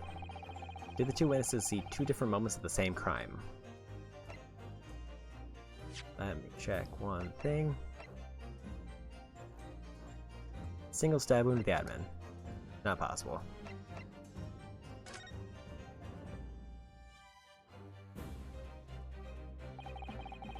Where's Mr. Foreman? What is he charging? Come on, out with it. You're suggesting it's impossible. It's out of the question. What? What are you talking about, man? How can you possibly say that? You do realize that I'm only doing my job. As foreman of the jury, I have a responsibility to steer everyone in the right direction. So where's your evidence, man? That's what we want to see. I say the two witnesses saw two different moments of the same crime. This is how the questions. Show me some proof. The only way I'm going to convince him is to present him something he can't dismiss. Some irrefutable hard evidence. As you wish. I give you the proof. Now the question: the two witnesses saw two different moments of the same crime. It's proven by the autopsy report, because he was only stabbed once. This is the victim's autopsy report. According to what's written here, Mr. Mason was stabbed in the abdomen only once. Only once? It's quite simple. The victim was stabbed precisely one time. Which means these witnesses can't possibly have seen it happen two different times.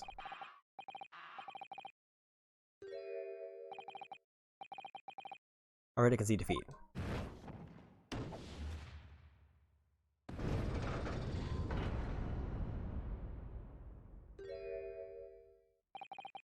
Wait, that means more jurors now lean not guilty. We've done it, Mr. Naruhodo. We've won. What are you playing at, you dandy fool? Shut your trap, sir. No one deceives me. We had a consensus. I said shut your trap. I know a liar when I see one. When the chap ever dares to cross the threshold of my shop, takes a very sharp blade, shave every last hair off his head. Please tell me he's a barber. Well, in a quite remarkable turn of events, the defense summation examination has flipped the balance of scales of justice. Jurors now stand at 2 for guilty and 4 for not guilty.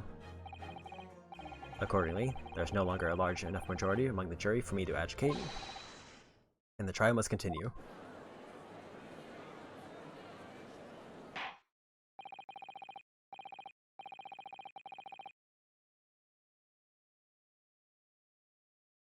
Hereby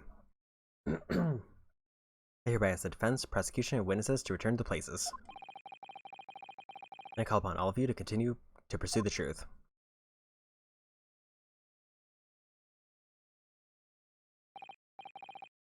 So, Lord Van Zeeks, continue to substantiate the case for the prosecution, if you please.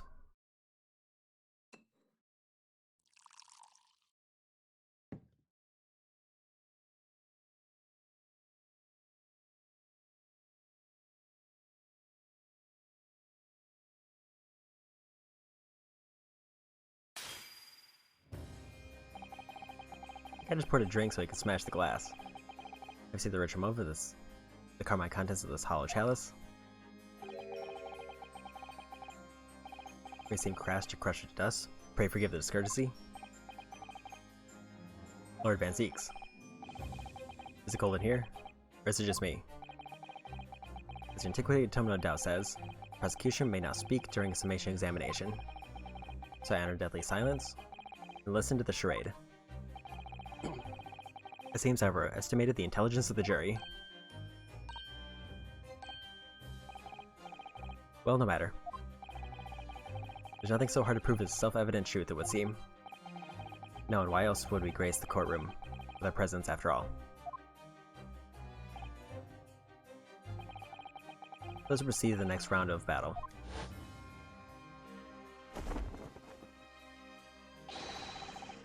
Bring forth the witnesses once more.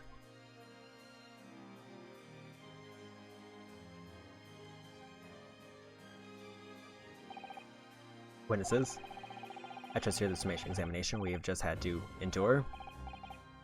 Oh yes, sir. That I did, sir. Of course I heard it. Oh yes, sir. I heard it. You, sir, on the end. Coachman, I believe it's Beppo? Yes, sir, my lord, sir. It transpires that in your previous testimony, you were attempting to veil the presence of a fifth passenger in your omnibus. You'll be found guilty of perjury. You're advised to bear that in mind, sir. Oh mio Dio. Now the witnesses, I hereby call on you to testify before the court again. You explain the various misgivings brought to our attention by the defense's summation examination.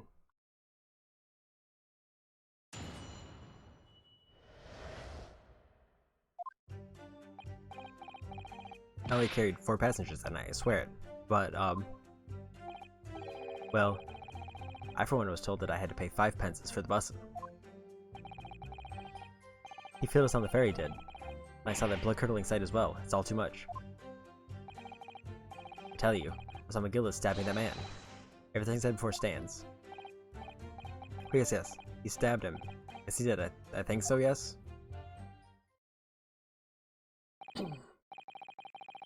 Counsel, make sense of this for me, please. Defendant with passenger counter's existence by my learned Eastern friend never existed. The confusion arisen from the coachman's sly little cozenage? Beppo, explain yourself. I'm terribly sorry, Guildmaster. Guild's fare is 4 pence across the board. You know that. I do understand. You've been overcharging our passengers by a penny a fare. So cold, and the last run of the day is always half empty. You've been dishonest, coachman. I'm sorry. You're a disgrace, Beppo. A disgrace. Your selfless actions have brought dishonor on the entire guild. If I may, sir. I had to pay 10 pence on the bus just last week. What? 4 passengers at 5 pence each is... yes, 20 pence. I've done the arithmetic 10 times already, but I just can't make the result come out differently. No, that figures. It would appear that one of the aforementioned misgivings has already been explained. To counsel the defense, a cross-examination, if you please. I had the pleasure of a protracted summation examination today. I see you intend to continue the parlor games. Absolutely.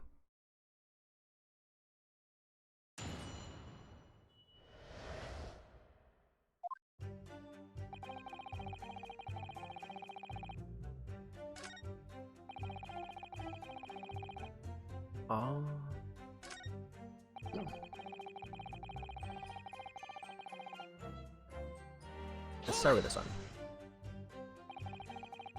It's blood-curdling sight. You mean the murder, I presume?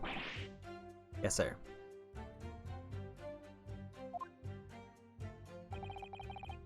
Loathsome sight. No one should have to witness the horror in the eyes of a man in the moment his life is taken. Oh well, not exactly, sir. I mean, I can actually see the exact moment the gent was stabbed. Good gracious, really? We have another witness who did, however. The banker's already testified to it. Mr. Verse didn't actually see the point at which the victim was killed. That may turn out to be very significant. I heard the banker gent next to me take a sharp intake of breath, see. That's when I looked through the glass. That's when I saw the horrible blade poking out from his belly, all covered in blood. Every time I see the knife now, I can't help screaming. Even when I'm eating.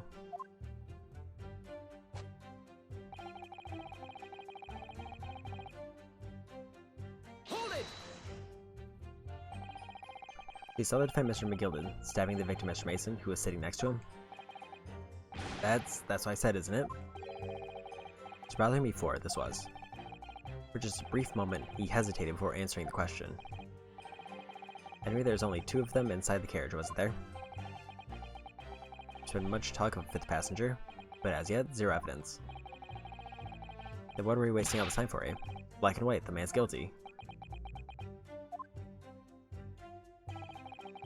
Something about Mr. Fairplay's testimony is just jars with me. Wish I could work out what it was.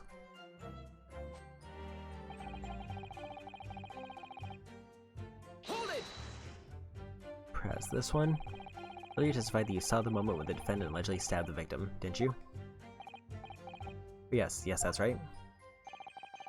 Said the victim was on the floor, and described the assailant holding the knife in an ice pick grip. I suppose. I might have, yes, put the cart before the horse, maybe? What's this? I'm quite sure about most of it. I was driving the horse when I heard a scream from the seats on the roof deck. Oh, I expect that was me, sir. Then when I turned around, yes, I saw it through the skylight. The gentleman was on the floor, and the knife was sticking up out of his midriff. That's right, yes. The fellow holding the handle was a famous man, yes. So in short, you didn't see the moment the victim was actually stabbed at all. Or he thought that I did, but when I go over to get in my head, no, I suppose I didn't actually see the precise moment of the stabbing, did I? Excuse me. He's having a moment. You have something to say about that, Mr. Fairplay? Now you listen to me. I know what you're thinking. You didn't really see the exact moment the fellow was stabbed. What are the chances of that? Are you asking me or telling me? He's getting flustered. I might be able to extract some new information from him if I answer him cleverly. Could he just happen to see the exact moment the crime was committed? Well, it is a little hard to believe. Certainly. I spend your time peeping through a skylight on top of an omnibus, that is. Peeping? I'm a respectable city banker, I'll have you know. I know what I saw. I remember it as clear as a ball of rat day. It was a grim scene, I don't mind telling you. Thank you, Mr. Fairplay. Oh, excuse me, I was getting a little hot under the collar there, my lord. I supplement your testimony with a clear statement about what exactly you saw. Oh, I can do that alright. Say just how grim it was. I think I forget the sight of those blood-soaked hands after that butcher stabbed the man.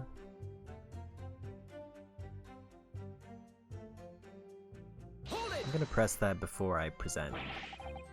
Blood-soaked? Well, perhaps soaked is laying it on a little thick, but anyway, there's definitely blood all over them. Both of them are covered in it. You saw that from the roof? With the skylight? Well, the skylight's reasonably large, so I had a pretty good view. There's a lamp on inside the carriage as well. I'm quite sure of what I saw. Thanks for the latest statement. I'm sure there's something not quite right about it.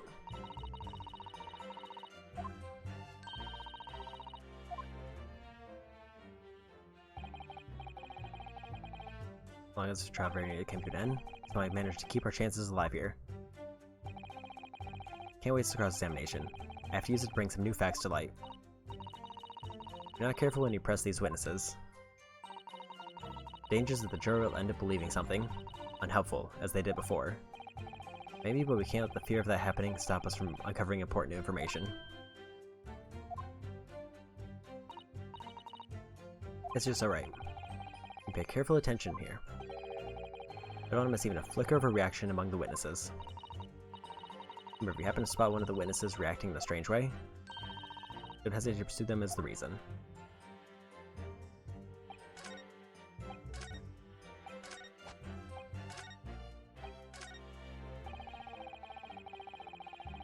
So, present the gloves.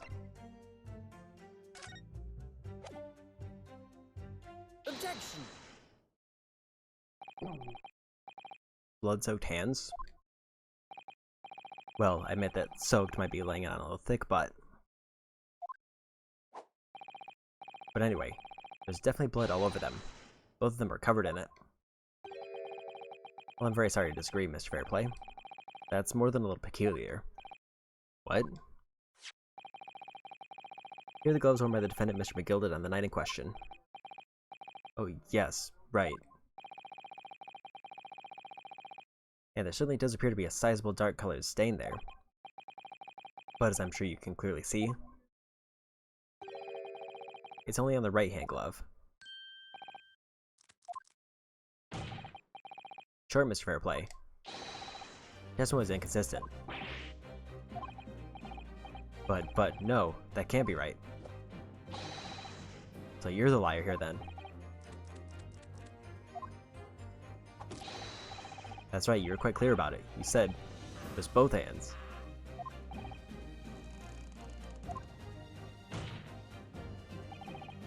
Mr. Fairplay, if your last statement was a lie, it calls your entire testimony into question. Say you saw the moment the victim was stabbed. But is that really the truth? Objection! It was a simple mistake. You can't justify accusing this man of lying. Yes, it wasn't both hands, it was only one. But the fact remains. The victim's blood was on the accused. Objection! No, Mr. Ripley categorically stated that he saw the blood all over both hands. Which means there's a strong possibility that this witness was deliberately trying to mislead the court. Why? I'm a city banker, for pity's sake. The word should be the gold standard. I'm a gentleman, not some gutter snipe. Upstanding members of society don't prevaricate. They have no reason to lie. But is that really the case? Mr. Naruhodo? We have some evidence to explain why Mr. Fairplay might be lying. Turn the tide in this trial completely. I'm going to show the man his compelling reason to lie in his testimony.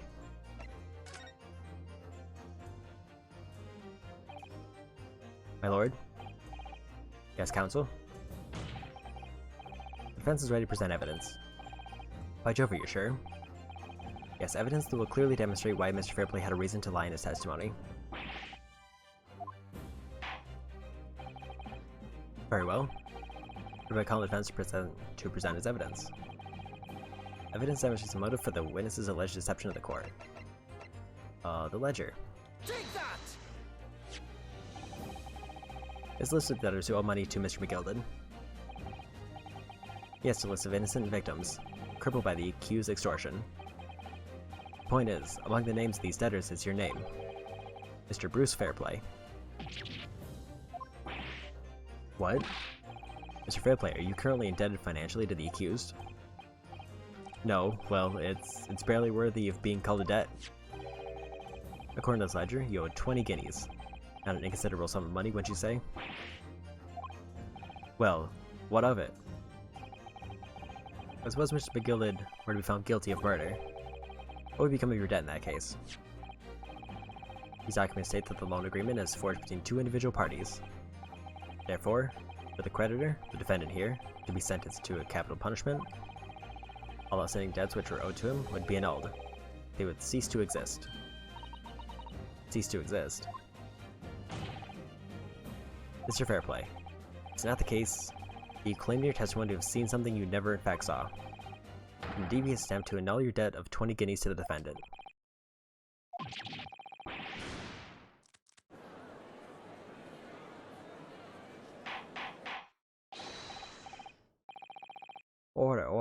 Order. Mr. Bruce Fairplay. Yes, my lord? Let me ask you again. Whether your answer may have most serious implications about your future, sir. Did you or did you not see the precise moment in time at which the defendant is alleged to have thrust a knife into the victim?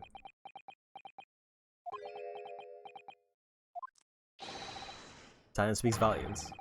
You did not tell the truth in your testimony. Alright, let's not make a melodrama out of this. Perhaps I did overstate the truth a pinch. A pinch? But it makes no difference. I definitely remember seeing blood in McGild's hands.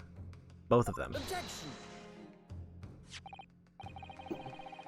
Yet only one of the defendant's gloves, which we have here as evidence, is stained. So you keep saying.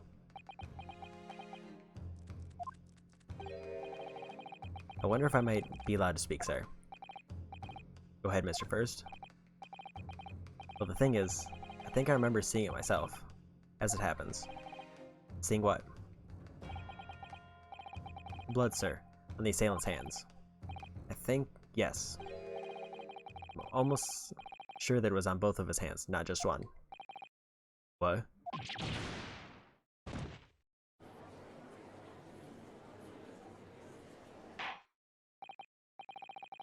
It would appear that we're going to need further testimony from all of you witnesses.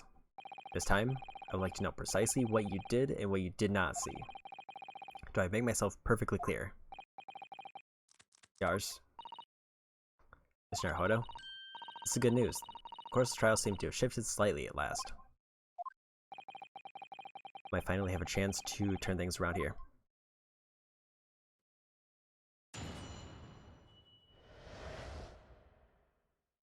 What the witnesses really saw. Blood on both hands of the assailant. I sincerely and distinctly remember that. However, I suppose you might say, I didn't see the exact moment of the stabbing transpired, if that matters. I remember seeing the knife, and I remember seeing both of the attackers' hands with blood on them. I didn't actually see anything myself, no, not until I heard that scream.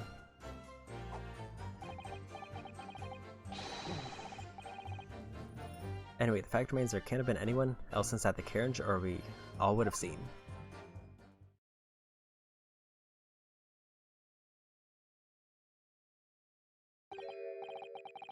Well, lo and behold. The truth of fact, not one of you was witness to the crucial moment the crime was perpetrated. I apologize, my lord, but honestly, there was no one else inside that carriage. The man's hands were covered in blood. That much incriminating evidence is tantamount to saying we saw the man do it. That's really not what testimony is about. Let us examine the interior of the omnibus once more. The victim's fresh blood is clearly visible on the seat, corroborating the witnesses' accounts. In other words, there is no substantial nor significant change in the facts of the case. Very well, your cross-examination, please, counsel. Yes, my lord.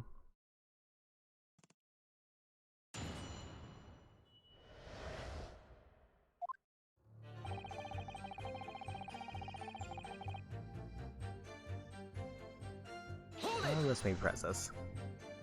I feel like pressing is risky because it seems like the jury system is gonna throw a wrench into things if I press too much. But the evidence tells us otherwise. I have the gloves the defendant was wearing on the night in question in the court record. Well aware of that, sir, but nevertheless, I know what I saw, and I stand by it. The man had blood on both his hands. He's defiant even in the face of hard evidence. Steadfastly refusing to admit that he might be mistaken about what he saw, but why? Your reasoning is dire. One hand or two, the salient point remains unchanged. Moments after the grim scene, the victim's blood dripped guiltily from the accused's fingers.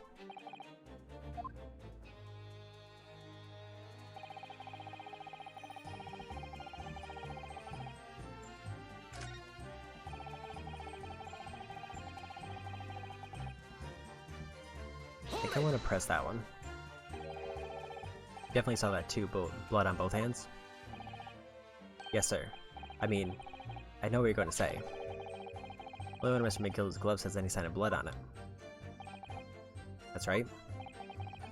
Thing is, as far as I remember, sir, when I looked down and saw Mr. McGill sitting beside the other fellow, I don't believe he was wearing any gloves, sir. He wasn't wearing these gloves. That's correct, sir. I saw the blood on both his bare hands quite clearly. It's true the dark colored stain on the dark leather gloves wouldn't have been easy to see. I should point out, the police officer who apprehended the accused on the night in question reported there was no trace of blood on Mr. McGill's gloved hands. There wasn't blood on his hands. This is puzzling indeed. It must be significant somehow, I'm sure of it. Whoa. Standing myself, not until I heard that scream. Hold it! You didn't see anything? Yes, sir, that is to say, no, sir, I didn't. Very sorry about what I said before, sir. Very sorry, yes. It was very wrong for me to make up stories and say I saw him stab the man. Would you agree, sir?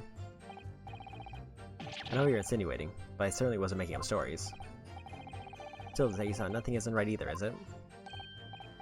No, sir, I saw nothing at all. Mr. Beppo, you were driving your horses. At the very least, you, must have enjoyed a good view of London streets.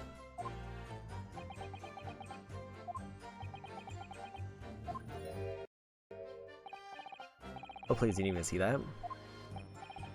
It was so cold that night, you see. All I could do to keep from passing out, sir. It's my head.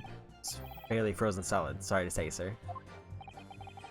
Seem prudent to avoid travel on the last omnibus service of London's cold winter nights. Beppo.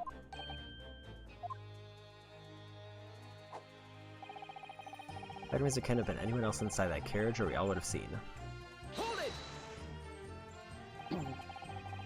Everything you saw of the incident was through the skylight on the roof of the omnibus?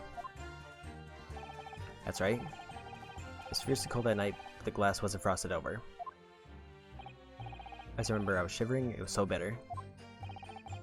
It rather begs the question of why the pair of you were sitting on the roof deck in the first place. Well, I don't know about this young fellow, but I couldn't enter the cabin. Oh? Why not? It was locked from the inside. I tried knocking, but no one opened the door. It was locked. That's right, it's public bus service, for pity's sake. It's not what I call fair play. I had exactly the same experience. I tried knocking, the gent inside just gestured to me to clear off. So I had no choice but to climb up to the roof deck and look down longingly into the warm cabin below. I'm sure I wasn't just looking down, I was glaring long and hard.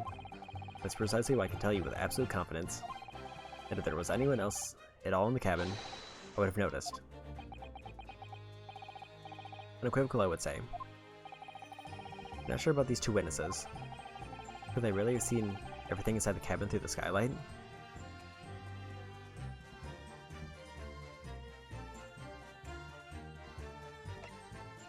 I feel like I have to try. They might not have been able to.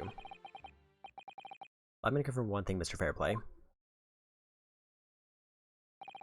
You're riding this omnibus. You witnessed the events in the cabin through the skylight and the floor of the upper deck. Is that right? That's right? Yes. In that case, there's a portion of the cabin interior that would have been out of sight from you. What?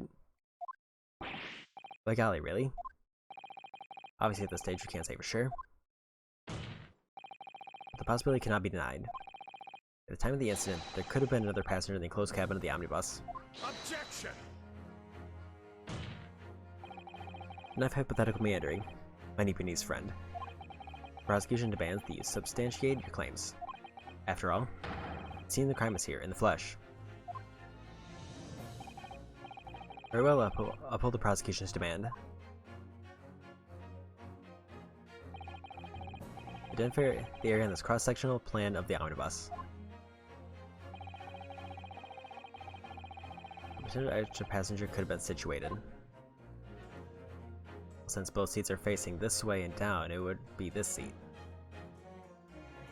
Take that! Both rows of seats on the roof face in the direction of the travel.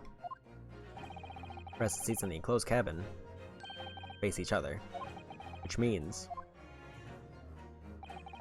the visible part of the cabin which passengers on the roof deck can see through is the skylight, as I've drawn here. Ah, that's right, my lord. As you can see, the seat opposite the one on which the victim and his attackers were sitting is obscured from view. In other words, if someone had been sitting on that seat, it's very possible these witnesses would have been completely unaware of it.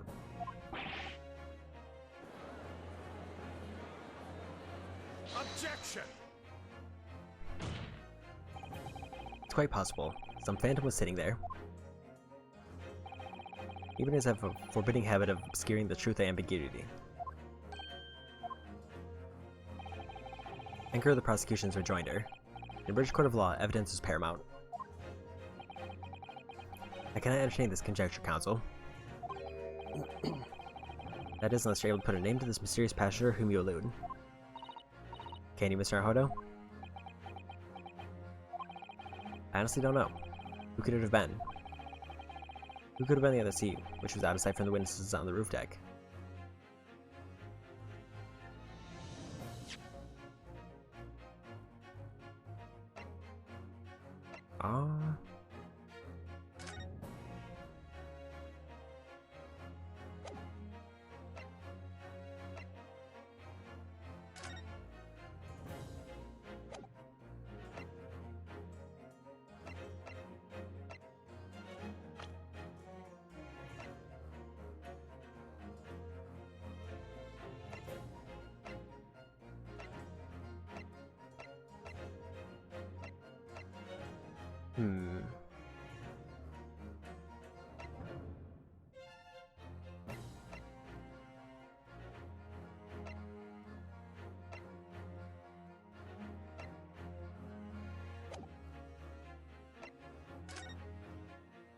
I don't think I can safely say anybody.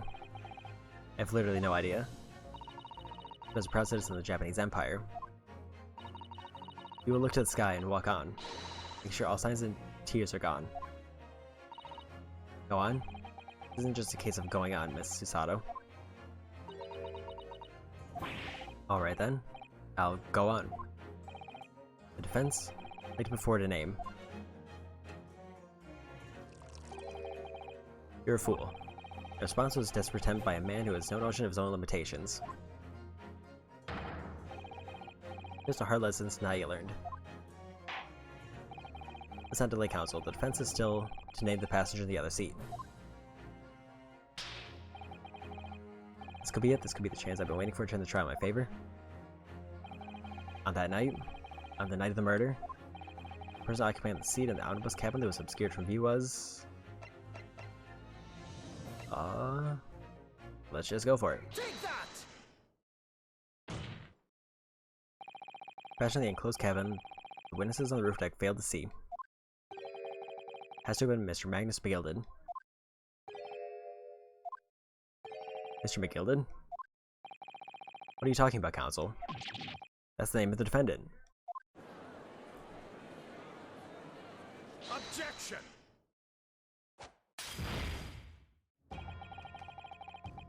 I desecrate this chamber by smashing my hollow chalice. Do I forgive the discourtesy? Who keeps giving him chalices? Lord Van Zeeks.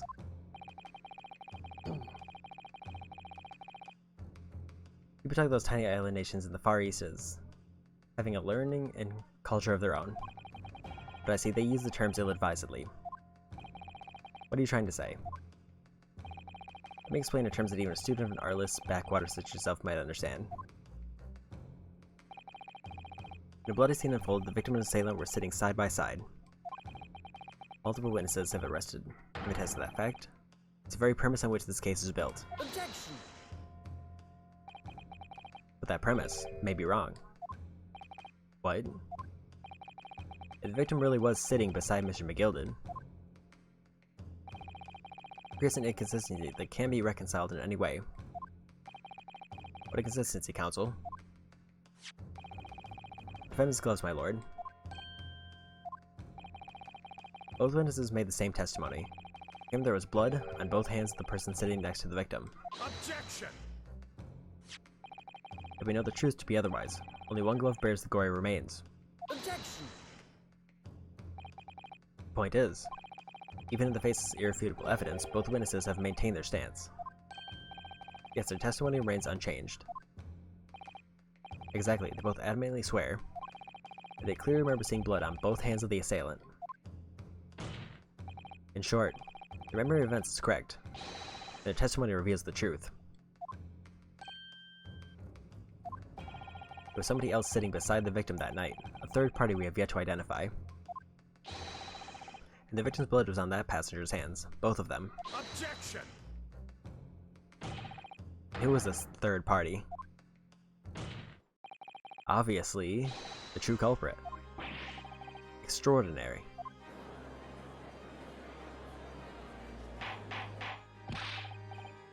What exactly are you postulating? Objection! defense postulation is just that, nothing more than conjecture. The witnesses have clearly stated that they saw the accused. Objection! When elaborating on his testimony, Mr. Philippi said the two of them were wearing hats. I couldn't exactly make out their faces. Yes. Tops of the heads are obscured by the roof. I can see the rest of them, though. Yes, that's right. Both gents were most certainly hatted. Hatters do tend to notice such things, sir. What particular styles of hat did the two gentlemen sport, Mr. First? I'm afraid I don't remember. Any car yourself a hatter. Style of hat makes no difference. There's no third passenger in that cabin. How can you be sure?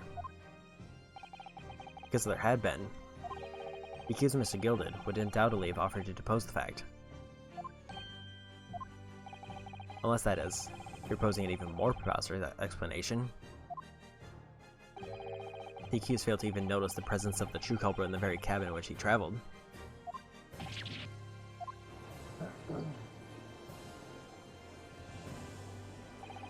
He's right. There was another person traveling in that enclosed cabin of the omnibus. It's inconceivable that Mr. McGilded would have been unaware of it. There's a clear, simple solution to this problem. Bring the accuser, Mr. McGilded, to the stand. Well, what say you, counsel? Prosecution objects, my lord. Of all grounds.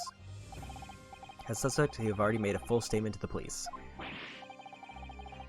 What if there's some reason why he's unable to speak freely? Magnus McGilded is no uneducated ruffian. If it indeed turns out that the man has been withholding information, we sure will have been a most deliberate act. Counsel for the defense, what is your opinion? My lord? Yes, Mr. McGilded, to testify or not?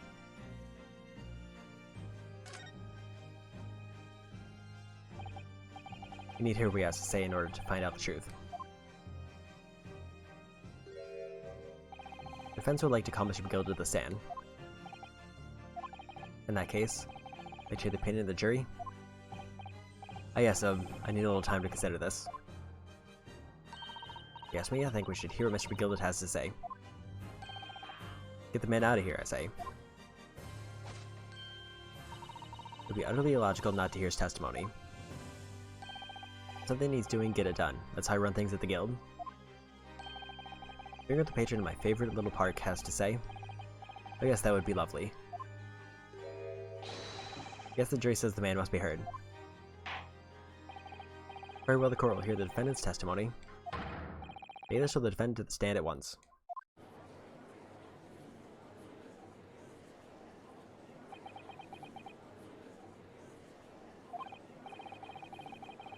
And maybe what actually happened that night will finally become clear.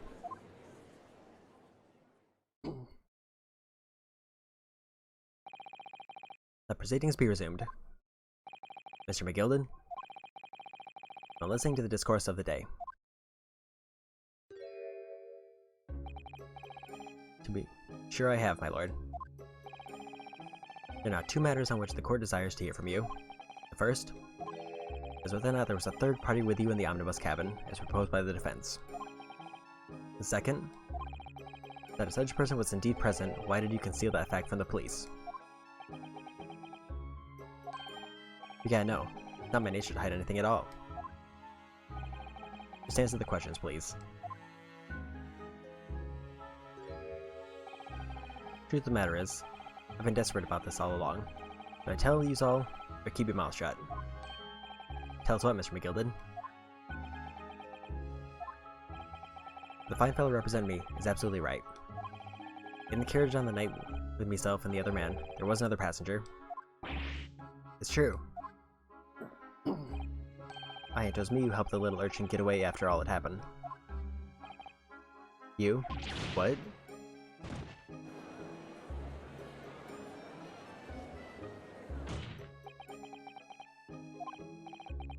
No, Magnus McGilded. A convenient excuse can't save you now. I'm truly sorry, so I am, Lord Van Zeeks. I'm sure you'll be wanting to know why I said nothing when I was taken in by the police. I did we have a very good reason, I assure you. Which was? Well, the little child was just in the wrong place at the wrong time. Not in any way involved, you see. What? The police had known the wee one was there. They'd assumed she'd done it. They'd have hauled her into this here courtroom just like myself. I was only trying to spare her that. Young hearts and young minds are easily damaged, my lord.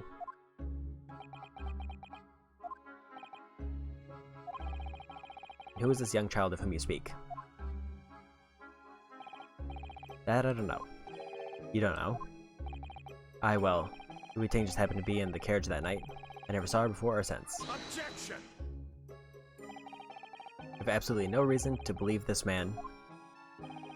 Prosecution calls for the witness's statements to be disregarded by the court. You know, I won't be surprised. The urgent is here in this courtroom as we speak. Listen to all the proceedings. What?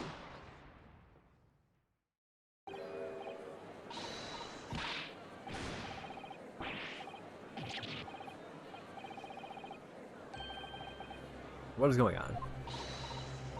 Here, Mr. Naruto, cover your face. Bailiff, don't let the accused escape. Secure the omnibus. Here we call an emergency recess. Bailiff, ensure the defendants in custody and clear their courtroom.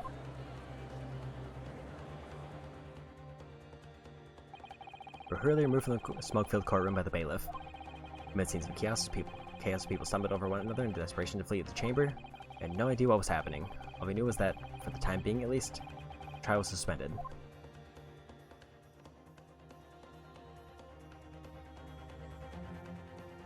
Whoa.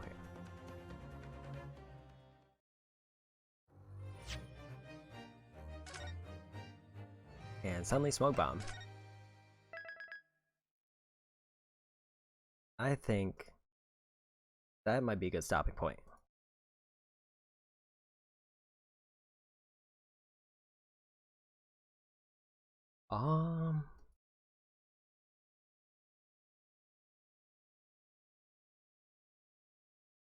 Let me see who's on. To look and rating. I see Greg playing Dicey Dungeon. I think I'm gonna say hi to Greg.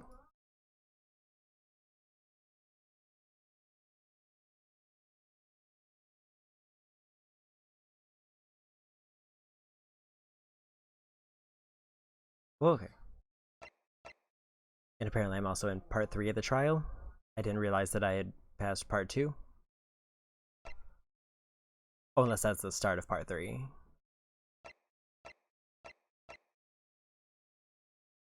Or maybe part 2 is when the trial started, part 1 was the introduction, and then part 3 is where we're at. Okay. But, that being said, I'm not totally sure when the next stream will be. I know originally today I was planning on playing Horizon Zero Dawn, but I found out that my save file for that has been deleted or lost. Basically, it didn't get backed up to PlayStation Plus, and I have no way to recover it that I'm aware of. So, before I can finish that, before the sequel comes out, I'll have to basically replay that entire game up until, like, near the end. Other than that, I'll be working on the Great Ace Attorney Chronicles every so often, and also finishing up Pokemon Brilliant Diamond soon. And other than that, I don't know what my immediate plans are. For now, as far as games, I'm going to be actively streaming Great Ace Attorney Chronicles and Pokemon Brilliant Diamond, and then I'll just work in Horizon Zero Dawn sometime before the sequel comes out. That being said, go say hi to Greg. Also, for the Great Ace Attorney Chronicles, I'm not sure if I'm going to play both games back to back. I might play that a bit by ear. But next stream will either be Great Ace Attorney or Pokemon, probably. All that being said, have a good day. Thanks for stopping by, and thanks again, Mr. Pig, for the raid. And bye-bye.